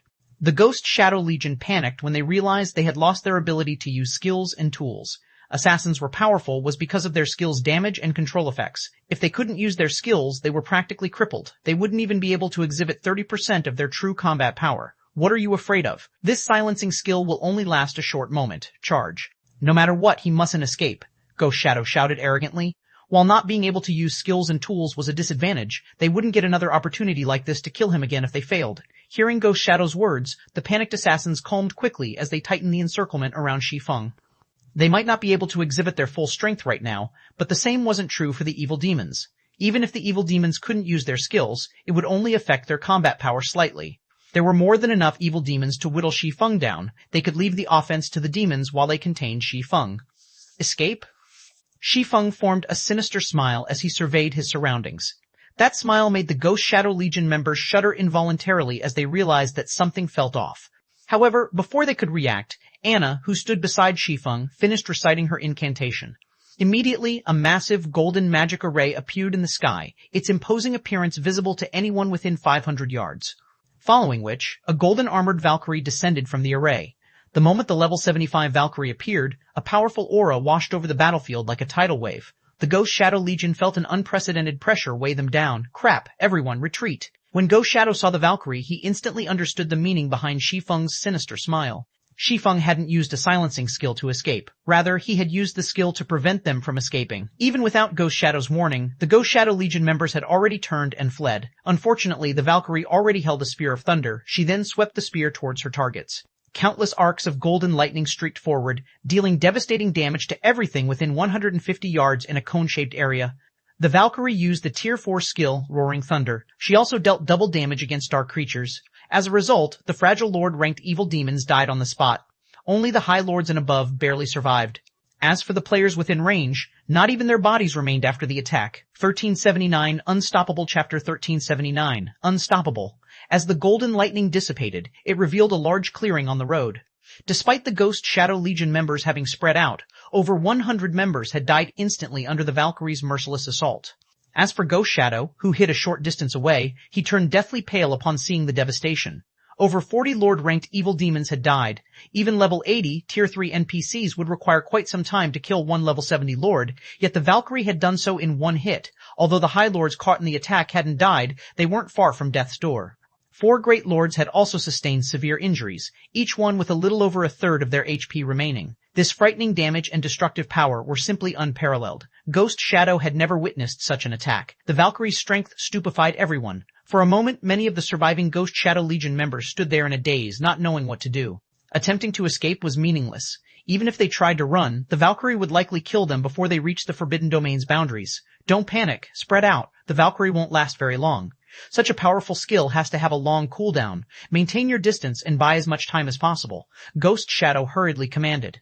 While the Valkyrie's combat power had exceeded Ghost Shadow's expectations, he was no ordinary player. He had fought countless battles to reach his current standards. Naturally, powerful boss monsters were among his many foes. Not only could he calm himself quickly, but he could also devise a plan to deal with the Valkyrie. After all, this wasn't his first time against the summoned creature. When the Valkyrie had joined the first siege battle in Stone Forest Town, her pros and cons had been revealed. As long as they were far enough apart, she couldn't wipe them out during the short time she could remain on the battlefield. Hearing Ghost Shadow's orders, his assassins exploded into action. They maintained a certain distance from the Valkyrie and each other. They sure reacted quickly. The Ghost Shadow Legion's reaction time surprised Shi Feng slightly. If the enemy players had simply scattered, running for their lives like a chaotic mob, they would have been easy to slaughter. However, by deliberately maintaining a fixed distance from the Valkyrie and attracting her attention, the summoned angel could only kill a small number of their forces. However, the development didn't worry Shi Feng. Instead, he commanded Anna indifferently. The NPC then changed another incantation and summoned 10 Rock Guardians. The Rock Guardians formed a magic barrier around the 2 Grand Lord-ranked evil demons, trapping them within. Meanwhile, the Valkyrie vanished and reappeared before the 2 Grand Lords, sweeping her Spear of Thunder horizontally. Before the 2 evil demons could react, they were sent flying over 20 yards away, slamming into the magic barrier.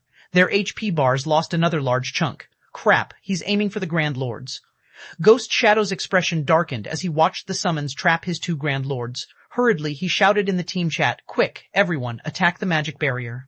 Every Grand Lord-ranked evil demon was incredibly precious. Nurturing one was highly dependent on luck. Beast Emperor had only given Heaven's Burial 2 Grand Lord-ranked evil demons as trunk cards to deal with Zero Wing. Each Grand Lord could easily annihilate a 100-man expert team on their own. If not for Singular Burial's demand that he destroy the NPC merchant fleet, he wouldn't have mobilized the 2 Grand Lords at all. It's too late. Shi Feng smiled. He then activated Phantom Kill, 9 Dragon Slash, and Divine Providence. Shi Feng, his doppelganger, and the Abyssal Blade Phantoms attacked the Grand Lords together. In front of the Valkyrie, the 2 Grand Lords were utterly powerless. Hence, Shi Feng could attack to his heart's content. As the Valkyrie dealt double damage to dark creatures, each of her attacks caused over 1,000,000 damage. When she used the Tier 4 single-target skill, Judgment Spear, she could eliminate over 1/3 of the Grand Lord's HP. As for Shi Feng, he possessed the Sacred Sword-killing Ray, which also dealt double damage to dark creatures. Factoring in Heavenly Dragon's power, each of his strikes easily dealt over 100,000 damage. After exhausting all 9 Shadow Blade attacks, he instantly devoured over 1,000,000 HP from one of the evil demons. Although Shi Feng's doppelganger only had 80% of his basic attributes, its damage shouldn't be underestimated either. Anna and Kite also bombarded the Grand Lords. In less than 6 seconds, one of the 2 Grand Lord-ranked evil demons collapsed as its 35 million HP fell to 0. As it fell, it dropped several items and contributed an astronomical amount of EXP, pushing Shi Feng very close to level 57. Quick, destroy the barrier. Ghost Shadow's stomach churned with anxiety as he watched one of his Grand Lords die.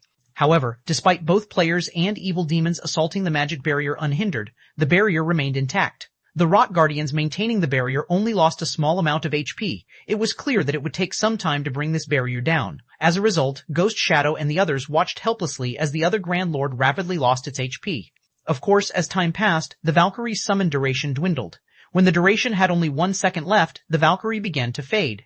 Meanwhile, the Grand Lord-ranked evil demon still had over 17 million thousand HP remaining. Seeing this, Ghost Shadow breathed a sigh of relief. Without the Valkyrie suppression, Shi Feng would have a difficult time dealing any significant damage to the evil demon. His 2 personal guards wouldn't change that. Shi Feng would need a long time to kill the Grand Lord. His subordinates should break through the barrier before that happened. Die! Suddenly, Shi Feng shouted as his 2 swords released a blinding light. A similar phenomenon occurred on his doppelganger's blades as well. Both Shi Feng and his doppelganger then brandished their swords at the evil demon's back. Flame burst. Every strike dealt over 800,000 damage, with some doubling that due to a critical hit.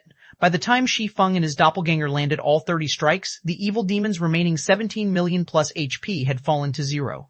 Impossible. Ghost Shadow was stunned. Ghost Shadow wasn't the only one shocked. Shi Feng's burst damage flabbergasted everyone on the Ghost Shadow Legion.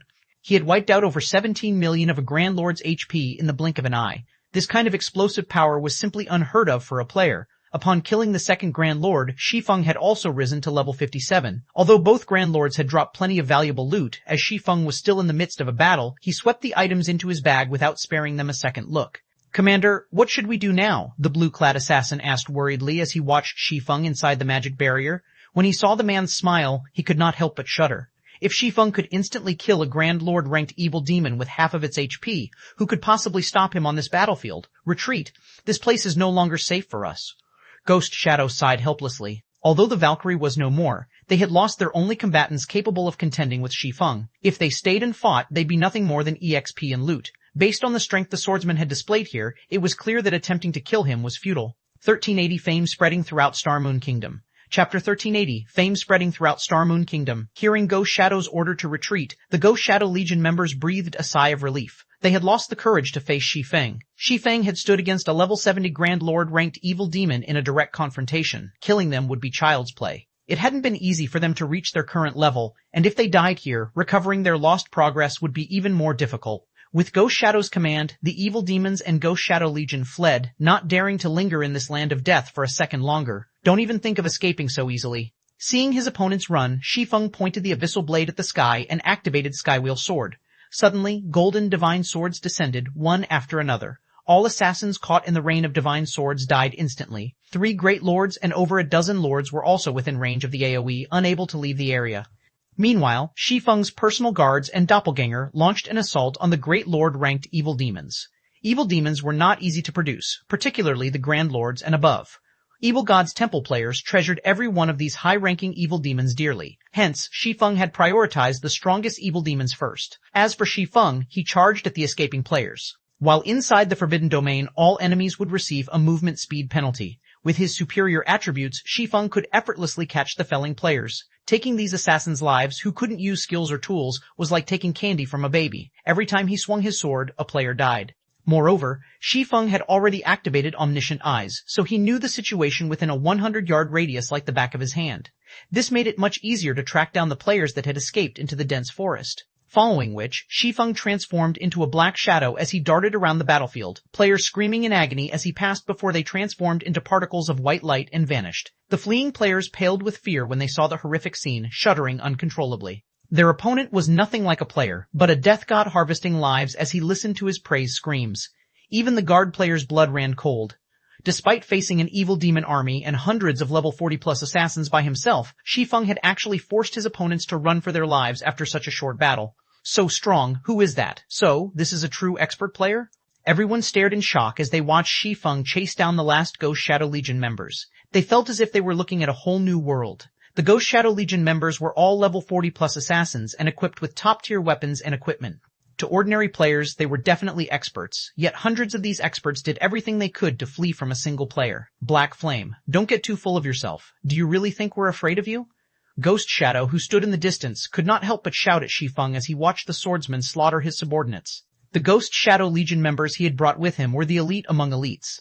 Nurturing each one of them had cost a lot of resources. Watching them fall one after another, Ghost Shadow wanted nothing more than to charge in and kill Shi Feng himself. However, he knew that he wasn't a match for the swordsman right now. He could only use the Lord-ranked evil demons to buy as much time as possible for his people to get away. Full of myself? Shi Feng laughed. You're the ones who came to Stone Forest Town to rob our merchants. Do you really think that I'll let you leave alive? Shi Feng's words echoed throughout the forest, the cold, killing intent lacing his words, causing the escaping Ghost Shadow Legion members to shiver. Shi Feng stopped holding back as he switched to the Aura of Wind and activated Gale Domain, increasing his movement speed as he decreased enemy movement speed within a 100-yard radius by 50%. Suddenly, several players in the forest transformed into light particles and disappeared. The Lord-ranked evil demons couldn't even slow Shi Feng. Although the escort players were some distance away from the fight, both Shi Feng and Ghost Shadow had been quite loud. When they overheard the conversation, their jaws dropped. Practically everybody in Starmoon Kingdom had heard of Black Flame, but they had never imagined that he was so powerful. They had heard that Black Flame was only slightly stronger than first-rate guild's top experts. However, he was clearly more than slightly stronger. What? That is Zero Wing's guild leader? I don't think it's a mistake. After all, he even admitted it. No wonder why he's so powerful. As expected of the Sword King, Black Flame, he sent hundreds of experts running for their lives by himself. He's too awesome. I have to join Zero Wing after this. Right, has anyone recorded the battle? I'll pay 10 silver for a copy. I recorded parts of it, but forget about the money. I'm going to upload it to the forums, so you can watch it later. I should have snuck over and watched the fight between Black Flame and the 2 Grand Lords. For a moment, the players escorting the merchant fleet brimmed with excitement. They had never expected to witness Starmoon Kingdom's mythical character in action personally. Moreover, they got to watch this mythical character create another legend.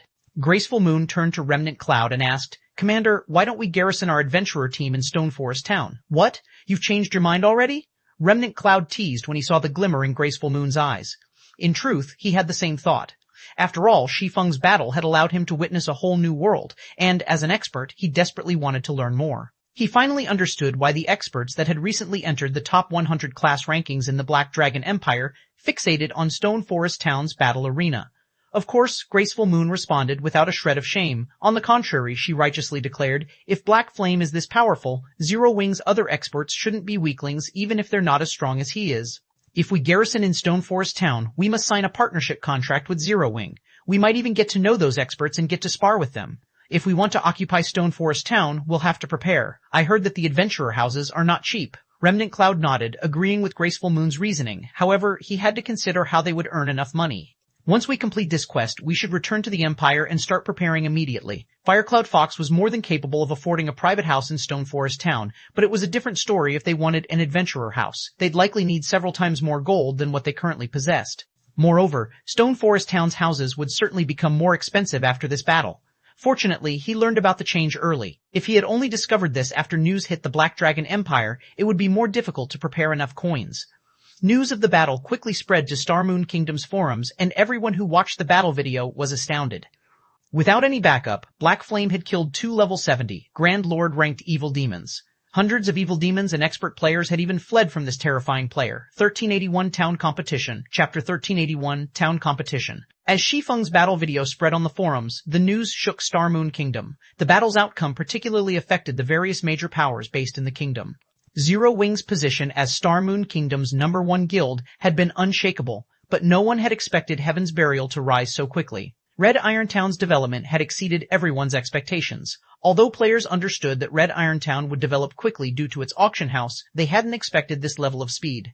In just one day, the cheap fees had lured over 300,000 players to consign and purchase items in Red Iron Town's auction house. Many super rare items had even been placed on auction, attracting more independent experts and members of the various large guilds.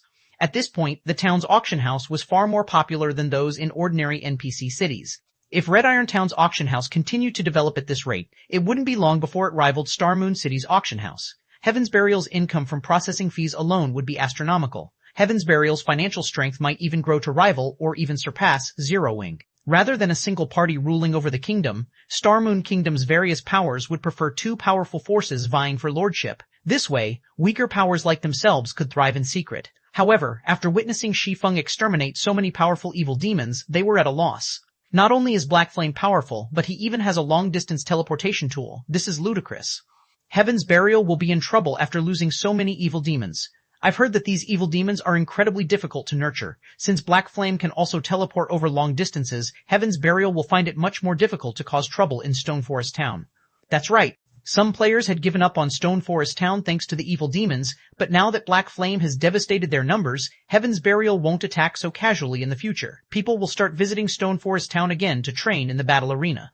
As the various major powers recovered from their shock of seeing Shi Feng's strength, Heaven's Burial's upper echelons, who were in the distant Frozen Scar, received the news. Guild leader the Ghost Shadow Legion has suffered grievous losses. Among the 600 members dispatched, less than 300 made it out alive. The evil demon army that Beast Emperor gave us suffered even greater losses. Of the 2 Grand Lords and dozen or so Great Lords we received, Black Flame killed them all, Daybreak Fog reported, an ugly expression on her face. The Ghost Shadow Legion was one of Heaven's Burial's trump card legions. Now that so many of its members had died, the lost weapons and equipment would burden the guild's finances. Moreover, it would take quite some time to catch up those members' levels. I really underestimated Black Flame, but he won't be able to stay complacent for much longer. As long as we take down the Frost King, so what if Stone Forest Town recovers to its peak? Moreover, Beast Emperor has nearly completed his quest. Just ignore Zero Wing for now, Singular Burial said nonchalantly. I guess you're right, it's already too late for Zero Wing to do anything. Daybreak Fog giggled as she directed her gaze towards the giant on the frozen throne inside the shrine.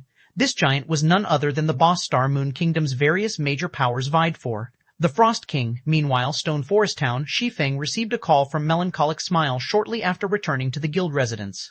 Guild leader, you must be crazy. You dealt with all those evil demons by yourself. If Vice Guild leader Aqua finds out about this, she'll give me a lashing. Melancholic Smile complained, glaring at Shi Feng with resentment. Vice Guild leader Snow has even called to ask me about the matter.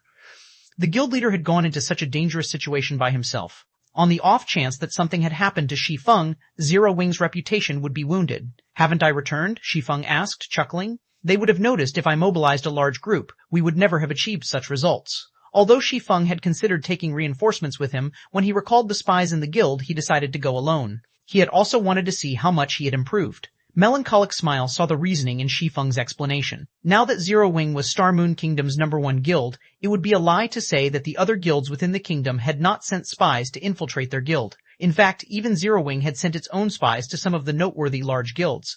Even if Zero Wing's management were secure, it was impossible to contain all information. It was also precisely because of Shi Feng's ambush that Zero Wing once more stood in the limelight, becoming a hot topic on the kingdom's official forums. Moreover, Stone Forest Town had begun to show signs of revitalizing, the tense atmosphere left over from the siege evaporating. Many of the town's players discussed the event, livening up the town. The Candlelight Trading Firm also saw a significant increase in the number of players inquiring about Stone Forest Town's private housing. Right, how are the private houses and shops I asked you to build coming along? Shi Feng asked. Before he had left for the morning battlefield, he had tasked Melancholic Smile with managing Stone Forest Town's affairs. This way, Blackie and Aqua Rose could take care of their promotion quests without worry. They're complete. However, we've constructed them so far away from the central area. Will players really want to purchase them? Melancholic Smile asked, confused. Logically, one would construct private houses and shops near a town's business district. Yet, Shi Feng had told her to build them very far away from the Candlelight Trading Firm and the Adventurers Association. To adventurer teams and merchant players, this would be inconvenient. It'll be fine. Shi Feng nodded. Guild Leader, regarding the surveillance you requested on Heaven's Burial, based on the information we've received, it seems that the guild is making progress in the Frozen Scar. We're not sure how far they've reached, but based on our estimates, they'll read the Frost King in the next few days. And due to their auction house, Red Iron Town has attracted many players. I've heard that quite a few top adventurer teams from neighboring kingdoms have agreed to garrison in Red Iron Town. I'm afraid that it won't be long before Red Iron Town's popularity surpasses Stone Forest Town. Melancholic Smile felt powerless as she watched Red Iron Town's development speed. Due to the town's potential, many merchant players had allied with the town. Auction house? Shi Feng revealed a faint smile. He then told Melancholic Smile, "This is a good opportunity. Send me 100 architects. It's about time Heaven's Burial had a wake-up call." 1382 Evil God's Table, Chapter 1382 Evil God's Tablet, 100 Architects. Melancholic Smile was stunned and couldn't imagine why Shi Feng wanted so many. However, she did not give the matter too much thought either. She disconnected the call and began to make arrangements for the necessary architects. Architects were considered a minor class among subclasses. Only after guilds had secured their towns had players chosen to become architects. Since the architect subclass was so specialized, few large guilds possessed large reserves of architect players. Generally, each guild would only have 1 or 2 dozen architects. Even the Candlelight Trading Firm only had around 80 architects. The trading firm only has so many due to their preparation for Zero Wing's soon-to-be-constructed city. If they wanted to gather 100 architects, they would need to recruit more. Meanwhile, Shi Feng entered one of the guild residence's lounges, organizing his harvest from the previous battle. Aside from the weapons and equipment from killing the Ghost Shadow Legion members, he had obtained over 200 evil energy crystals from the evil demons. He also had the loot from the 2 level 70 Grand Lords. Although the weapons and equipment that the Grand Lords dropped were only level 70 secret silver rank, the materials they dropped surpassed Shi Feng's expectations. He had obtained 11 epic rank materials, each of which could be used to craft dark gold rank and higher weapons and equipment. In addition, several rare gemstones had dropped. What's this? Shi Feng muttered as noticed the addition of an ancient dilapidated stone tablet in his bag. The tablet had an ordinary appearance, no different than the stone slates that were normally used as street signs. There was nothing amiss or special about it. However, upon picking it up, Shi Feng noticed something extraordinary. Despite the stone tablet only being the size of a wash basin, it weighed as much as the stone table in forging rooms, following which Shi Feng activated Omniscient Eyes and inspected the item. 3rd fragment of Evil God's Tablet Epic Rank item. Created by the Evil God, this tablet can be used to form an illusory space within a 50-yard radius. The illusory space will create a bronze rank copy of any player that enters. Players can then fight their own copies. The bronze illusory creature has all skills of the copied player and can achieve a 100% skill completion rate.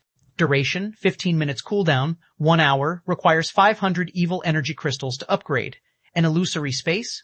Excitement brightened Shi Feng's expression as he read the text. This Evil God's Tablet fragment was undoubtedly his greatest harvest from the battle. Not even an epic weapon would be worth as much. This tablet was the equivalent of having a unique land to train in. In God's domain, even peak experts had an extremely hard time achieving a skill completion rate of 100%, not to mention weaker players. Meanwhile, the tablet fragment could create an exact copy of a player to serve as an opponent. The copy could even achieve a 100% skill completion rate. If players could spar with such an opponent long-term, their improvements would be astounding. By fighting the illusory creatures, players could learn how to better execute their skills and raise their skill completion rates. Shi Feng had never imagined that the evil demons would drop such a precious item. The tablet fragment's only downside was its short duration. 15 minutes would pass in the blink of an eye. It can be upgraded using evil energy crystals. Shi Feng's mood rose even higher. Shi Feng knew that evil energy crystals could be useful when crafting weapons and equipment, but he hadn't expected the crystals to have this purpose. Although evil energy crystals only dropped from chieftain rank and above evil demons, he had accumulated quite a few from the 2 siege battles in Stone Forest Town. He hadn't used a single crystal thus far, as he hadn't wanted to waste them just to produce weapons and equipment. As a result, over 5,000 evil energy crystals sat in Zero Wing's guild warehouse. Although the Evil God's tablet's upgrade cost was a bit steep, upgrading the illusory space would be a worthwhile trade, following which Shi Feng retrieved all of the evil energy crystals from the guild warehouse. Upon returning, he let the Evil God's tablet devour 500 evil energy crystals. Immediately, the tablet started transformed, the originally blurry images on the tablet becoming clearer. At the same time, the tablet's weight tripled. If not for his frighteningly high strength, carrying this tablet would have been a taxing endeavor. The tablet's introduction had also changed slightly. Initially, it would only create a bronze illusory creature. Now, it would manifest a mysterious iron illusory creature. Most importantly, the duration and cooldown had changed considerably. The illusory space's duration had risen from 15 minutes to 20 minutes, and the cooldown had decreased to 55 minutes. If he wanted to upgrade the tablet fragment further, he would need to feed it another 1,000 evil energy crystals. That's quite an improvement. After giving the matter some thought, he decided to upgrade the Evil God's tablet again. There wasn't much use for evil energy crystals at the moment. Upgrading the illusory space was much wiser than letting the crystals collect dust in the guild warehouse. After spending another 1,000 crystals to upgrade the tablet a second time, Shi Feng proceeded to spend 3,000 more crystals to upgrade yet again. Unfortunately, the 4th upgrade cost 10,000 crystals. Even if Shi Feng wanted to, he didn't have enough of the resource. After upgrading the tablet 2 more times, the illusory space could generate fine gold illusory creatures. The illusory space's duration had also increased to 30 minutes, while its cooldown had decreased to 45 minutes. 30 minutes was neither too long nor too short of a time for players. Moreover, players would only have to wait 15 minutes after one session before beginning the next. Once Shi Feng finished upgrading the Evil God's tablet, he left the guild residence and headed to the battle arena. Although Stone Forest Town's battle arena had been popular among players thus far, it still struggled to attract experts. The more powerful an expert was, the less inclined they were to visit the battle arena.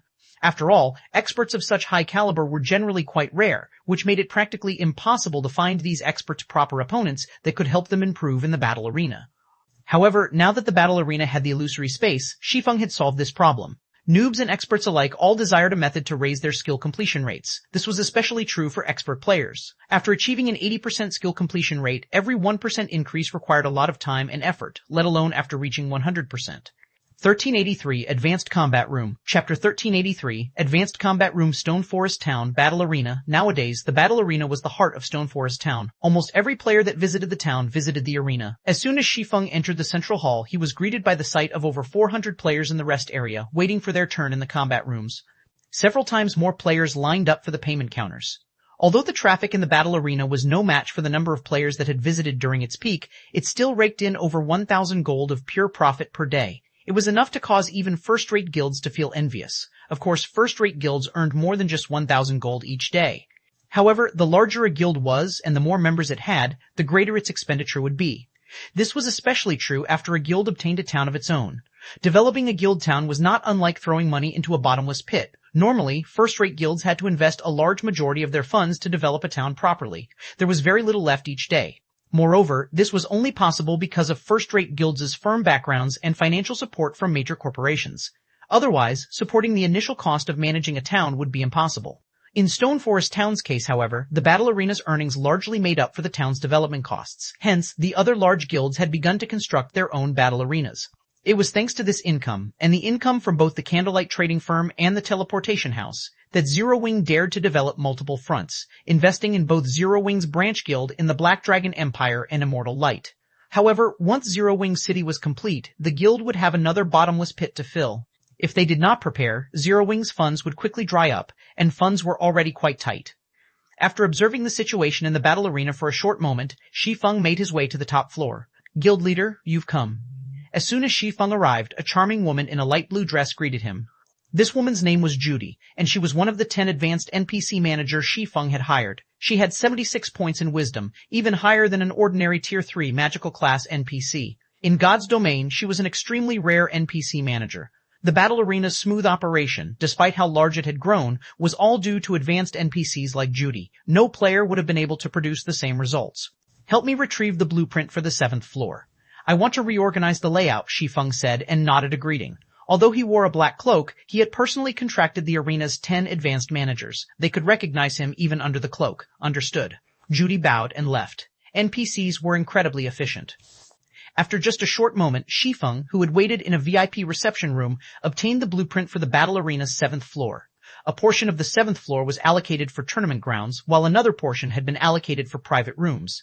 However, after Stone Forest Town's upgrade to intermediate rank, the battle arena had grown.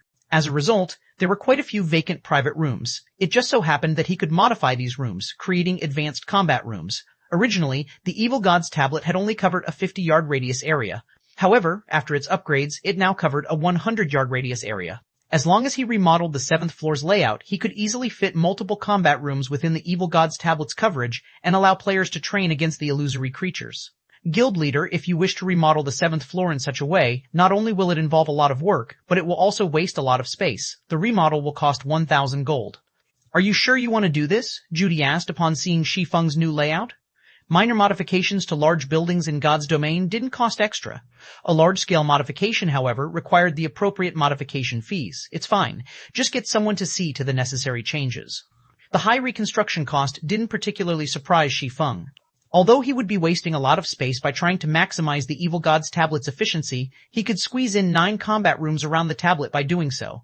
Overall, it was a worthwhile trade. With this, he could maximize the number of players who could train against the illusory creatures. When Shi Feng had observed the first floor hall, he had noticed that the majority of experts there were only level 41 or 42, and they mainly wore secret silver and fine gold weapons and equipment. There were very few expert players in level 40 dark gold equipment. This was due to the limited benefits for experts of that caliber, yet those were the players with a lot of resources to spend.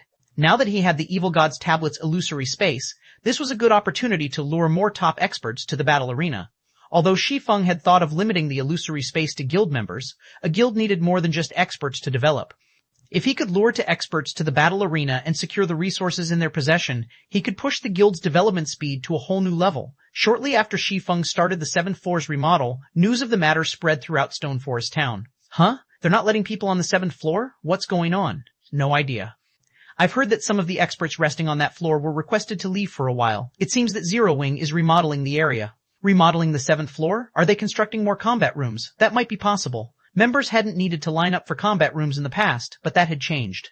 If Zero Wing constructed more member-only combat rooms, it could reduce the time members have to wait in line. The players waiting in the battle arena began to discuss the new changes. While everyone chatted about the situation, the 7th floor remodel completed. Remodeling took far less time than constructing a building as the task was completed by NPCs. Altogether, only 10 minutes had passed since Shi Feng had paid the fees. Curious players rushed to the 7th floor to inspect the changes. Upon taking a look, however, they were shocked. While it was true that Zero Wing had constructed more combat rooms, the number had surprised everyone. The guild had only constructed 9 combat rooms. Moreover, these 9 rooms occupied as much space as 20-plus combat rooms on the 6th floor. In addition, players could choose a new type of combat room at the first floor counters, the advanced combat room. Moreover, only battle arena members had access, and the rental price was ridiculously high.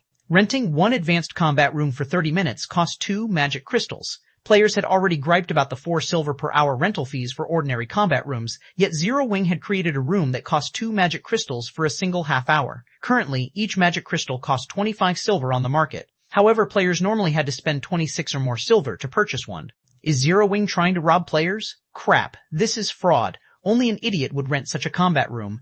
Zero Wing is insane. If I had that kind of money, I'd rather spend it in the Divine Colosseum's Trial Tower. 1384 Empire Ranking. Chapter 1384, Empire ranking players in the main hall of Stone Forest Town's battle arena voiced their dissent.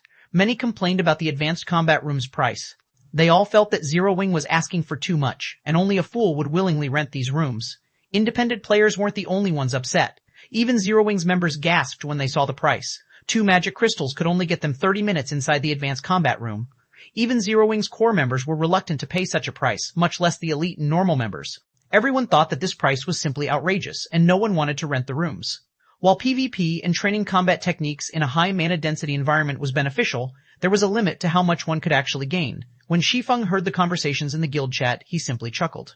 He then took a return scroll from his bag and activated it, intending to return to White River City for now. While his asking price of 2 magic crystals was astonishingly high, and even he thought it was expensive, the Divine Colosseum's trial tower only charged 1 magic crystal. However, his illusory space offered a stronger training ground than the trial tower. Not only was the mana density much higher, but players could also spar with an illusory creature that possessed the same skill set. The illusory creature could also execute said skills with a 100% completion rate. No matter how he looked at it, the illusory space was far better than the trial tower. He planned to take the gamble. If no one wanted to rent the advanced combat rooms after realizing the benefits, he could lower the price to 1 magic crystal. He had left the Evil God's tablet and advanced combat rooms management to Judy. She would automatically activate the illusory space when players entered the combat rooms. 30 seconds later, Shi Feng transformed into a streak of white light and left the battle arena. A man and woman entered the battle arena's lively first-floor hall. Both were exquisitely dressed, level 43 players. As they entered the hall, they immediately attracted a lot of attention. Aren't they Remnant Cloud and Graceful Moon, the commander and vice-commander of Firecloud Fox? A level 41 shield warrior in silver armor immediately recognized the two people that just entered the building. What's an adventurer team from the Black Dragon Empire doing here? It shouldn't be so surprising. After all, several experts from the Black Dragon Empire have trained in the battle arena before. Those experts are pretty high ranked in the Empire, some even ranking among the top 100. Those two are probably here to prepare for the Empire's ranking battle tomorrow, a level 42 elementalist wearing purple robes said. I see. Realization dawned on the shield warrior. If I remember correctly, Firecloud Fox barely got into the top 50 adventurer teams in the Black Dragon Empire's last ranking battle. It's a pity that the team wasn't quite strong enough. If Remnant Cloud could rank among the top 50 of his own class, he might be able to push Firecloud Fox into the top 50 this time. That's highly unlikely. Various superpowers recently debuted newcomers that they've been nurturing internally to contest for the top 10 newcomers in God's domain. First-rate guilds will also dispatch some of their geniuses for the competition. Since the ranking battles are such a good opportunity to gain combat experience, why would these new talents pass it by? The purple-robed elementalist said, shaking his head. Just keeping their spot among the top 100 will already be impressive, let alone the top 50. Developing in an empire is awesome. The secret pavilion only holds these battles from time to time in the empires. Players residing in these empires get to watch the battles too. On the other hand, the secret pavilion hasn't once hosted such a competition in Starmoon Kingdom, the silver-armored shield warrior said, sighing. It can't be helped. God's domain is just too big. Keeping up with the various empire statistics is already challenging. Moreover, hosting such competitions costs a lot of resources.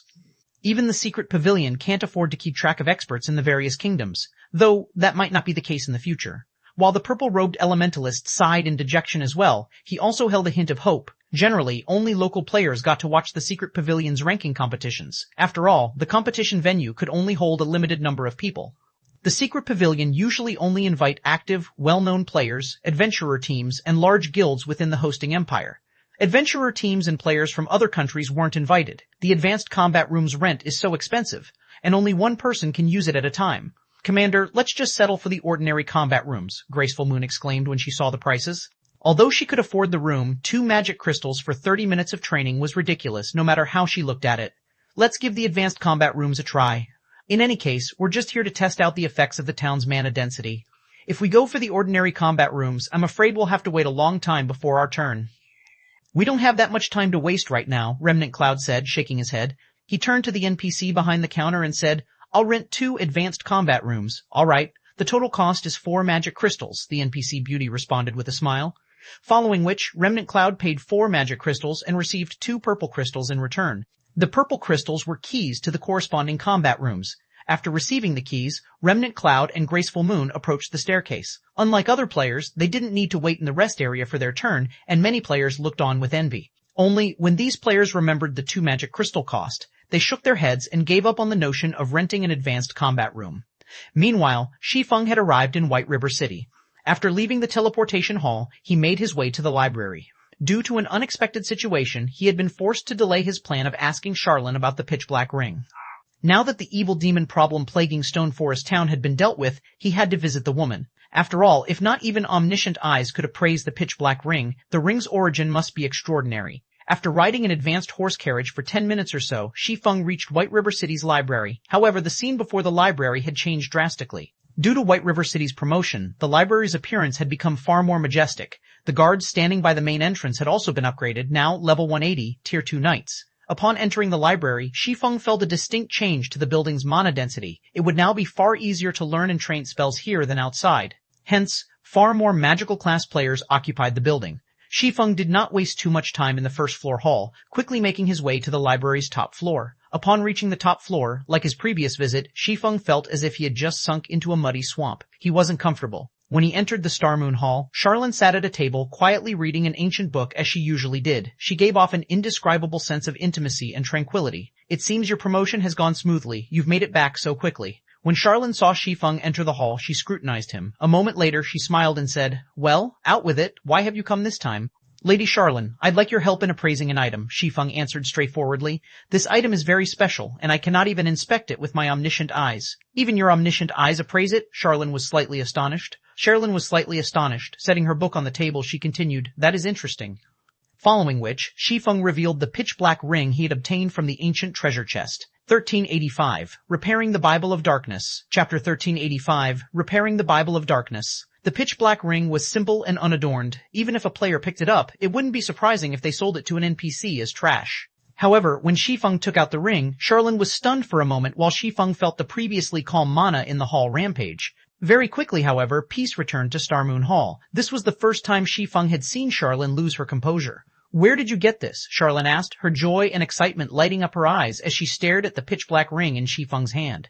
"A secret room in the Orc Palace," Shi Feng answered truthfully. Seeing Charlene's reaction, he could tell that she recognized the item, and he could not help his growing excitement. If even Charlene hadn't known the ring's identity, it would have likely collected dust in his warehouse for a very long time. After all, unless he obtained an identification skill that was even more powerful than omniscient eyes, he wouldn't learn more about the ring. Such a skill wasn't easily obtained. However, if an NPC recognized the item, he could learn about it even if he couldn't analyze it. So, that's the case. That old bastard really did have it. Charlene smiled. With a wave of her hand, the pitch-black ring flew out of Shi Feng's palm and to Charlene's. Slowly, she said, "This is the Ring of Eternity. It had originally belonged to the Godslayer, but looking at it now, it seems to be damaged beyond repair." Damaged beyond repair? Shi Feng's heart sank. He had hoped that this ring was something amazing, yet it turned out to be beyond salvation. It was no wonder why omniscient eyes couldn't analyze it. After all, it was only natural that he couldn't appraise a worthless item. "Don't be too disappointed. Although it is useless now, the ring's materials are quite special," Charlene said. She couldn't help but giggle when she saw the dejected expression on Shi Feng's face. After all, this ring used to be a godly relic. The heart of the world had been its core material. "I believe many people will be interested in this ring if you can get a craftsman forger to make a new one." When Shi Feng heard the words, "heart of the world," his breathing quickened slightly. The heart of the world was the foundation of a world. Many of God's domains, other worlds, for example, had evolved from a heart of the world. "If you don't have a use for this ring, I'd be willing to buy it. I can offer you 200 units of 7 Luminaries crystals, or the Eternium mine that's near White River City," Charlene said, smiling as she toyed around with the Ring of Eternity in her hand. Charlene's offer was sorely tempting. He had never expected the woman to be so generous and wealthy.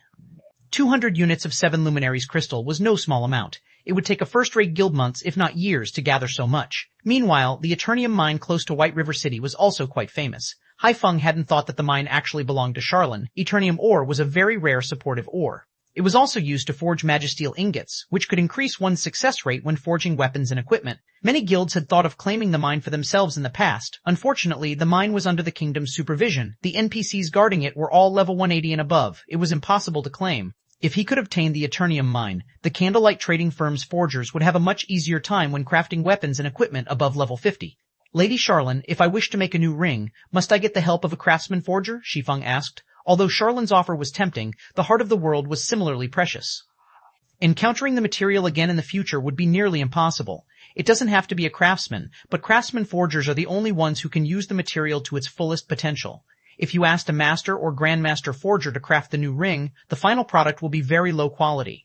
"It might not even be worth 50 units of 7 Luminaries crystals," Charlene said, smiling at Shi Feng.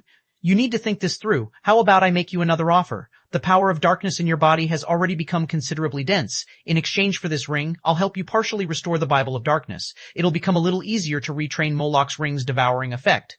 "Help me repair the Bible of Darkness?" Shi Feng was slightly astonished. He had never imagined that Charlene would be so interested in the Ring of Eternity, so much so that she'd offer to help him repair the Bible of Darkness, albeit partially. Immediately he answered, "All right, I'll have to trouble you to help me repair the Bible of Darkness then." He had rushed to complete his Tier 2 promotion precisely because he was worried about Moloch's ring's devouring effect. Now that a solution to this problem had presented itself, he had to take advantage of it. After all, he still had other matters to deal with. He didn't have the spare time to quest and repair the Bible of Darkness. Meanwhile, he had other methods of obtaining 7 Luminaries crystals. As for the mine, manatite veins were far more valuable than eternium veins. After all, manatite ore could be used to produce the elementium ingot, another item that could increase forging success rates. Moreover, manatite veins produced magic crystals. As for forging a new ring, there were only a few craftsman-ranked forgers throughout God's domain. Finding one and convincing them to help was simply impossible for a player of his level. Even if he got the chance, it wouldn't happen for a long time. Rather than letting the Heart of the World collect dust in his warehouse, he might as well benefit from it now. It would also save him the trouble of completing a quest that was at least epic rank. You've made a wise decision. Otherwise, you'd have to travel to the Broken Canyon, Charlene said, chuckling as she stored the Ring of Eternity. She then said, "Follow me." Hearing Charlene mention the Broken Canyon, Shi Feng shuddered. He hadn't realized that he'd have to go to such a dangerous map to repair the Bible of Darkness. The Broken Canyon was a rank 2 forbidden land for humans, only second to the Ruined Mountain Range. In the Ruined Mountain Range, players were guaranteed to die, while in the Broken Canyon, they might survive 1 out of 10 visits. Moreover, they'd only have such hope after reaching Tier 3. Countless peak experts had visited the Broken Canyon in the past. While some had grown stronger, the majority of these peak experts had returned with their characters crippled. Just being able to walk out of the Broken Canyon alive made them experts among experts. As for obtaining something from inside the Broken Canyon, only peak experts had any hope of achieving such a feat. Under Charlene's lead, Shi Feng quickly arrived before a teleportation magic array inside the Star Moon Hall. When the teleportation array activated, Shi Feng's vision blurred. In the next moment, he found himself inside a hall that resembled the night sky. The beautiful view was mesmerizing. This is the Stargazing Tower? Shi Feng was slightly surprised. He hadn't expected White River City's library to have a teleportation array connected to the Stargazing Tower. The Stargazing Tower was in Blackwing City. Without an entry pass, entering the city was impossible. Under Charlene's lead, Shi Feng returned to the Weeping Moon Pavilion once again. He suddenly felt far more limber. The Weeping Moon Pavilion has a powerful suppression effect on the power of darkness. If we repair the Bible of Darkness here, the Demon Kings won't discover the change, Charlene explained. All right, take out the Bible of Darkness and place it on the magic array below the water mirror. Nodding, Shi Feng retrieved the Bible of Darkness from his bag and set it on the carved magic array beneath the water mirror on the ceiling. The magic array in the center of the Weeping Moon Pavilion looked ancient. Despite the being inactive, Shi Feng could feel its archaic aura. As Charlene walked up to the magic array, a dazzling staff suddenly appeared in her hand. She pointed the staff at the magic array and commanded, "Space-time source, activate." Suddenly, the mana density in the Weeping Moon Pavilion began to grow restless. The magic array then lit up, and horrific amounts of mana surged towards the array, stealing the strength from Shi Feng's legs as he fell on his rear. How is this possible? Shi Feng was stupefied as he stared up at the 7-fold magic array that formed beneath the water mirror. This magic array was many times more powerful than any Tier 6 God-ranked spell he had seen before. Abruptly, the Bible of Darkness started to flip around as layer upon layer of pitch-black chains appeared around the book, binding it. However, as if time had begun to rewind, the chains began to vanish. When only 5 chains remained, the magic array froze as a violent surge of mana exploded in a shockwave.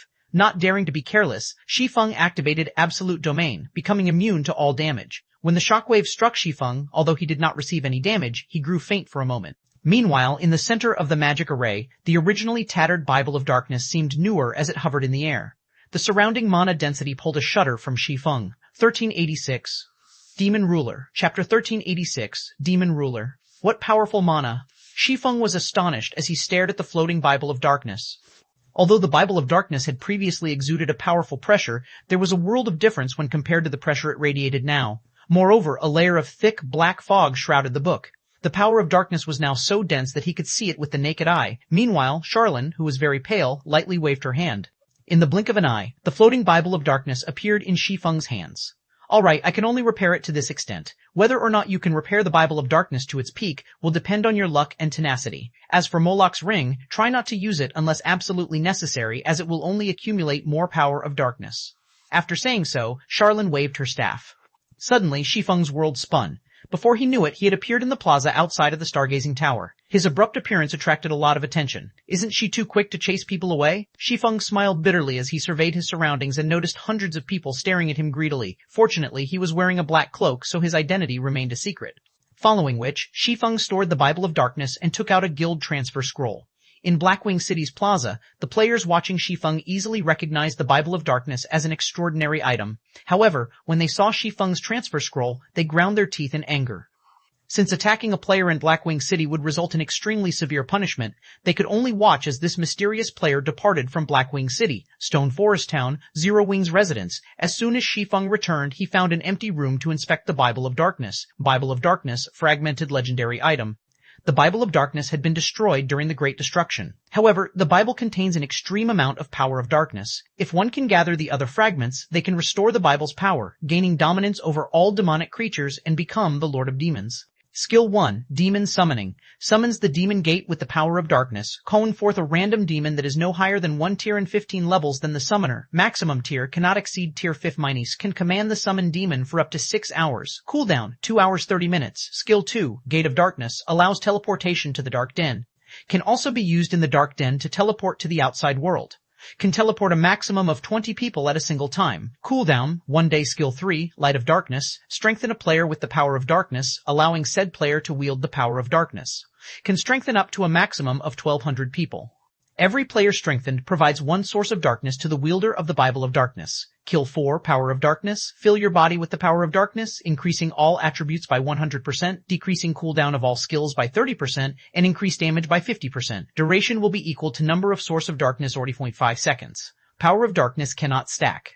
Can only strengthen players up to a maximum of tier 5 classes. Cooldown, 6 hours. Skill 6, Demon Ruler. Passive effect. Increases the attributes of demonic creatures under user's control by 30%. Forcibly decreases the attributes of all enemy demon creatures within a 1,000-yard radius by 30%.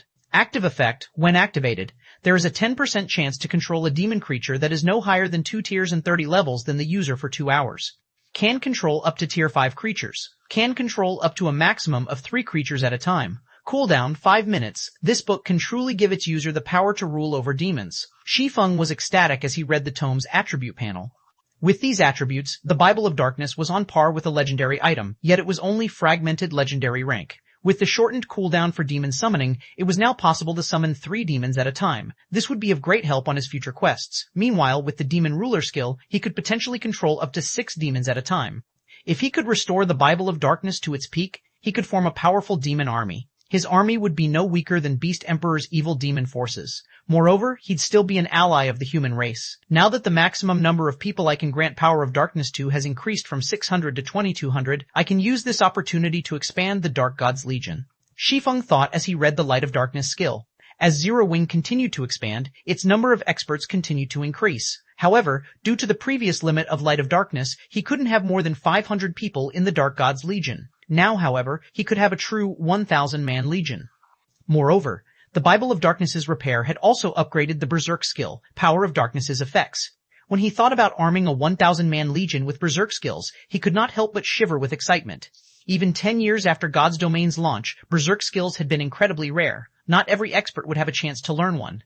It'd be impressive enough if a first-rate guild had a 100-man Berserk team. Not even super guilds could form a 1,000-man Berserk Legion. As Shi Feng was about to select new members for the Dark God's Legion, he received a call from Gentle Snow. Guild leader, I've just received an invitation from the Secret Pavilion. The Secret Pavilion has requested that you and several core upper echelons spectate tomorrow's ranking competition in the Black Dragon Empire. Moreover, the Pavilion has given Zero Wing 5 participation slots. We can join the official competition without going through the qualifiers, Gentle Snow reported before forwarding the invitation to Shi Feng.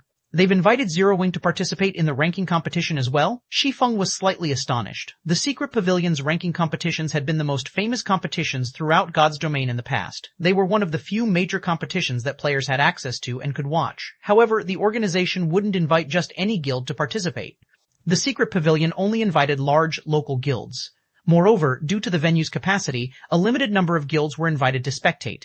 Usually, the Secret Pavilion only prepared slots for 100 guilds. Among the guilds invited, the weakest were second-rate guilds. Other local guilds would then contest for the leftover slots. As this ranking competition was the best opportunity for a guild to increase their renown in an empire, an intense competition among the local third-rate guilds would break out before every event.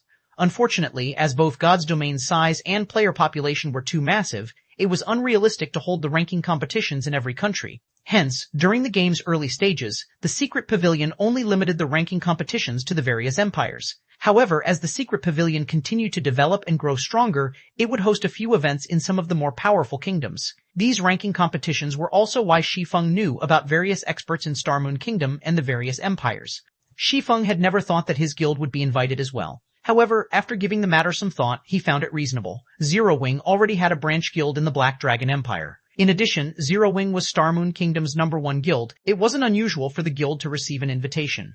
Guild leader, this is a good chance for Zero Wing to increase its fame in the Black Dragon Empire. As this is our first invitation and you're our guild leader, you have to attend, Gentle Snow said seriously. There were too many large guilds in the Black Dragon Empire, and quite a few first-rate guilds would be participating in the competition. The first-rate guild, Dragon Phoenix Pavilion, would also attend. Developing in the Black Dragon Empire wasn't easy for Zero Wing. Now that the various top-ranking guilds in the Empire would gather in one location, this was a good opportunity to display Zero Wing's strength. Although the guild leader couldn't participate, he was still the symbol of strength for a guild. It would be a huge waste if Shi Feng missed the event. 1387 Advanced Auction House. Chapter 1387, Advanced Auction House. Got it. I'll definitely be there. Shi Feng chuckled before disconnecting the call. While Zero Wing might be famous in Star Moon Kingdom, in the Black Dragon Empire and other countries, only large guilds would have a clear understanding of it. Ordinary players and the like would at most have only heard Zero Wing's name. After all, God's domain was very large with many guilds in it. There were guilds rising to and falling from prominence every day. Just keeping up with the latest news within one's own country was already a difficult task, not to mention news in other kingdoms and empires. One could only do so by devoting all of their time to researching the various kingdoms and empires and nothing else. However, the consequence of doing something like this was a halt in their progress in the game, something unacceptable to most players. If one spoke about Zero Wing's popularity among the players of the Black Dragon Empire, it might not even be comparable to that of a second-rate guild in the Empire. After all, the majority of the players in God's domain would not leave the country they belonged to at this stage of the game. Moreover, the official forums were also region-based. One could access only the forums of the country they were in. Hence, the only way one could access the forums of another country was by personally traveling to said country. As a result, the knowledge that ordinary players and a large majority of elite players had regarding other kingdoms and empires was limited to the various ranking lists created by the secret pavilion. In fact, before becoming the guild leader of Shadow, Shi Feng had also been in a similar situation. If not for the secret pavilion hosting ranking competitions in the various countries, he wouldn't have been able to find out about the experts of the many kingdoms and empires or the well-known guilds and adventurer teams. Following which, Shi Feng pulled up the relevant data for guild members and began choosing the new members for the Dark Gods Legion. Previously, as there were too few slots available in the Dark Gods Legion, he had set in place an elimination system to replace underperforming members. Now that the Power of Darkness slots had doubled in number, he needed to select new members for the Dark Gods Legion properly. After all, becoming a member of the Dark Gods Legion was already equivalent to becoming one of Zero Wing's core members. The benefits they enjoyed were second only to what the main force members received. Fortunately, Aqua Rose had already compiled a list of reserve members for the Dark Gods Legion and would frequently update it. The members on this list normally had excellent performances in the guild and displayed rapid improvement. Their individual strength ranked near the top among elite members as well. Moreover, Aqua Rose had also carried out a detailed investigation into their backgrounds. Hence, the likelihood of them being spies from other guilds was very low. These people have actually joined Zero Wing too? As Shi Feng was going through the reserve member list, he suddenly discovered the names of a few players that had been peak experts in Star Moon Kingdom in the past. The elementalist Carefree Wind, nicknamed the Magic Breaker.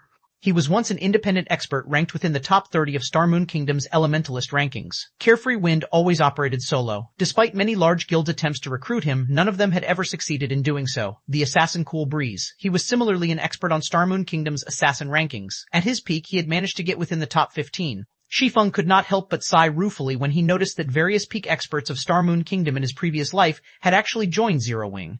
It was no wonder people often said that Zero Wing was rife with experts. When he looked at this list now, those words really were true. Given enough time and opportunities, these people would definitely become peerless experts in the future. At that time, nobody would dare say that Zero Wing was lacking in peak experts. Just as Shi Feng was going through the reserve member list, he suddenly received a call from Melancholic Smile. Guild leader, I've already gathered the 100 architects you've asked for at the guild residence's first floor reception room. They can start working at any time, Melancholic Smile said. The architect class was originally a very unpopular subclass. Even though the Candlelight trading firm had already recruited quite a number before, trying to gather 100 architects was not an easy task. With so many architects, they could already reconstruct Stone Forest Town all over again. Okay, I'll head over right away. Inside the first floor reception room, 100 architects had gathered. Currently, some of them wore nervous expressions while others looked excited.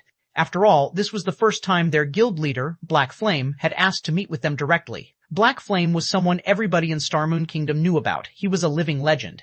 Just before this, he had even single-handedly defeated a small army of evil demons, as well as sent Heaven's Burial's experts running for their lives. I wonder what the guild leader has called so many of us here for. I suspect that the guild might be planning on nurturing a few architects. I heard that some time ago, the guild decided to nurture some alchemists. As a result, during this period, those alchemists in the trading firm had been practicing like crazy. They've all locked themselves up in their workshops and have declared they would get within the top 10 of some competition. I also heard about that. Moreover, I heard that it triggered a frenzy among the alchemists in the entire Starmoon Kingdom. Right now, many capable alchemists are trying to join the Candlelight trading firm to compete for the top 10 rankings for that competition. I'm not asking for much. As long as I can become a core member, I will be able to rely on God's domain to earn a stable income in the future. Stop dreaming. It's very difficult for lifestyle players to become core members in Zero Wing. After all, Zero Wing's core members all receive a considerably high fixed monthly salary. Hee. I've just managed to get promoted to Advanced Architect. There are only a few Advanced Architects in the entire Candlelight trading firm. Even if I can't become a core member, as long as I work hard enough, I should still have a great chance to become an internal member. Unlike the forgers, alchemists, and engineers of the trading firm, I don't have to break my back to become an internal member. Even after reaching the advanced rank, those guys can become only official members of the trading firm. I knew I should have become an architect sooner. If I did, I would have also become an advanced architect by now. While everyone was chatting, Shi Feng entered the reception room. Immediately, the architects inside the room rose to attention. The room also fell dead silent as everyone looked speechlessly at Shi Feng, anxiety apparent on their faces. They had reacted this way not because they wanted to. Rather, their bodies had responded instinctively to Shi Feng entering the room. After Shi Feng upgraded the Seven Luminaries ring, his basic attributes soared significantly, so much so that he had yet to adapt to the change fully. Hence, if he wasn't paying attention, his aura would flow out freely. Moreover, now that the Bible of Darkness was partially repaired, the book added a layer of darkness and coldness to his aura. As a result, when everyone looked at Shi Feng, they felt as if they were going up against a great lord-ranked demon. Even elite players who were fond of combat would feel a significant amount of pressure from Shi Feng's aura. What more low-leveled lifestyle players like themselves? So strong. So this person is our guild leader? Why do I feel my legs going soft? Previously, everyone had only ever seen Shi Feng through videos. Now that they were looking at him up close, the reverence they felt toward Shi Feng grew even greater. Sit, Shi Feng said nonchalantly. Immediately, like well-trained soldiers, everyone sat down in unison with serious expressions. Seeing this scene, Shi Feng could not help but smile bitterly. Was he really that frightening? The reason why I've gathered you all here today is to build a large structure. However, before I tell you the exact details, you'll need to sign an agreement. By signing this contract, basic and intermediate architects will directly become official members of the Candlelight trading firm, while advanced architects will become internal members, Shi Feng explained. Crap, even basic architects get to become official members. Ha ha ha, my decision to become an architect was the right one after all. Hearing Shi Feng's words, nearly everyone in the room cried out in shock. The Candlelight trading firm was Starmoon Kingdom's #1 trading firm. It was also a holy land for lifestyle players. The benefits it offered was at the top of the industry. Hence, countless lifestyle players wanted to join the trading firm. However, because of this popularity, becoming an official member of the trading firm was extremely difficult. Normally, when an advanced lifestyle player joined another guild, they would almost always receive the treatment of a core member. In Candlelight, however, advanced lifestyle players would only qualify as official members. One could just imagine how difficult it was to become an official member of the Candlelight trading firm. Meanwhile, if an advanced lifestyle player wished to become an internal member of Candlelight, they would have to top all sorts of competitions. Yet now, they could become internal members just by being advanced architects. It was simply inconceivable. Immediately, everyone signed the agreement without hesitation. With the contracts dealt with, Shi Feng nodded and said, "Since no one has any problems, let's move to today's main topic." Saying so, he took out a very large construction design from his bag. Compared to ordinary construction designs, this one was nearly 3 times bigger. Moreover, the design consisted of a thick stack of papers. When everyone read the words written on the construction design, they gasped. The Advanced Auction House Design, 1388. Inheriting Secret Runes, Chapter 1388, Inheriting Secret Runes. Melancholic Smile, who was also in the reception room, could not help but rub her eyes as she looked at the design placed on the table in astonishment. The auction house design was one of the items the various large guilds were all searching for right now. Just from looking at Red Iron Town's current situation, one could tell how much of a help an auction house could be to a guild town. Many superpowers had even begun offering astronomical prices to purchase the auction house design, as it was something that could only be obtained through luck and not effort. However, even now, nobody had gotten any information regarding the auction house design. Guild leader, are you some kind of treasure box? If Heaven's Burial were to find out about this, they would definitely faint from anger, Melancholic Smile said as she looked at Shi Feng excitedly.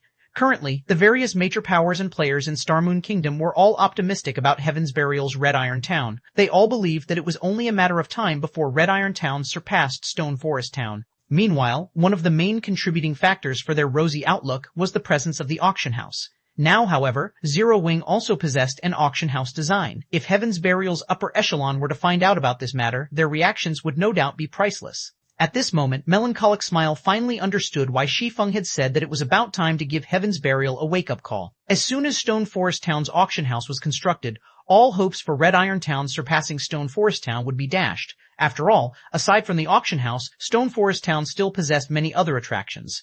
It held an absolute advantage over Red Iron Town. Shi Feng simply chuckled in response to Melancholic Smile's question. He then started assigning tasks to everyone for the construction of the advanced auction house. Once the advanced auction house was constructed, let alone Red Iron Town's auction house, even Star Moon City's auction house might not be a match for it. However, the construction of the advanced auction house was very difficult and required a lot of rare materials. Just the construction cost alone was over 5,000 gold. In addition, the construction procedures were extremely complex, needing some special secret runes to complete the building. Hence, the design itself included a complete set of foundational secret runes for players to learn. Each player could inherit this kind of technique only once, and only a maximum of 100 players could inherit this set of foundational secret runes. To architects, this was a massive opportunity to improve themselves. How much they could learn would depend on their individual standards. However, even if they managed to learn only half of the technique, it would be a great help in their pursuit of mastery in the future. If one could fully grasp the foundational secret runes, they would have no problems becoming master architects. Although Shi Feng did not know how much the 100 architects present could grasp, at the very least he would increase their chances at becoming master architects. Even if only 1 out of 100 of these people managed to become a master architect, it would be a matter worth celebrating for Zero Wing. At this stage of the game, not much importance was placed on architects. However, as God's Domain continued developing and the number of guild towns and cities in the game increased, the status of architects in the game would also rise rapidly. Particularly, at the later stages of the game, the treatment master architects received from guilds would not be the slightest bit inferior when compared to master forgers, master alchemists, and master engineers. After all, advanced construction designs were extremely rare. However, master architects had a chance at creating an advanced construction design of their own. Moreover, every advanced construction design was worth much more than the advanced designs of alchemy, forging, and engineering, because buildings constructed using advanced construction designs possessed distinctive abilities.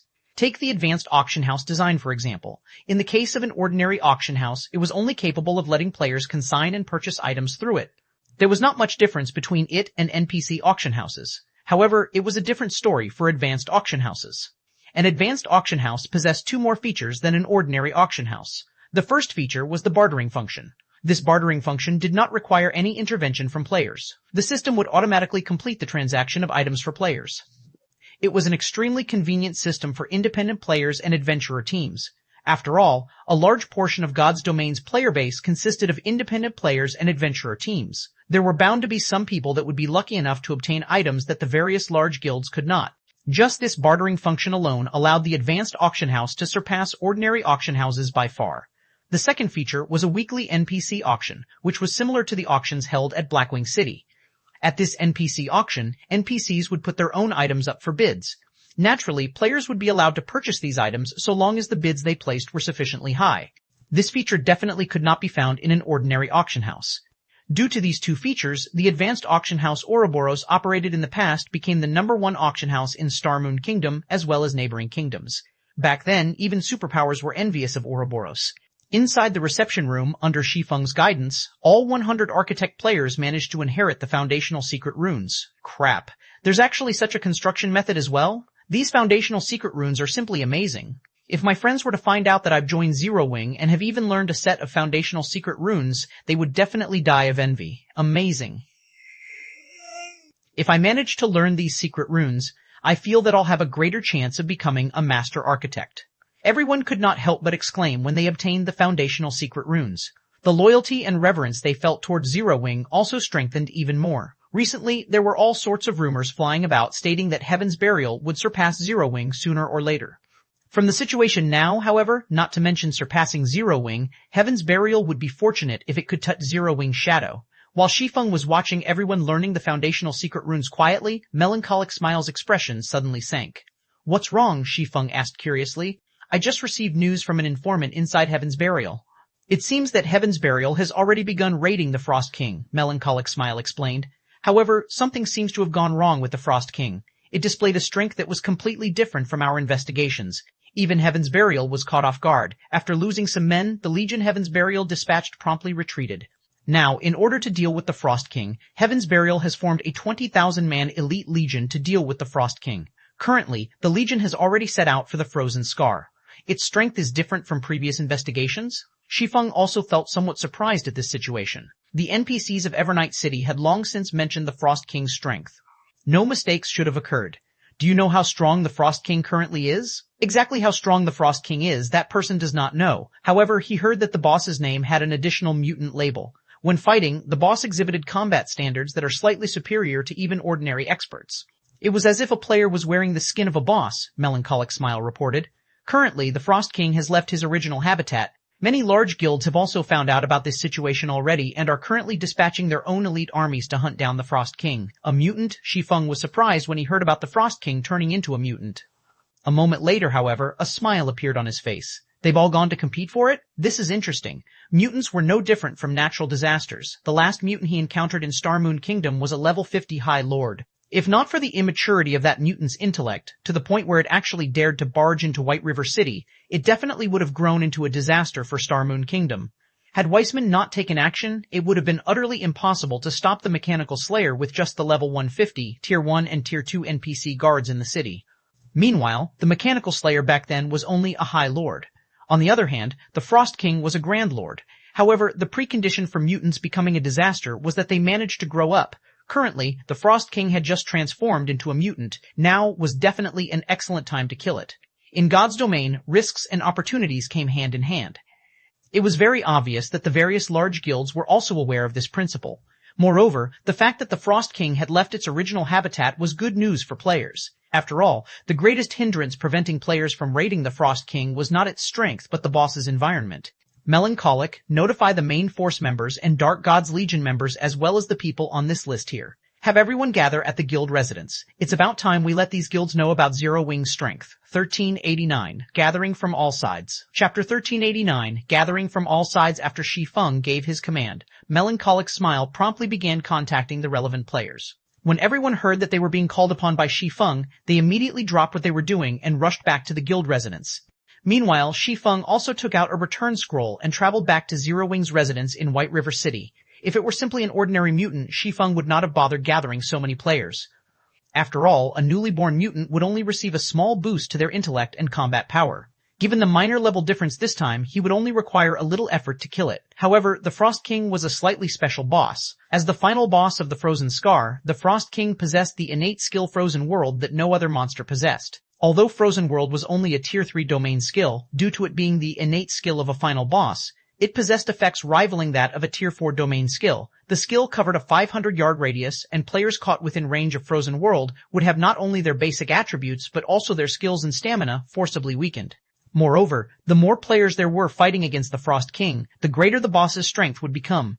Due to these reasons, despite being only a Grand Lord, the Frost King's raid difficulty was not one bit lower than a Tier 4 mythic monster's. After factoring in the severe environment, the Frost King might even be more difficult to raid than a mythic monster. Players who did not possess the appropriate countermeasures would definitely get annihilated by the Frost King. After returning to the guild residence in White River City, Shi Feng quickly made his way to the guild's warehouse. Without hesitation, he retrieved 1,000+ bottles of Sea God's Blessing as well as the Ancient Weather Book. With these items, he would have the qualifications to raid the Frost King. Right then, Melancholic Smile contacted Shi Feng and said, "Guild leader, everyone's already assembled at the residence. They are ready to move out at any moment." Okay. Shi Feng immediately left the warehouse. Currently, Zero Wing's main force, the Dark God's Legion, and the selected reserve members were gathered inside Zero Wing's residence in White River City. Even the lowest leveled player among them was level 43, while the majority were level 45. Meanwhile, even the most inferior piece of equipment found on these players was at the level 40 fine gold standard. As for the main force members, practically every one of them was fully equipped in level 40 dark gold equipment. To ordinary players, this could already be considered a set of divine equipment. As the 1,000-plus players waited before the guild hall, the intense aura they radiated stupefied the prospective applicants lined up outside the residence as well as the passers-by on the street. When Zero Wings members saw Shi Feng walking over, they immediately dropped their conversations and stood at attention, looking at Shi Feng with eyes filled with excitement. Although they had yet to hear the reason why Shi Feng had called them here, they could mostly guess that it had something to do with the suddenly mutated Frost King. By this time, information about the Frost King was no longer a secret, as many large guilds had already organized their own armies and were hurrying over to the Frozen Scar. All of you, come collect your sea god's blessing from me. Each person gets 1 bottle, Shi Feng said as he sent a glance at everyone. Also, send your personal data to me. The combat method of a 1,000-man team was different from that of a 100-man team. Hence, before starting an operation, one needed to reorganize the team's formations. Otherwise, it would be very easy for chaos to ensue in battle. Following which, Shi Feng spent roughly 20 minutes assigning specific roles to everyone in the team. As for the newly minted Dark Gods members, he also granted them the Berserk skill Power of Darkness. Now, Power of Darkness had already become much stronger than an ordinary Berserk skill. Alright everyone, move out. Our destination is the Frozen Scar, Shi Feng said after seeing everyone already ready to go. Following which, everyone got on their mounts and followed Shi Feng's demonic flame tiger to the teleportation hall. When the players on the street saw this lineup, they promptly stepped aside to give way to Zero Wings members. Meanwhile, when the members of other guilds looked at the majestic Thunderwolf Zero Wings members rode on, they could not help growing envious. At an open plain at the Frozen Scar, a horde of players was currently gathered, their numbers easily exceeding 100,000. These players were all members of various large guilds in Starmoon Kingdom. As for independent players, they could only look at these guild players from the Frozen Scar's entrance. They did not dare to approach these guilds at all, afraid of getting caught in the crossfire of the competition between these guilds. After all, among the guilds present, even the guild that dispatched the fewest members to this place had over 2,000 members, while some of the more powerful guilds had sent over 6,000 members. In front of these guilds, the 100-man teams formed by independent players like themselves were like specks of dust. Is there a need to mobilize such a force just to take down one boss? Many independent players were perplexed as they watched the constant stream of guilds entering the Frozen Scar. Previously, the various large guilds had not been particularly enthusiastic about raiding the Frost King. Only a few powerful guilds had been seen actually trying to reach the Frost King. Yet now, after word spread that the Frost King had become stronger rather than decrease, the number of guilds aiming for the king's head had increased instead. Don't you know? The various large guilds did not try to raid the Frost King before because the boss lived at the central area of the Frozen Scar. You need very high ice resistance if you want to survive there. However, the Frost King has already left the central area. Based on what I've heard, it seems that the Frost King is currently headed in our direction. Now that the raid difficulty has decreased significantly, the various large guilds naturally won't let go of this opportunity, a player knowledgeable about the situation explained. Just as everyone was having a hushed discussion among themselves, another large group of players arrived at the Frozen Scar's entrance. The players numbered so many that they very nearly clogged up the entire entrance. Quick, look, the Star Alliance and Heaven's Burial have arrived. They brought along so many members. They must have dispatched at least 10,000 members. 10,000? What a lowball. From what I heard from one of Heaven's Burial's internal members, it seems that Heaven's Burial has dispatched 20,000 members to take down the Frost King this time. As for the Star Alliance, they've dispatched 24,000 members. I really wonder which guild will get the Frost King in the end. Guild Leader Galaxy, what a rare opportunity to meet you here. I never thought that you would take charge of the legion sent to raid the Frost King this time, Singular Burial said, feeling slightly surprised as he looked at Galaxy Past, who rode on a large warbear. At this moment, Galaxy Past was geared in silver armor engraved with golden divine runes and carried a purple, lightning-clad greatsword on his back. He also did not bother hiding the epic glow effects of his breastplate and greatsword. As for Galaxy Past himself, he had already reached level 45, and his body radiated a chilling aura. Compared to the Galaxy Past Singular Burial knew before, the current Galaxy Past was like a completely different person. Previously, as Singular Burial had been entirely focused on surpassing Zero Wing, he had neglected to pay attention to the Star Alliance. In addition, the Star Alliance had kept a low profile for quite a long time, only developing itself peacefully and not participating in any guild battles.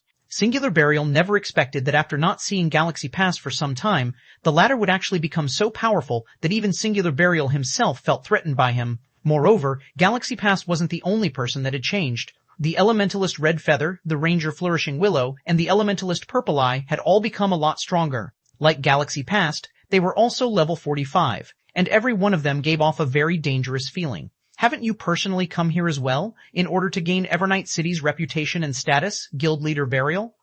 Galaxy Past countered, chuckling as he glanced askance at Singular Burial. Why don't our two guilds join hands and clear out the other guilds present? Afterwards, we'll rely on our own capabilities to compete for the Frost King. How about it? Singular Burial suggested as he looked at the other guilds in the distance that were currently getting ready to tackle the Frost King. Guild Leader Burial, while your suggestion indeed sounds good, allow me to refuse on behalf of the Star Alliance. In my opinion, the more, the merrier. Galaxy Past immediately turned down Singular Burial's offer. If Guild Leader Burial doesn't have anything else to say, we'll go ahead to start making our own preparations. Saying so, Galaxy Past led the Star Alliance's members towards the plains. Guild Leader, what's up with Galaxy Past? Why do I feel as if he is transformed into a completely different person? Daybreak Fog asked, surprise coloring her face as she watched Galaxy Past and the other members of the Star Alliance walk away. I don't know. However, we'd best pay more attention to the Star Alliance in the future, Singular Burial said, shaking his head. Although the Star Alliance had transformed remarkably, Singular Burial was still confident of claiming the kill on the Frost King. His previous offer to clear out the other guilds was simply an attempt to probe the Star Alliance's strength. In reality, it did not matter to him whether the other guilds took part in the competition or not. All right, let's go get ready ourselves. Daybreak Fog nodded in response and commanded the army forward. Just as the various large guilds were quietly waiting for the Frost King's arrival, another batch of white lights appeared at the entrance of the regional dungeon, signifying the arrival of yet another group of players. The moment these players appeared, the many independent players crowding the entrance could not help but turn around to take a look at these newcomers. The reason for such a reaction was the powerful aura they felt coming from these players. Every one of these players exuded an aura that made the onlookers shudder. Meanwhile, the exquisiteness of these players' equipment was also off the charts. Moreover, every one of these players sat on mounts, and they moved like a well-trained army. Compared to them, the previous guild armies seemed more like a bunch of rabble. It's Zero Wing. Zero Wing has come as well. 1390. Settling a Deb. Chapter 1390. Settling a debt upon Zero Wing's arrival, the guild attracted a lot of attention from the independent players crowding the entrance. One team after another appeared, surprising the spectating players more with each arrival. Level 45? How are Zero Wing's members so high-leveled? The top 10 players on the ranking list are only level 45. By the looks of it, Zero Wing should have at least 400 level 45 members. Crap. Zero Wing has so many members in level 40 Dark Gold equipment. Zero Wing's appearance was truly eye-catching. The Thunderwolf Guild mount and six-winged emblem had become famous as Zero Wing's symbols. As the crowd watched the massive Thunderwolves, they could not help but drool. At the moment of purchase, the Thunderwolves' attributes rivaled that of bronze mounts despite their common rank. Although nurturing guild mounts was very difficult, it was obvious that the Thunderwolf's growth potential was very high, which would make it easier to nurture. Meanwhile, players could obtain items from the Eclipse Gate that could accelerate their guild mount's growth. Zero Wing's members were practically guaranteed to nurture their Thunderwolves to bronze rank. Even for elite players, a bronze mount was a luxury. They'd have to be lucky to find one. What's that mount? Its aura is so powerful. How can such a powerful mount exist? As Zero Wing's members continued to arrive, everyone quickly noticed a ferocious, 3-meter-tall beast. A pitch-black horn protruded from its head as arcs of white electricity danced around its body and black flames surrounded its 4 paws. It was distinctively different from the Thunderwolf mounts. Players could even feel this beast's aura from over 100 yards away. A single glance from this creature made them shudder. This ferocious beast was like a king among mounts. The moment it appeared, every other mount submitted as it stepped aside. Wait, look at the rider. The player on that mount seems to be Black Flame. It really is Black Flame. I never thought he would lead an army here personally. The competition for the Frost King is about to become more interesting. Crap. As expected of the Sword King, he even managed to get his hands on such a mount. I wonder what rank it is. Since it's so powerful, could it be an epic mount? Black Flame's capabilities are ridiculous. With such a powerful mount, he won't even need to take action to kill an expert player. He can simply let his mount take care of it. Everyone stared at Shi Feng in shock. A dark gold mount could, at most, rival a chieftain of the same level. Although chieftains were powerful, they were not insurmountable to the players here. However, Shi Feng's one-horned mount was clearly more powerful than a lord-ranked monster. At this point, the only explanation was that this demonic flame tiger was an epic mount. An epic mount. Even super guilds dreamed of obtaining such a creature. Unfortunately, the highest rank they had managed to secure was a dark gold mount. These players' awe for Shi Feng continued to reach new heights. Of course, these players didn't know that Shi Feng's demonic flame tiger had only become this terrifying after he had fed it a ferocious beast's bloodline essence. Although Shi Feng had only brought around 1,000 members to the Frozen Scar, the army's aura was even more imposing than the Star Alliance and Heaven's Burial's forces. Zero Wing's appearance had also caused a commotion among the various large guilds waiting in the plains. Guild leader, what should we do? Zero Wing has dispatched so many experts. On the off chance that they decide to move against us, The various large guilds' upper echelons and players began to panic as Shi Feng and Zero Wing's army approached. The guild leaders were also on edges. None of them had expected Zero Wing to join this competition. After all, the guild hadn't shown any interest in the Frost King before. Hence, they had come to try their luck and compete for the Frost King's kill. None of them were concerned with encountering Heaven's Burial and the Star Alliance. But it was a different story if Black Flame showed up. He had fought in one major war after another, always emerging alive. He was even strong enough to instill fear in experts and an evil demon army as both had fled for their lives. For this man, taking a particular player's life while surrounded by an army of tens of thousands of players was a piece of cake. Furthermore, 1,000 experts accompanied Black Flame. Against such a force, an army of 10,000 elite players was little more than cannon fodder. Don't panic. We have dozens of large guilds here right now. Zero Wing wouldn't dare attack any of us if we join hands. That's right.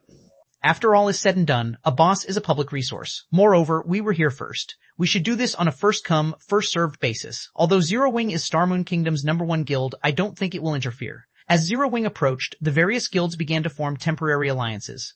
In reality, though, they understood that such an alliance wouldn't pose any threat to Zero Wing. This was especially true after witnessing Black Flame single-handedly defeat the evil demon army. They all knew that attempting to deter Black Flame with numbers was a futile effort. Greetings, Guild Leader Black Flame. I am the Assassins Alliance's Guild Leader, Cruel Sword. I am a friend of Zero Wing's elder, Ye Feng, Cruel Sword said as he took the initiative to greet Shi Feng, anxiety and respect filling his voice. Honestly, Cruel Sword did not want to greet the man.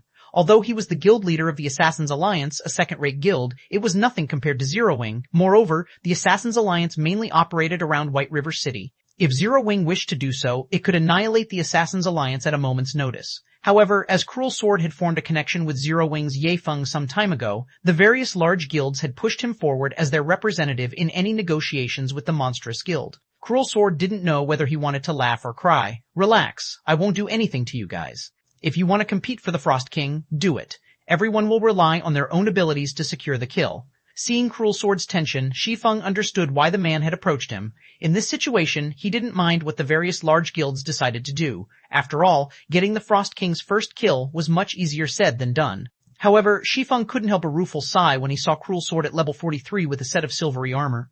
The Assassin's Alliance had been a towering existence to him in the past, but the tables had turned. Shi Feng found the situation reasonable after giving it some thought. After all, Zero Wing was Starmoon Kingdom's #1 guild. Its elite member count alone was over 100,000.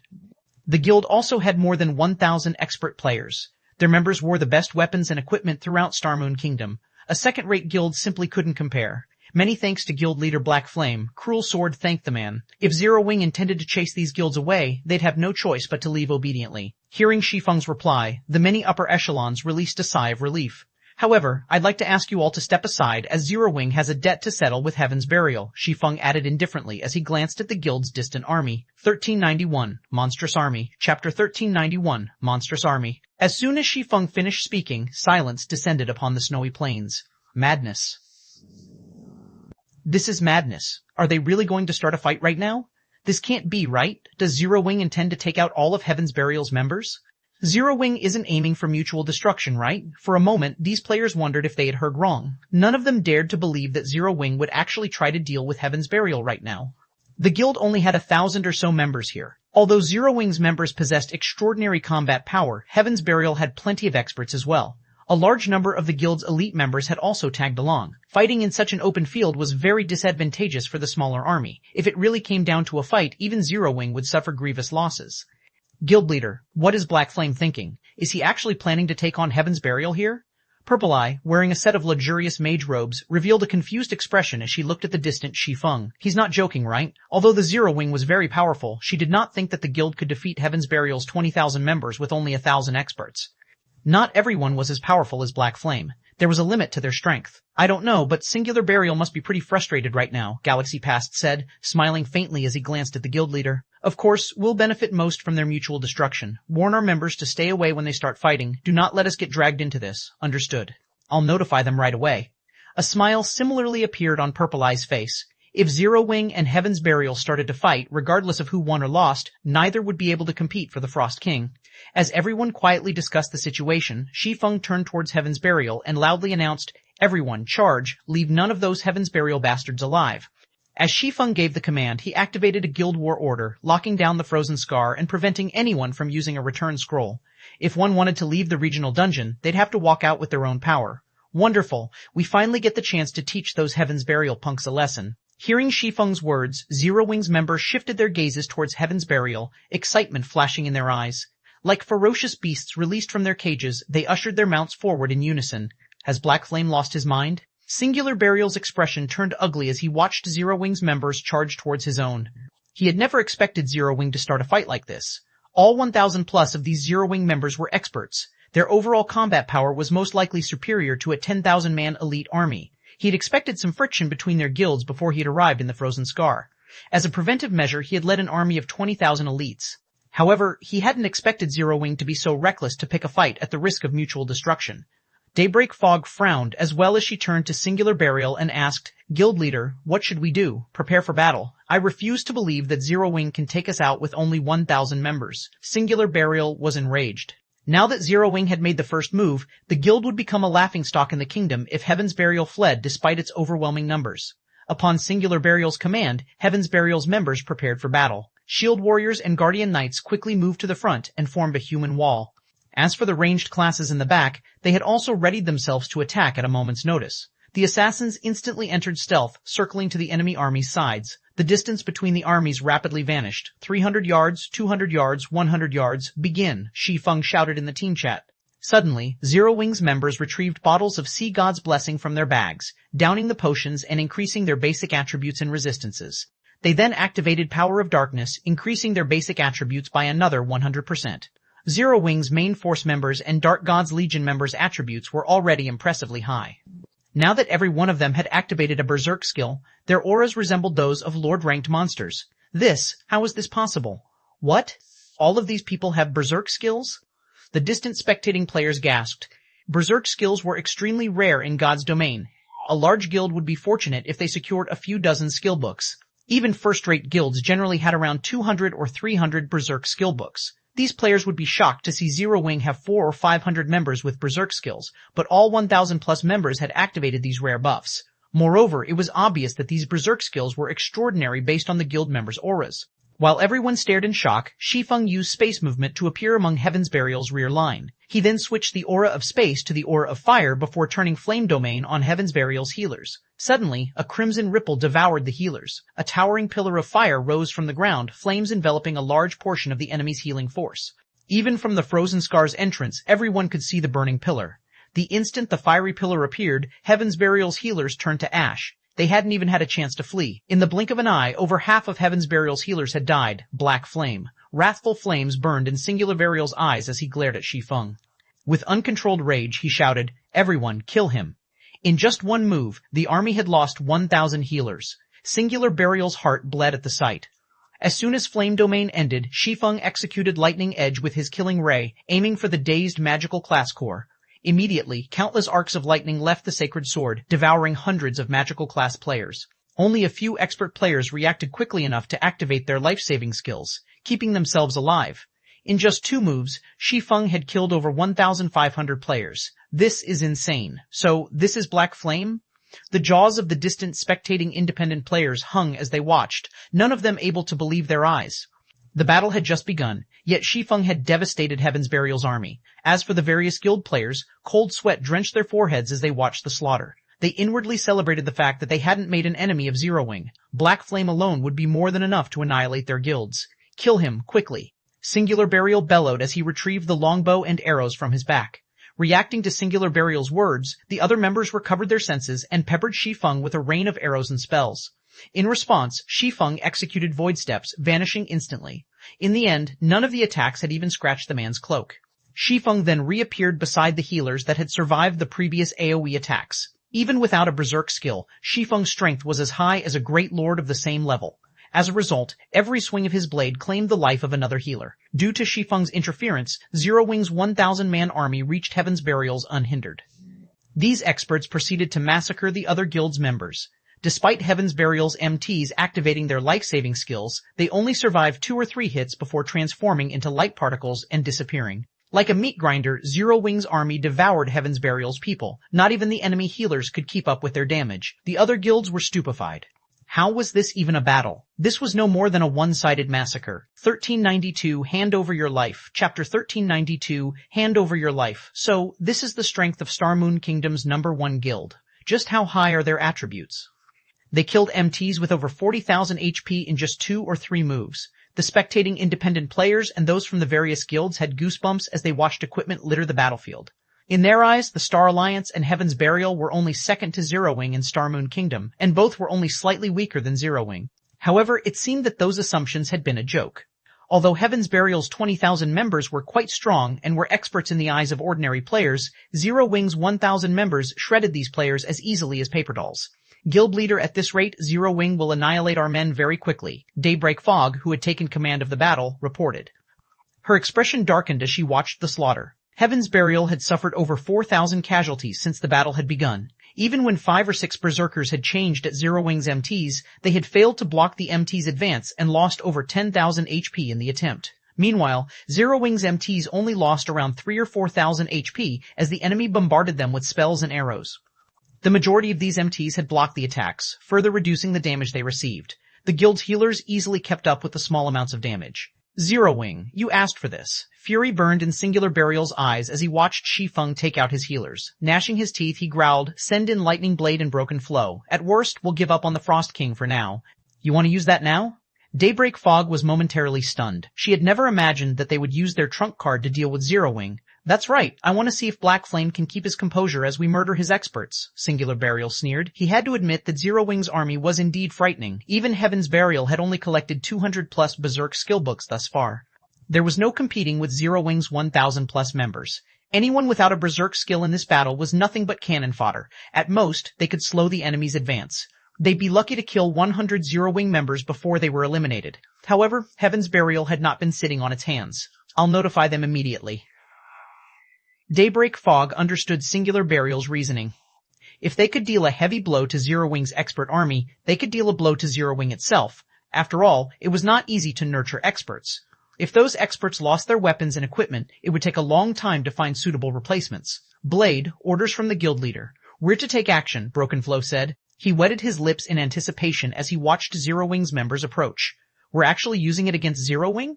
The Guardian Knight, Lightning Blade, frowned. Suddenly, every member of Broken Flow and Lightning Blade's 100-man expert team pulled a purplish gold potion from their bag and drank it. As the potion took effect, these players' eyes became bloodshot and their muscles bulged. Their auras also intensified.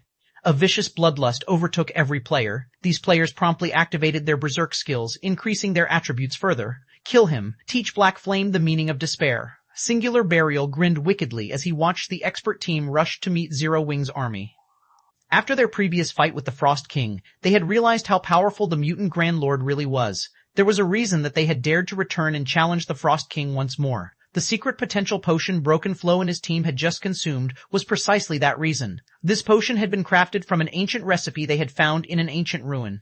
Unfortunately, as the recipe required extremely rare and valuable materials, with each attempt to brew the potion costing over 20 gold, they had only produced a little over 100 bottles. When consumed, the secret potential potion increased the user's strength by 120% and other basic attributes by 60% for 5 minutes. Although the duration was short, the potion had no side effects. Moreover, its effects would stack with Berserk skills. When combining the secret potential potion with a Berserk skill, the results rivaled peak classes, twofold Berserk state.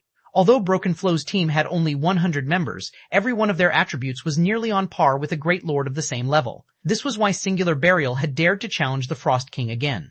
Unfortunately, he had been forced to use this trump card to teach Zero Wing a lesson. Die. The level 44 Berserker Broken Flow used Charge and arrived in the midst of Zero Wing's army. Tightening his grip on his greatsword, he executed Whirlwind Slash. Immediately, a storm brewed within a 12-yard radius, sending 8 Zero Wing members flying. One shield warrior that failed to defend himself in time instantly lost over 30,000 HP. The other experts from Heaven's Burial joined the charge, penetrating Zero Wing's army like a sharp blade. As the two forces met, these players forced the enemy assault to a halt, pushing back and kill Zero Wing shield warriors and guardian knights leading the army. Crap. Are these players from Heaven's Burial monsters? They've dealt over 30,000 damage in a single attack. Even a level 40 MT couldn't survive such a hit. It's no wonder why Heaven's Burial dared to provoke Zero Wing. If Zero Wing's members don't have anything else in store, Heaven's Burial's 100-man expert team may take them down. The spectating players stared in shock as Heaven's Burial's expert team stopped Zero Wing's progress. Zero Wing's members had displayed astonishing attributes, yet Heaven's Burial's experts were stronger. In a single exchange, Zero Wing had suffered dozens of casualties. The difference between the forces was clear. Guild leader, I'm fairly sure that the potion Broken Flow and his men just used is the secret potential potion, the secret pavilion's report mentioned. Based on the report, Heaven's Burial had only gotten its hands on a little over 100 bottles after a lot of effort. Now that they've used this potion against Zero Wing, they must intend to give up on raiding the Frost King, Purple Eye commented when she saw Heaven's Burial turn the tides of battle. Smiling faintly, she said, Zero Wing is in trouble. If this battle were in a jungle, they could buy some time until the potion's duration ends, but they don't have that option here. Zero Wing and Heaven's Burial's mutual destruction would be the best possible outcome for the Star Alliance. Although that wasn't likely, Heaven's Burial had dropped from the contest for the Frost King's first kill. Black Flame has underestimated Heaven's Burial. After all is said and done, Heaven's Burial rose to its position in such a short amount of time. Why wouldn't it have a few trump cards? However, we'll have to thank Zero Wing for this. If not for Zero Wing, we wouldn't have seen this trump card, Galaxy Pass chuckled. Purple, tell Red Feather and the others to prepare. Once Heaven's Burial's berserk skills run out, send them into the fight. Guild leader, rest assured. We'll collect the weapons and equipment they drop, Purple Eye said, giggling. Back in the battlefield, the tables had turned on Zero Wing, and they began to retreat to buy as much time as possible. After all, Power of Darkness had a very long duration. Ordinary berserk skills were no match for it. If they could endure until Heaven's Burial's berserk skills ended, they could reclaim the fight. Suddenly, Shi Feng turned his attention towards the enemy's 100-man expert team. Heaven's Burial's trump card had surprised him. If not dealt with properly, Zero Wing could lose this fight. Black Flame, you dare face me? I'll take your head. After killing a level 45 berserker, Broken Flow shifted his gaze toward Shi Feng as the man charged for him. Grinning, he led a dozen or so players to surround Shi Feng. 1393 Might of the Number 1 Expert. Chapter 1393 Might of the Number 1 Expert. As Broken Flow took action, several elementalists close to him began to chant their incantations, using ice spears and ice walls to hinder Shi Feng and allow Broken Flow and the other melee experts could surround the swordsman. At the end of the day, Shi Feng was still Star Moon Kingdom's number 1 expert. Even if their attributes rivaled that of a great lord of the same level, they weren't certain that they could kill Shi Feng with brute force alone. Good, surround him. Do not let him escape. Singular Burial had also activated his berserk skill, a silvery glow wrapping around his body. He then unfurled the magic scroll in his hands. Suddenly, one silver arrow after another manifested in his hand, flying towards Shi Feng as he dodged the incoming ice spears. Dozens of silver arrows formed silvery streaks of light as they shot towards their target. Not only were they astonishingly fast, but they cut off Shi Feng's escape path. The guild leader must be really angry. He's even using his precious Tier 3 curse. Even if Black Flame survives the attack, he'll be severely injured. Broken Flow was slightly astonished as he watched the arrows bombard Shi Feng. The magic scroll Singular Burial had just used contained the Tier 3 curse, Light's Guidance. When activated, it would allow the user to fire 30 arrows per second, each arrow containing the might of a Tier 3 spell. Not only could these arrows repulse a great lord, but they also dealt divine damage. All damage reduction effects were useless against this attack. Even mythic monsters would receive significant damage if the arrows hit, not to mention players. Meanwhile, Light's Guidance had a duration of 10 seconds. In other words, Singular Burial could launch a total of 300 arrows. With damage reduction effects nullified, a Tier 3 spell could kill current players instantly. Of course, dodging all 300 arrows was impossible. Even if Shi Feng had an invulnerability skill, it wouldn't last him through all 10 seconds. To make matters worse, when rangers used this magic scroll, the arrows would receive a 30% speed boost. The arrows would move so fast that even great lords of the same level would not be able to react in time. As the arrows were about to hit their target, Shi Feng adjusted his footwork and executed Sword's Orbit. Immediately, a galaxy of stars danced around his body, striking down one arrow after another and causing a series of explosions. The resulting shockwaves were so powerful that even Broken Flow, who stood over 20 yards away, nearly lost his footing. The resulting white flashes blinded those watching, but even after a few seconds of this attack, not a single arrow had struck Shi Feng. The most these silver arrows did was push Shi Feng back. The ground shattered with each retreating step Shi Feng took. By the time Light's Guidance's 10-second duration ended, craters pocked the ground where the arrows had landed. When the dust settled, Shi Feng was still in one piece, with silver arrows decorating the ground around him. How is this possible? Seeing this scene, Heaven's Burial's experts were stupefied. Even Broken Flow, the expert team's leader, was speechless. While Broken Flow had considered the minute possibility of Shi Feng successfully blocking Light's guidance, he had never expected the man to do so without using a single skill. Shi Feng had negated the Tier 3 curse relying solely on his swordsmanship. It was truly inconceivable. The silver arrows even packed enough power to knock back a Tier 3 Great Lord. If Broken Flow had to face 30 of those arrows per second, even with the secret potential potion and a berserk skill, he was only confident in blocking a dozen or so. The arrows were simply too fast. Yet, out of the 300 arrows Singular Burial had launched, not a single one had struck Shi Feng. They hadn't even torn the swordsman's cloak. No matter how Broken Flow thought about it, the feat should have been impossible, yet he had just witnessed it. Sure enough, using Sword's Orbit to block that attack really pushed the envelope, Shi Feng thought to himself as he looked at his own HP. Currently, he only had a little over 30,000 HP remaining. He had lost over half of his HP from countering the attack. Those silver arrows' power could rival even that of a Grand Lord. Despite blocking them successfully, he still received damage. Had the assault continued for several more seconds, he would have been forced to use Absolute Domain. He's not dead? Singular Burial was dazed when he saw Shi Feng standing. He was more familiar with Light's guidance's power than anyone. Most players only knew that the attack was powerful. They didn't realize that the arrow's strongest aspect was their speed. Keeping up with the arrow's speed visually was already a challenging feat, not to mention keeping up with them physically. Just how fast are his reflexes? Daybreak Fog's eyes widened.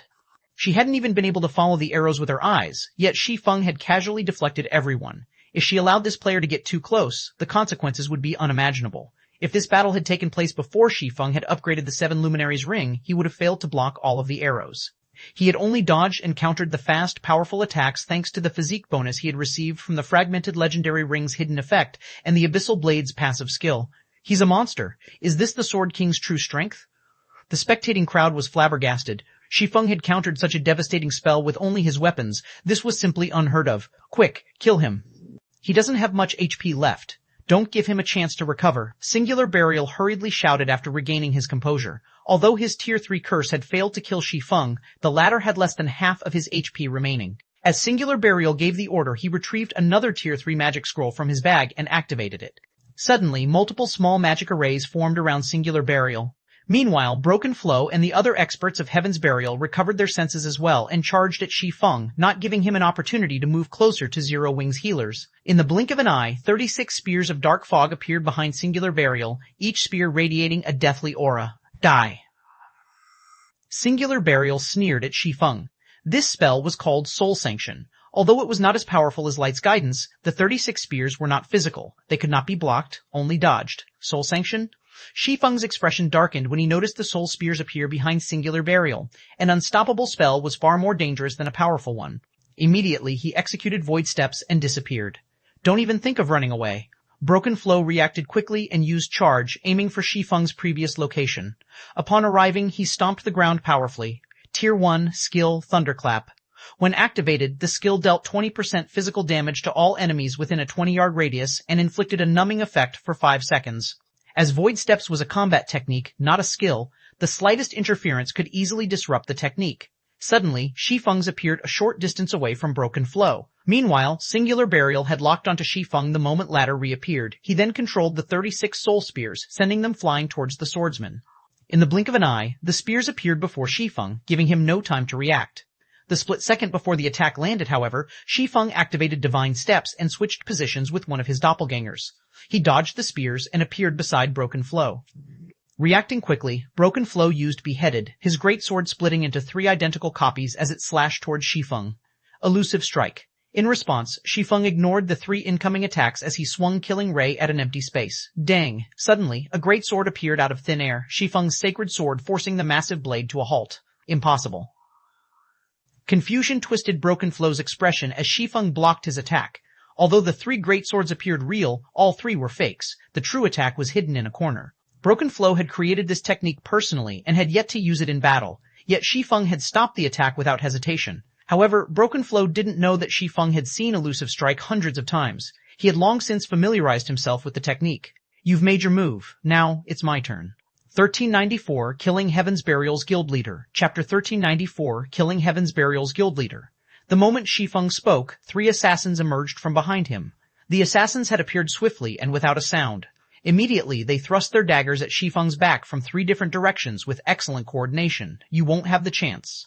Seeing his companions, Broken Flow grinned. His biceps bulged as he swung his greatsword toward Shi Feng's throat. Tier 1, Taboo Skill, Mountain Splitter. The Taboo skill instantly increased Broken Flow's strength by 150% and attack speed by 100% for 3 seconds. With attacks from both sides, Shi Feng had nowhere to flee, and due to the close proximity he had no time to dodge. As the 4 players' weapons were about to bite into their target, Shi Feng emitted a dark aura. 4 sword lights then bloomed around him. Power of Darkness, 4 Moon Lotus. Dang dang dang dang. A series of clangs rang out and dazzling sparks appeared around Shi Feng's body. Among the 4 that had attacked him, the 3 assassins had been thrown backward, slamming into the ground. Broken Flow had fared somewhat better, only forced to take 3 steps back. The difference between their strengths was clear. Broken Flow glared at Shi Feng, who remained standing, in astonishment. He couldn't figure out how Shi Feng had blocked those attacks. Mountain Splitter had increased his strength by 120%. With his current attributes, he could even contend with a great lord of the same level for a short time, yet this player before him had blocked all 4 attacks and pushed him back. Even now, Broken Flow's arms were numb from encountering Shi Feng's defense. As Broken Flow stared at Shi Feng, his mind still trying to come up with a way to defeat the swordsman vanished. Broken Flow was taken aback when Shi Feng disappeared. Hurriedly, he executed Whirlwind Slash. However, Shi Feng had appeared behind him before he knew it, and fresh blood poured from his body. The magic weapon, Abyssal Blade, had stopped his Whirlwind Slash. Before Broken Flow could react, 2 more sword lights, 1 blue and 1 white, cut across his body, devouring his remaining HP. Although Broken Flow tried to say something, his vision had already begun to darken. As his body collapsed, he dropped a pair of combat boots. From the moment that fight had begun to its ending, Broken Flow's nearby companions hadn't been able to offer their leader any support. They only saw Shi Feng vanish and reappear beside Broken Flow. Following which, 1 sword light after another cut through the berserker, and before they even realized it, Broken Flow fell. The fight had ended so quickly that even the nearby healers had not managed to cast Truth Shield on the berserker in time. Damn it! Singular Burial paled at this scene. Broken Flow was the strongest berserker in Heaven's Burial. Not even Ghost Shadow or Singular Burial himself were a match for the berserker's techniques, yet even after the man had consumed the secret potential potion, Shi Feng had effortlessly taken his life. Meanwhile, the spectators watching from a distance were dumbfounded. This is a trick, right? Broken Flow died, just like that? Can someone tell me what just happened? The distant spectators were confused to see Broken Flow fall. After a single exchange, Broken Flow had died. Silence reigned over the battlefield. Shi Feng's swordsmanship had astonished every player watching. Before anyone could react, Shi Feng disappeared again and emerged before the 3 assassins that had attacked him as they stood up. He then swung Killing Ray lightly at the 3 assassins. Shadow Blade. 1 streak of blue light accompanied by 9 streaks of black light flashed around the 3 players. The 3 assassins were experts, so they instinctively activated Vanish to block Shi Feng's attack. However, when they tried to do so, they suddenly discovered that their skills were unusable. They then noticed that the light around them had dimmed. This was the aura of Time's forbidden domain. For 30 seconds, all enemies within a 500-yard radius couldn't use any of their skills or tools. The 3 assassins could only watch as the numerous sword lights descended. Without time to defend themselves, all 3 assassins died instantly, their bodies transforming into particles of light and disappearing. At the same time, they dropped 3 pieces of equipment. After killing the 3 assassins, Shi Feng set his sights on Heaven's Burial's melee experts a short distance away. These several melee experts, who had brimmed with confidence previously, felt chills crawl down their spines. They turned and fled as if they had just seen the devil himself. Run. A single word etched itself into their minds. Even Heaven's Burial's #1 berserker could not stop Shi Feng, and now that they couldn't use any of their skills, even if they worked together, they'd be throwing away their lives if they tried to face that monstrous player. Everyone, retreat. Get out of the silencing domain's range, Singular Burial shouted in the guild chat. Although the guild leader had given the command, Forbidden Domain covered a 500-yard radius area. It would take quite some time to escape. Zero Wing's members excitedly chased after the fleeing Heaven's Burial experts. Now, they only needed a little effort to kill an opponent. In seconds, the battle had turned to Zero Wing's favor. Guild leader, what should we do? Purple Eye frowned as she watched Heaven's Burial's members hit the ground, one after another. She had originally thought that, once Zero Wing was wounded and Heaven's Burial had used up its trump cards, the Star Alliance could sweep in to harvest the top-tier equipment. Now, however, Zero Wing dominated over Heaven's Burial. The Star Alliance had no hope of reaping the rewards from the 2 guilds' destruction. Forget it. Recall the others. Galaxy Past could not help but sigh as he watched Heaven's Burial's members run for their lives. If Zero Wing had suffered some grievous losses, the Star Alliance would have had an opportunity to take action once Heaven's Burial's berserk skills ended. Not only would Zero Wing owe them a favor, but they'd also deal a heavy blow to Heaven's Burial. The Star Alliance could also pocket some of the weapons and equipment the 2 guilds had dropped. It had been a perfect plan, killing 3 birds with 1 stone. And yet, Black Flame alone had disrupted that perfect plan. Until now, it had been unheard of for a single player to turn the tide of battle, but Black Flame had done just that.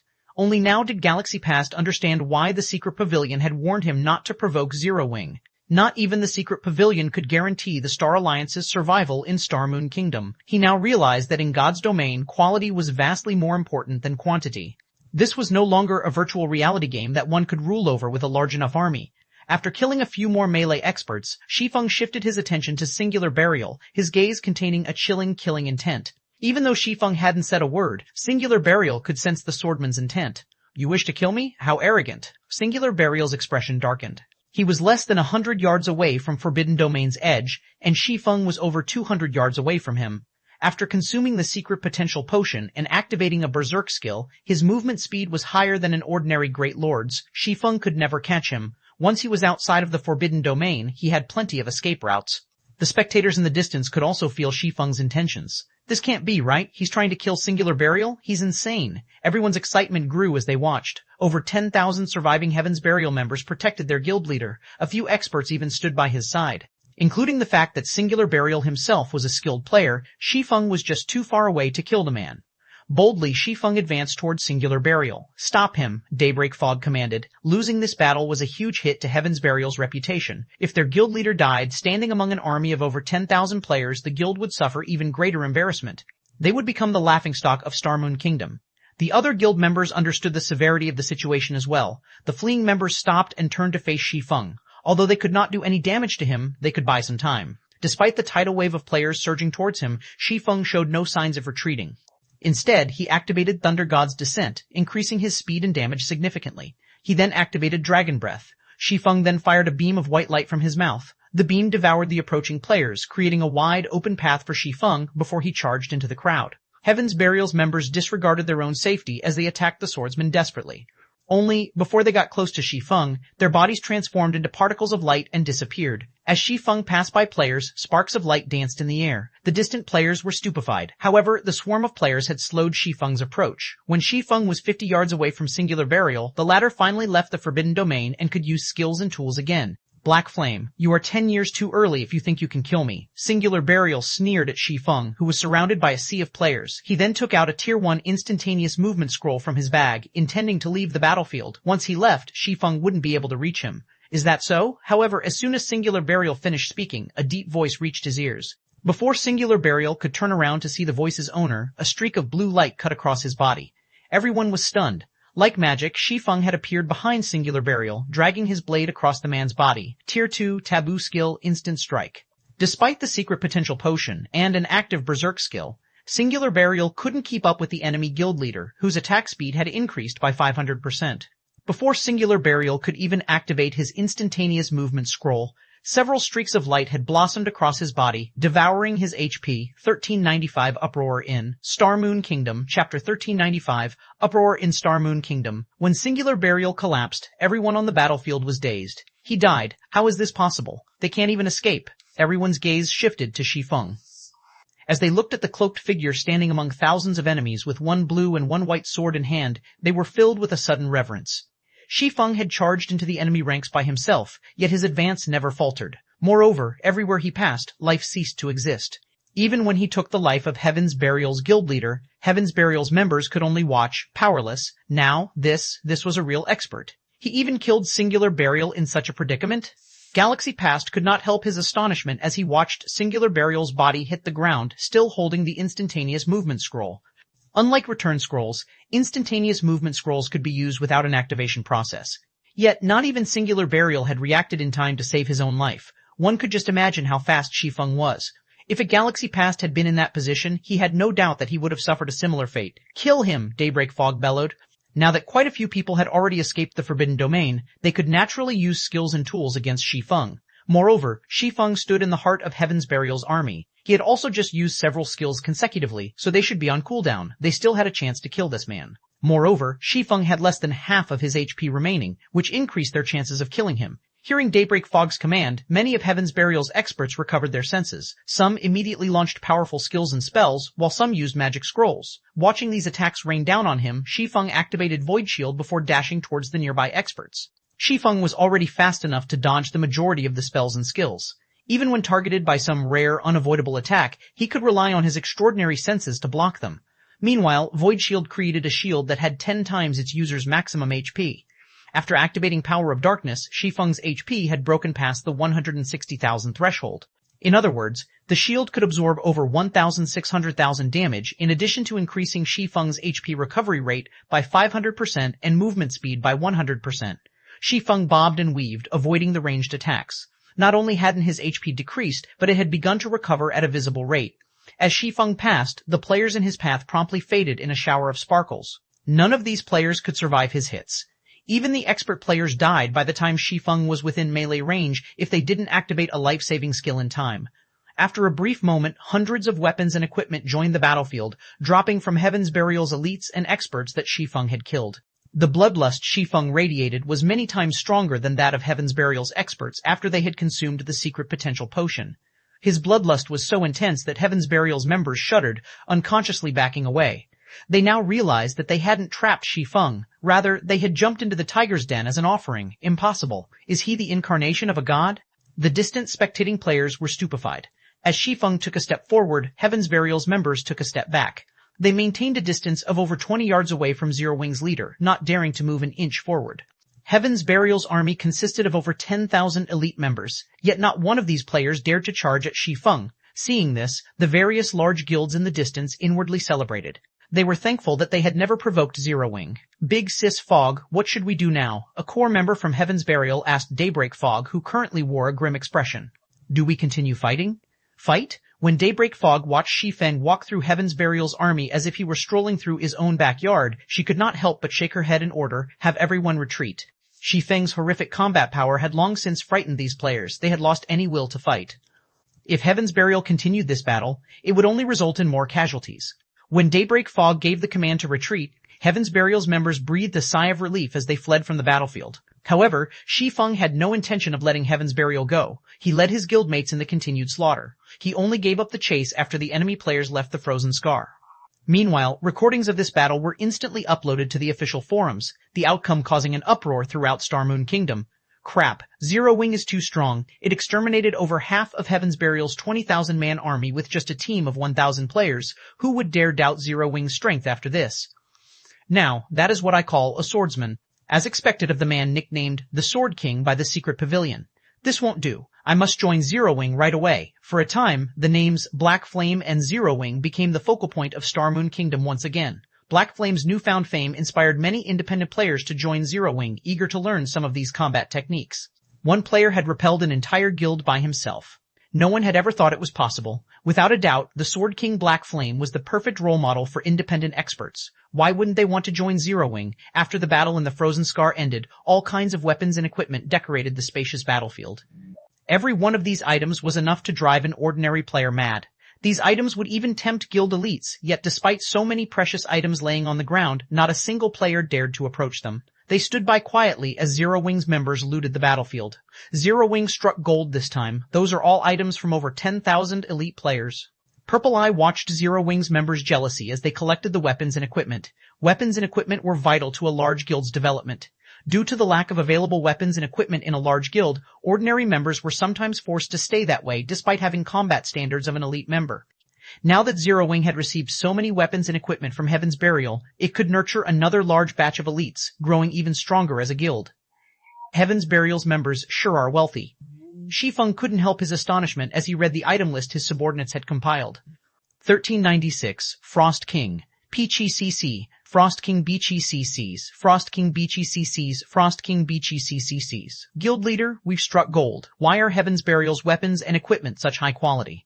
The several core members tasked with compiling the list of the harvested weapons and equipment could not help but gasp when they saw the final numbers, excitement flashing in their eyes. Beachy CCs. In this battle, Heaven's Burial had suffered over 10,000 casualties, and Zero Wing had lost over 300 experts. One end to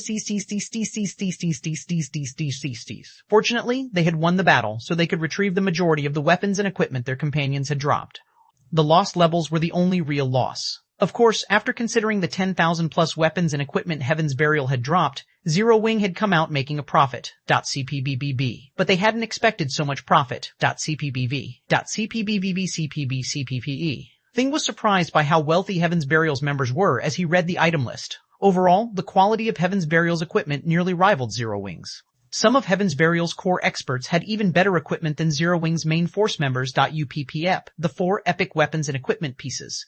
Heaven's Burial's experts had dropped was the proof of this. They had also dropped over 400 level 40 dark gold weapons and equipment. Normally, players only dropped one item upon death. Hence, the likelihood of a player dropping their best weapon or piece of equipment was very low, likely less than 10%. One prop. I really underestimated Heaven's Burial's foundations. Mun.Mun.9c. Shi Feng was inwardly astonished as he gazed at the 4 epic weapons and equipment. Mun.9c, Tanpine9c, 1. But they weren't easy to obtain by 1.9's equipment. Even Grand Lord ranked field bosses had very low chances of dropping them.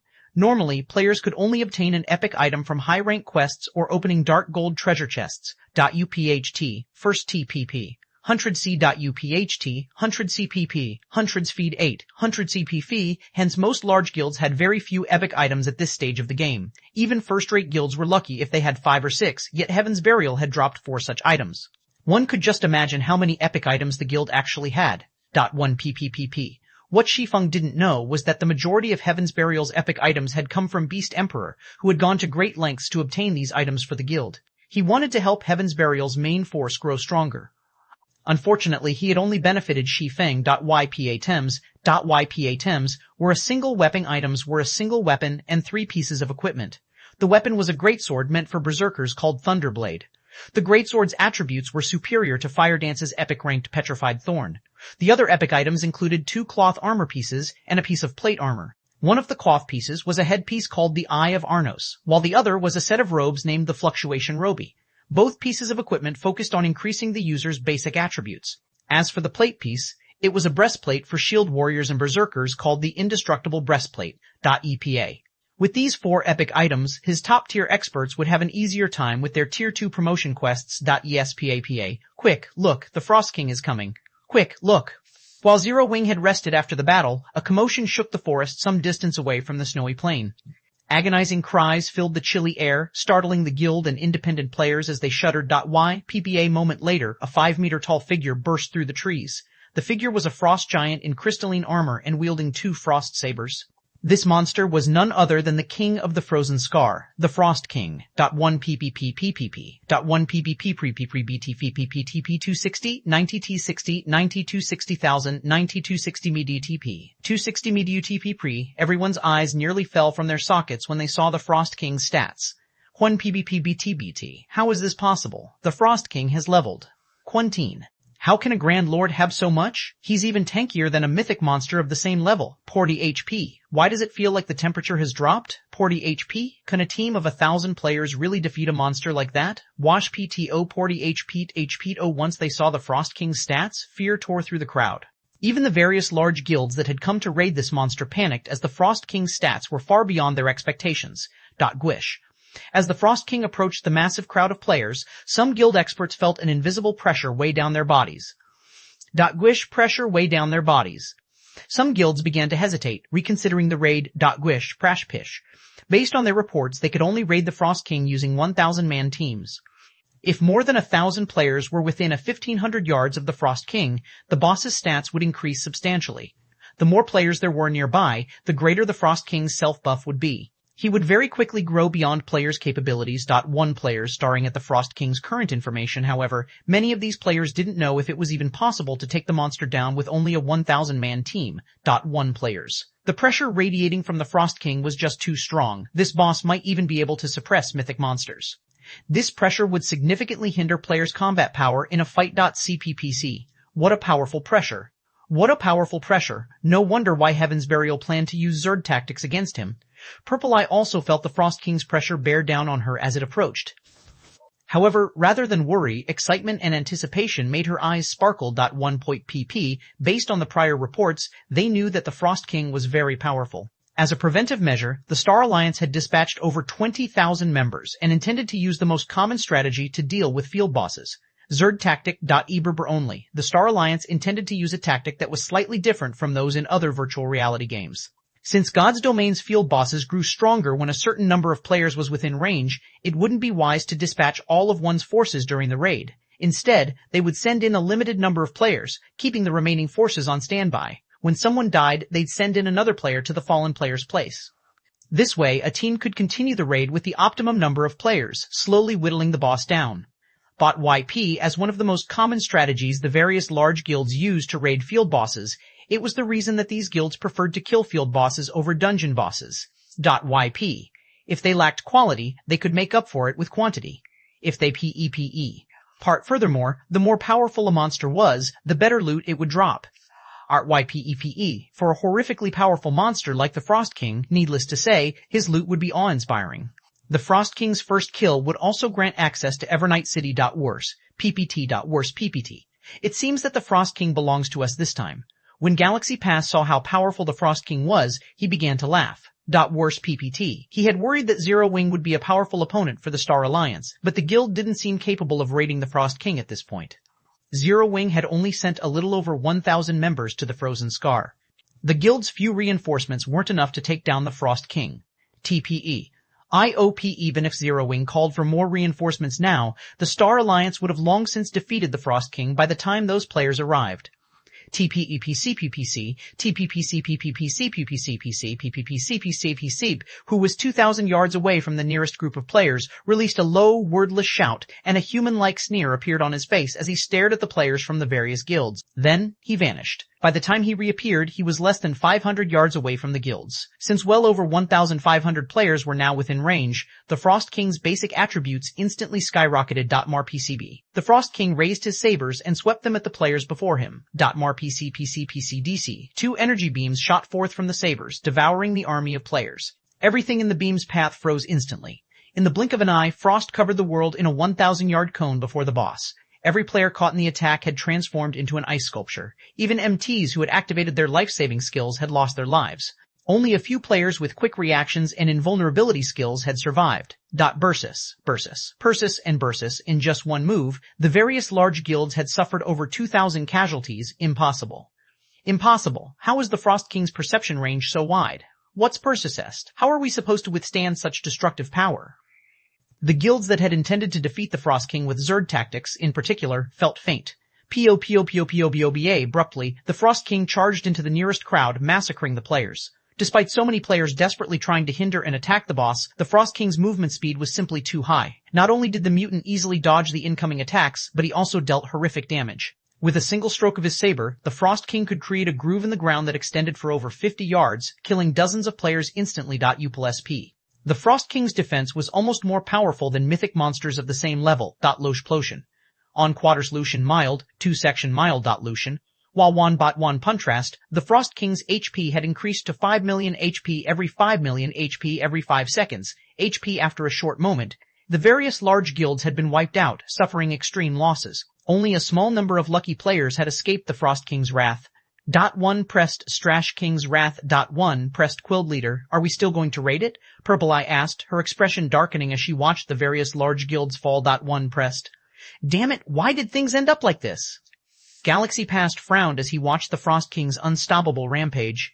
The boss had actually taken advantage of the guild's plans to use Zerd tactics to strengthen itself. That was simply unheard of. Retreat. Pull away from the boss. 1 pracked immediately, the Star Alliance's members fled from the battlefield, not daring to linger. On Practor a few more moments, only a small number of players occupied the previously crowded plains as most had fled to the Frozen Scar's entrance. 19-2s. 1 pracked. Everyone's gone? Shi Feng muttered as he glanced at the crowd by the dungeon's entrance. He then swept his glance towards the Frost King, who had calmed. Smiling, he then said in the team chat, "All right, let's move out." PP had guessed that this would happen. After all, even he had only dared to come this far after thorough preparation.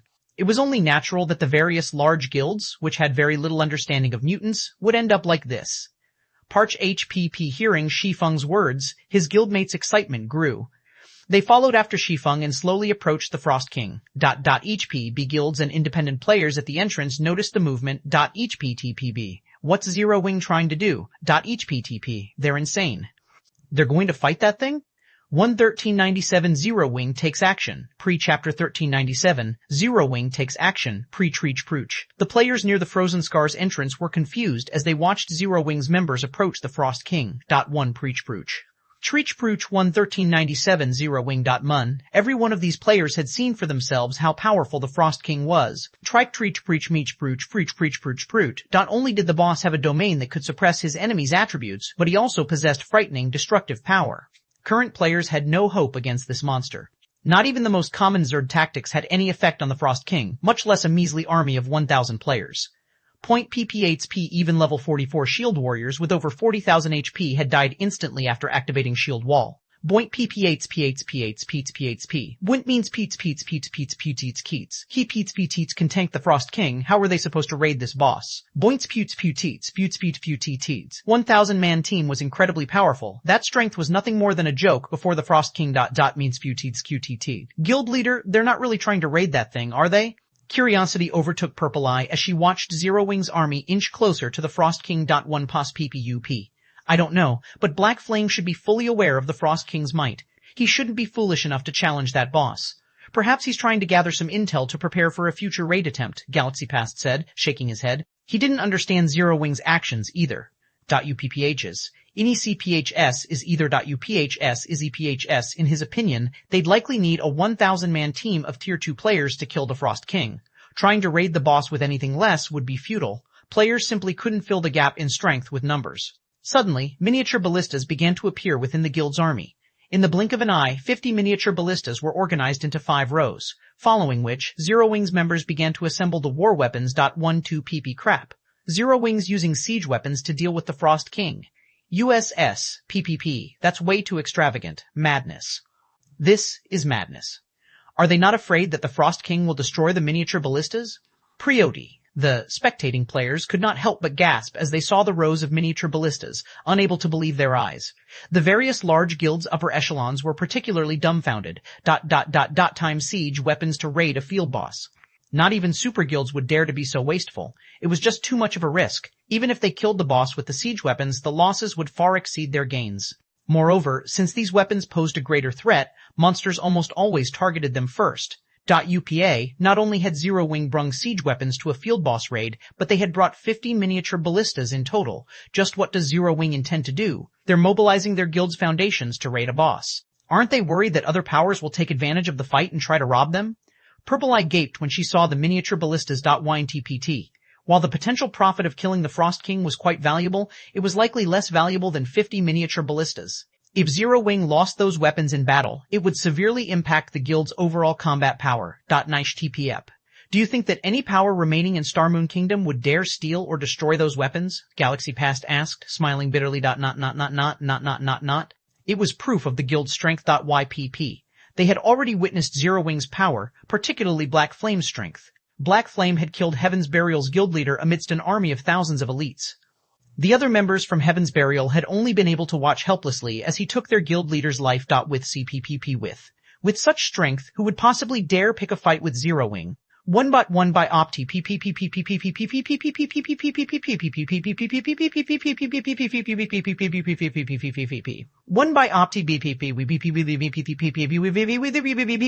we kid adopted when the weapons and equipment Heaven's Burial had dropped littered the battlefield. Despite so much precious loot before them, none of the various large guilds or independent players had dared to claim them. YPPH. Along with the miniature ballistas, Shi Feng had used demon summoning and called forth a level 72, tier 3 Inferno demon. Due to Demon Ruler's effect, the Inferno demon's attributes received a 30% buff, becoming significantly stronger than a normal tier 3 demon. Dodaber, Demon Dark Creature, Demon Bree level 72 Dubri HP 3800, 1000 Dazan 33800, 1000, 33800, 30 Bree Shi Feng also summoned Anna. As a mutant, its intellect was also quite high. Zerg tactics wouldn't be effective against this boss. If they were, the various large guilds of the past wouldn't have suffered so many losses to deal with a single mutant, even going as far as mobilizing siege weapons to exterminate the creature. Not even an army of hundreds of thousands of players could defeat it. YPPA. Of course, the mutants back then had grown over a considerable amount of time. They weren't like the Frost King, who had just become a mutant and hadn't had much time to increase his strength. However, as the Frost King's initial tier was high, it could even annihilate a 1,000-man team of Tier 2 players if not dealt with properly. Guild leader, the boss is coming. A ranger scout announced. Mall. Good. Main force, prepare to move. Dark God's Legion, protect the miniature ballistas. Exterminate anyone that dares to approach. Shi Feng instructed. YPPCC. Guild leader, rest assured, if any guild or player tries to pull something, we'll wipe them off the map. The Dark Gods Legion members guaranteed as they patted their chests. YPPC. Saying so, the Dark Gods Legion members spread out around the miniature ballistas. A few members took out magic array scrolls for the double protection barrier, constructing a magic barrier around the siege weapons. YPPP. Meanwhile, the main force members spread out and charged towards the Frost King. YPPBD. Due to the Frost King's domain, the main force members' attributes fell significantly upon entering the boss's sphere of influence. Upon sensing the approaching players, the Frost King swung one of his sabers at the crowd. 11 place peep a streak of blue light swept towards Zero Wing's MTs. Holding its flaming spear before it, the Inferno Demon blocked the streak of light. 1 close to bleep, boom, boom. 1 close to bleep. The impact immediately threw the level 72 Inferno Demon over 30 yards, its HP decreasing by over 100,000. The distant spectators gasped when they saw the Frost King's display of strength. Sycamai, 40, Sycamai, what strength, Sycamai, 4, Sycamai, 4, Sycamai, 4, Sycamai of Sycamai, 40, 4, Sycamai, what Sycamai, things Arcamai, the astonished party's ability brinked balking the attack. The Inferno Demon had still received so much damage from one casual attack. If not for the Bible of Darkness's buff, it wouldn't have lasted long against the Frost King. Noticing the boss prepare to launch his second attack, Shi Feng took out the ancient weather book and used weather control. C per W, C per W, C per W, C per W, C per W, C per W, C per W, C per W, C per W, C, C per W, C per W, C per W, C per W, X C per W, C for W. While the ancient weather book didn't seem to have any practical effect against monsters, the exact opposite was true.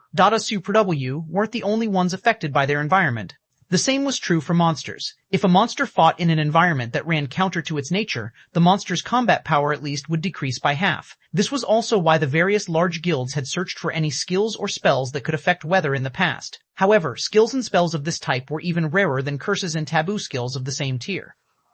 Generally, only superpowers could get their hands on 1.1.1 Publib. Suddenly, the snowy plains transformed into a burning hellscape. Although players didn't prefer this fiery environment either, Zero Wing's members had consumed the Sea God's blessing. They could adapt to hot or cold adequately. Bot 1.1, Bot 1 Bot 1 Bot 1, 1 Bot 1 Dot 1 Bot 1. One contrast, the Frost King, an ice elemental, was exceedingly uncomfortable. Disregarding Zero Wing's members, the Frost King turned and attempted to flee the hellscape. PS. Stop him, don't let him get away. All ballistas, attack. Upon Shi Feng's command, the assembled miniature ballistas launched exploding arrows simultaneously. Shu pro BMZ shu, shi shu. 1-1 T pro BA rain of fire descended upon the Frost King, the scene far more spectacular than normal. Boss raids, the T pro PA T98, Tier 4 T98, Tier 4. Strength, T pro T98, Tier 4 Strength, Chi pro T98, Tier 4 Strength Quopio pro bro, rained down on the Frost King like meteors. 1 P pro T9, 1 pro P roar. It then brandished its twin sabers, cutting down the exploding arrows before they could land. 1. Wasp pracked, the boss knocked the majority of the exploding arrows off course. As for the remaining arrows, the Frost King simply took a step forward and dodged most of them, while blocking a small portion with his sabers. In the end, only 3 exploding arrows had connected with their target. 1 PP 2009-64, 1 PP 2057 W6, 8 PP 2087, 1 PP 2087, 1 PP 2000 W6. Zero Wing's members could not help their surprise. 1 PB2 8 Bialius had connected with their surprise. But with the miniature ballista's damage modifier, these arrows could compete with the strongest Tier 2 spells.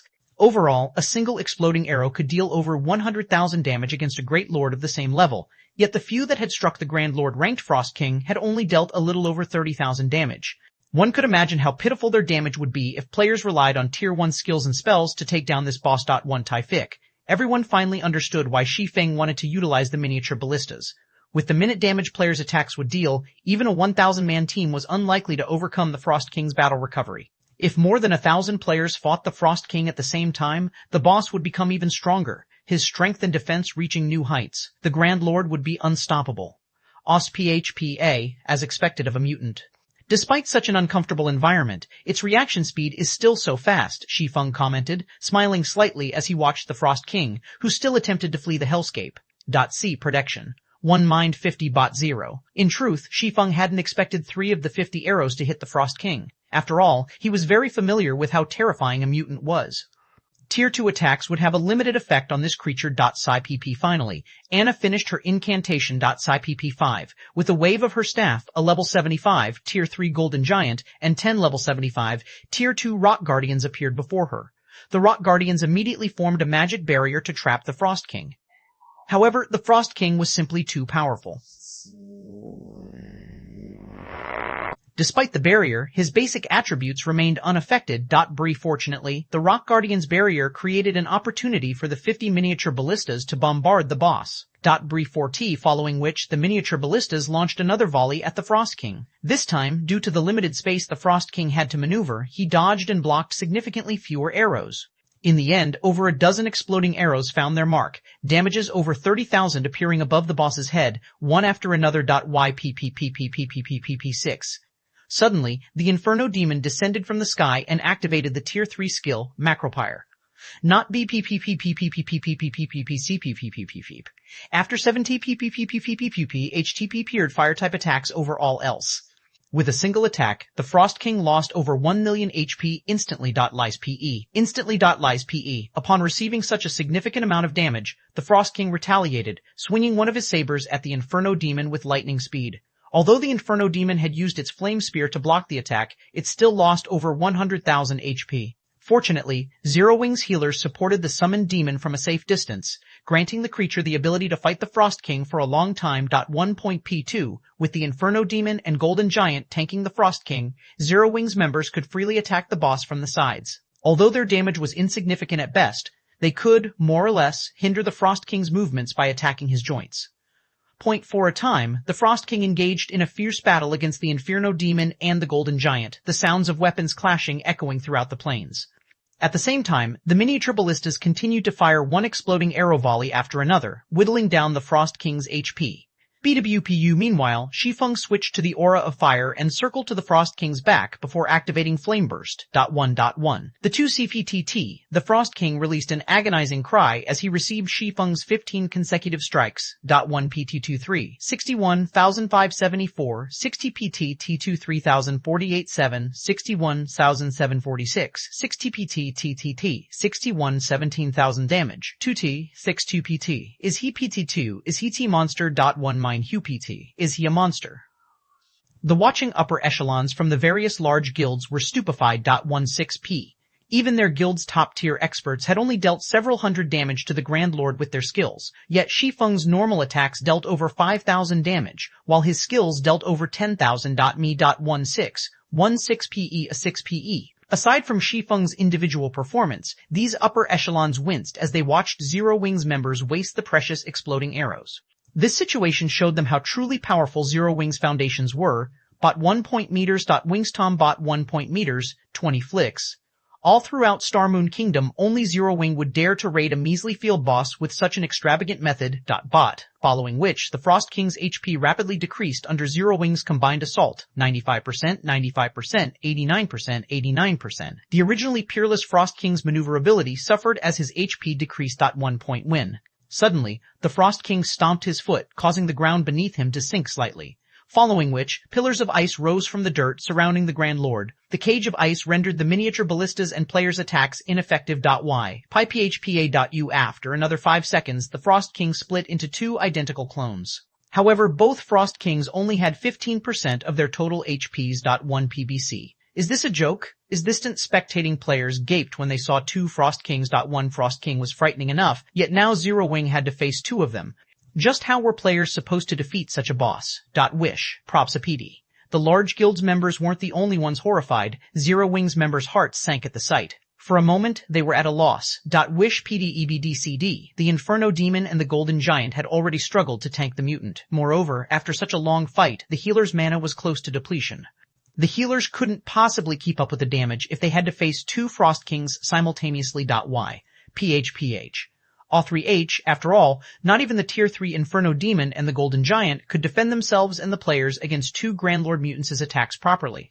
Any attack they failed to block would instantly deal over 1,000 damage, while skills would deal 2 to 3 million damage. At this rate, the Inferno Demon and Golden Giant would die very quickly. Without these two summoned monsters in the way, the Frost Kings wouldn't need long to annihilate Zero Wing's team.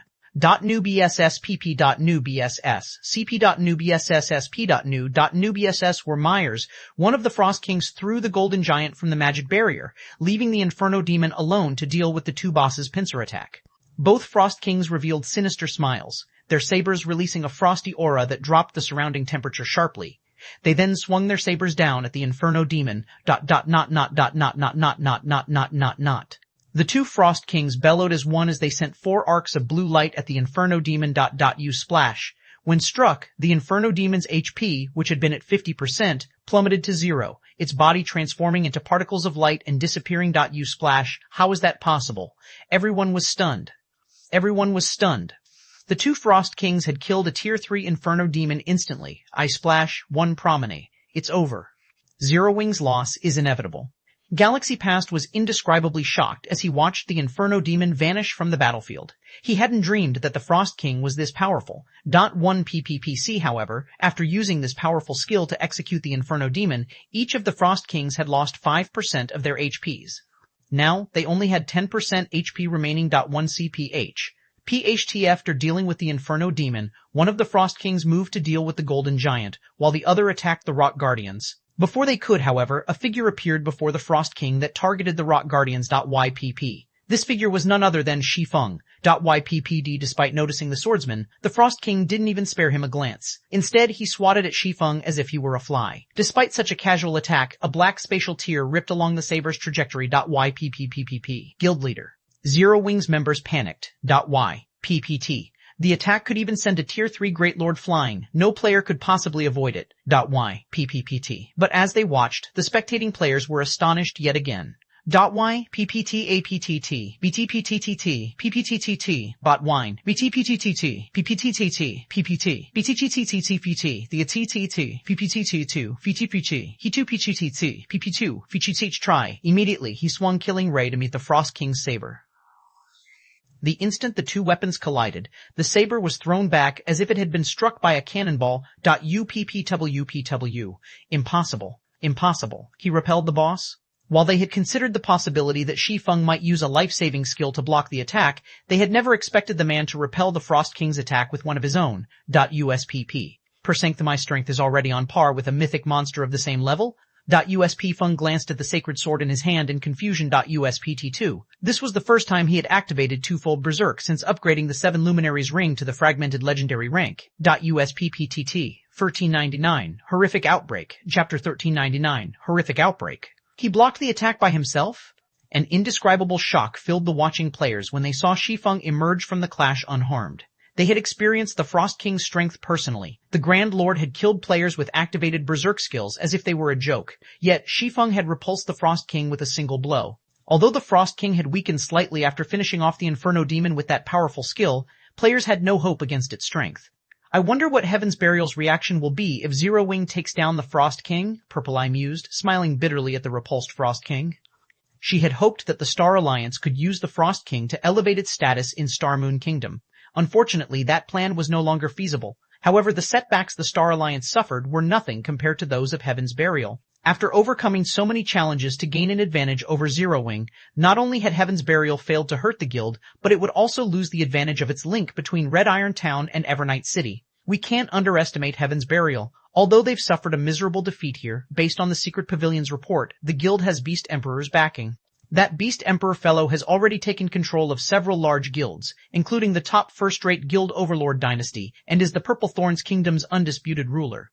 It won't be so easy for Zero Wing to defeat Heaven's Burial, Galaxy Pass said, shaking his head. Before the Secret Pavilion had secured ownership of the Star Alliance, his ambitions had been great. He had dreamed of becoming an overlord in God's domain one day. However, after joining the Secret Pavilion, he had come to understand one thing. God's Domain was unlike any other virtual reality game that had ever existed. Without the foundations of a super first-rate guild or super guild, ruling over a kingdom was easier said than done. The opponents on the surface were far from the only ones vying for dominance. Many powers lurked in the darkness, developing in secret. If these powers decided to take action, even a first-rate guild might not withstand their might. However, the fact that Zero Wing managed to become the ostensible overlord of Starmoon Kingdom was already plenty amazing. The guild leader is so awesome. He even blocked that kind of attack? Shi Feng's performance had rekindled hope in Zero Wing's guild members whose confidence had begun to waver. They immediately resumed their bombardment, using the miniature ballistas to attack the Frost Kings madly.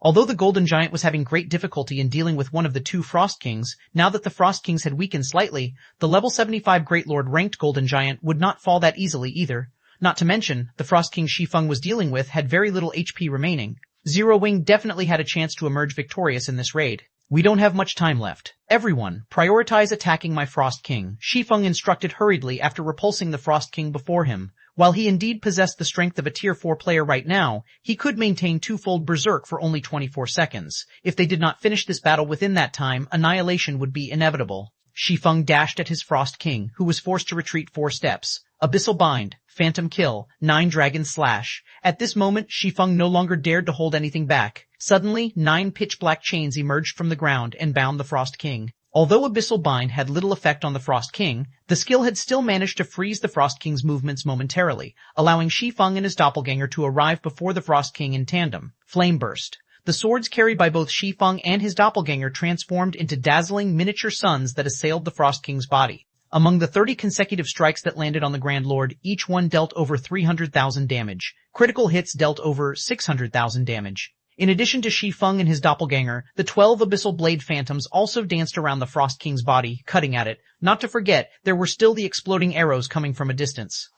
Although the Frost King managed to block most of the attacks sent at him, the Grand Lord's HP still plunged to 8%. Shi Feng's explosive power thoroughly stupefied everyone once more. Sure enough, a Grand Lord-ranked mutant really is tough to deal with. Shi Feng's head ached when he looked at the Frost King maintaining its defense against the attacks sent at him. The difference in physique was simply too massive. If Shi Feng were up against an ordinary Grand Lord, he could easily overwhelm the monster's defenses with his combat techniques and strike directly at its body, dealing substantial amounts of damage to it. However, despite the highly disadvantageous environment, the Frost King's reaction speed and attack speed remained terrifying. It was just too difficult for Shi Feng to land an actual blow on the Grand Lord. Even when Shi Feng and his doppelganger struck simultaneously, the Frost King was still able to cope with both of their attacks. If this situation dragged on, even after twofold Berserk's duration ended, they still wouldn't be able to kill one Frost King, much less both of them. A futile struggle. At this time, the Frost King suddenly changed the trajectory of one of his sabers, switching from defense to offense and striking at Shi Feng from an angle. Dang. Fortunately, Shi Feng managed to protect his side abdomen in the nick of time using Killing Ray. In return, however, he had to take 2 side steps before he could stabilize his body. He's starting to recover his strength already. Shi Feng's complexion darkened as he looked at the vibrating sacred sword. Although he was aware that the Frost King would recover from his weakened state very quickly, he never thought that it would happen this quickly. However, the Frost King had no intentions of giving Shi Feng any opportunities to react. The boss promptly brandished his sabers and forced Shi Feng into a defensive state. Now, even Shi Feng's doppelganger had difficulty finding an opportunity to land an attack. This situation panicked Zero Wing's members. They were all aware that Shi Feng was currently using twofold Berserk, and that the combination Berserk skill only had a short duration. However, the exploding arrow's power was simply too mediocre. Each arrow dealt only a little over 30,000 damage. Even if they landed 20 arrows per volley, they would deal just over 600,000 damage to the Frost King. With that kind of damage, it was simply impossible to defeat the Grand Lord within a short period. As Shi Feng was starting to get pushed back, he abruptly stabbed Killing Ray into the ground. Suddenly, a blue pulse of energy spread out into his surroundings. Chilling field. In the next moment, 9 frost spears appeared around Shi Feng and stabbed madly at the Frost King. Although each frost spear carried only 90% of the skill user's strength, Shi Feng was able to superimpose the strength of 3 spears, the current limit of his capabilities. His technique might not be as refined as Sirius's, but by combining 3 spears into one, he could still roughly double the strength of each attack. Meanwhile, 180% of his current strength was more than enough to suppress the Frost King, following which, each time the frost spears clashed with the Frost King's sabers, the resulting impact would create an opening for Shi Feng's doppelganger to land a few attacks. This situation chopped chunk after chunk from the Frost King's HP. When the Frost King only had 3% of his HP remaining, he became thoroughly enraged. Suddenly, his snowy white body turned pitch black, and the aura he gave off was replete with an indescribable sense of evil. Despicable living beings, you all have truly angered me now. The enraged Frost King's HP abruptly fell by a sizable portion, following which the Frost King suddenly abandoned the sabers he held. He then raised one hand into the air and began chanting an incantation that was absolutely foreign to the players on the battlefield. A moment later, a massive, threefold magic array covering a 500-yard radius appeared in the sky. This is Heaven Splitter? Shi Feng's complexion darkened as he looked at the dense and violent mana gathering overhead. From time to time, he could also see blue arcs of lightning flashing across. Heaven Splitter was a Tier 4 super large-scale destruction spell. Its result was complete and utter destruction. At this moment, Shi Feng went into a frenzy as he controlled Chilling Field to execute Sword's Orbit, launching a relentless stream of attacks at the Frost King. As the mana in the skies grew increasingly violent, the Frost King's HP likewise declined. 2%, 1%, die, Shi Feng bellowed as he activated Divine Providence and Dragon Breath. Immediately, a white beam of light devoured the Frost King, reaping the final strand of his HP.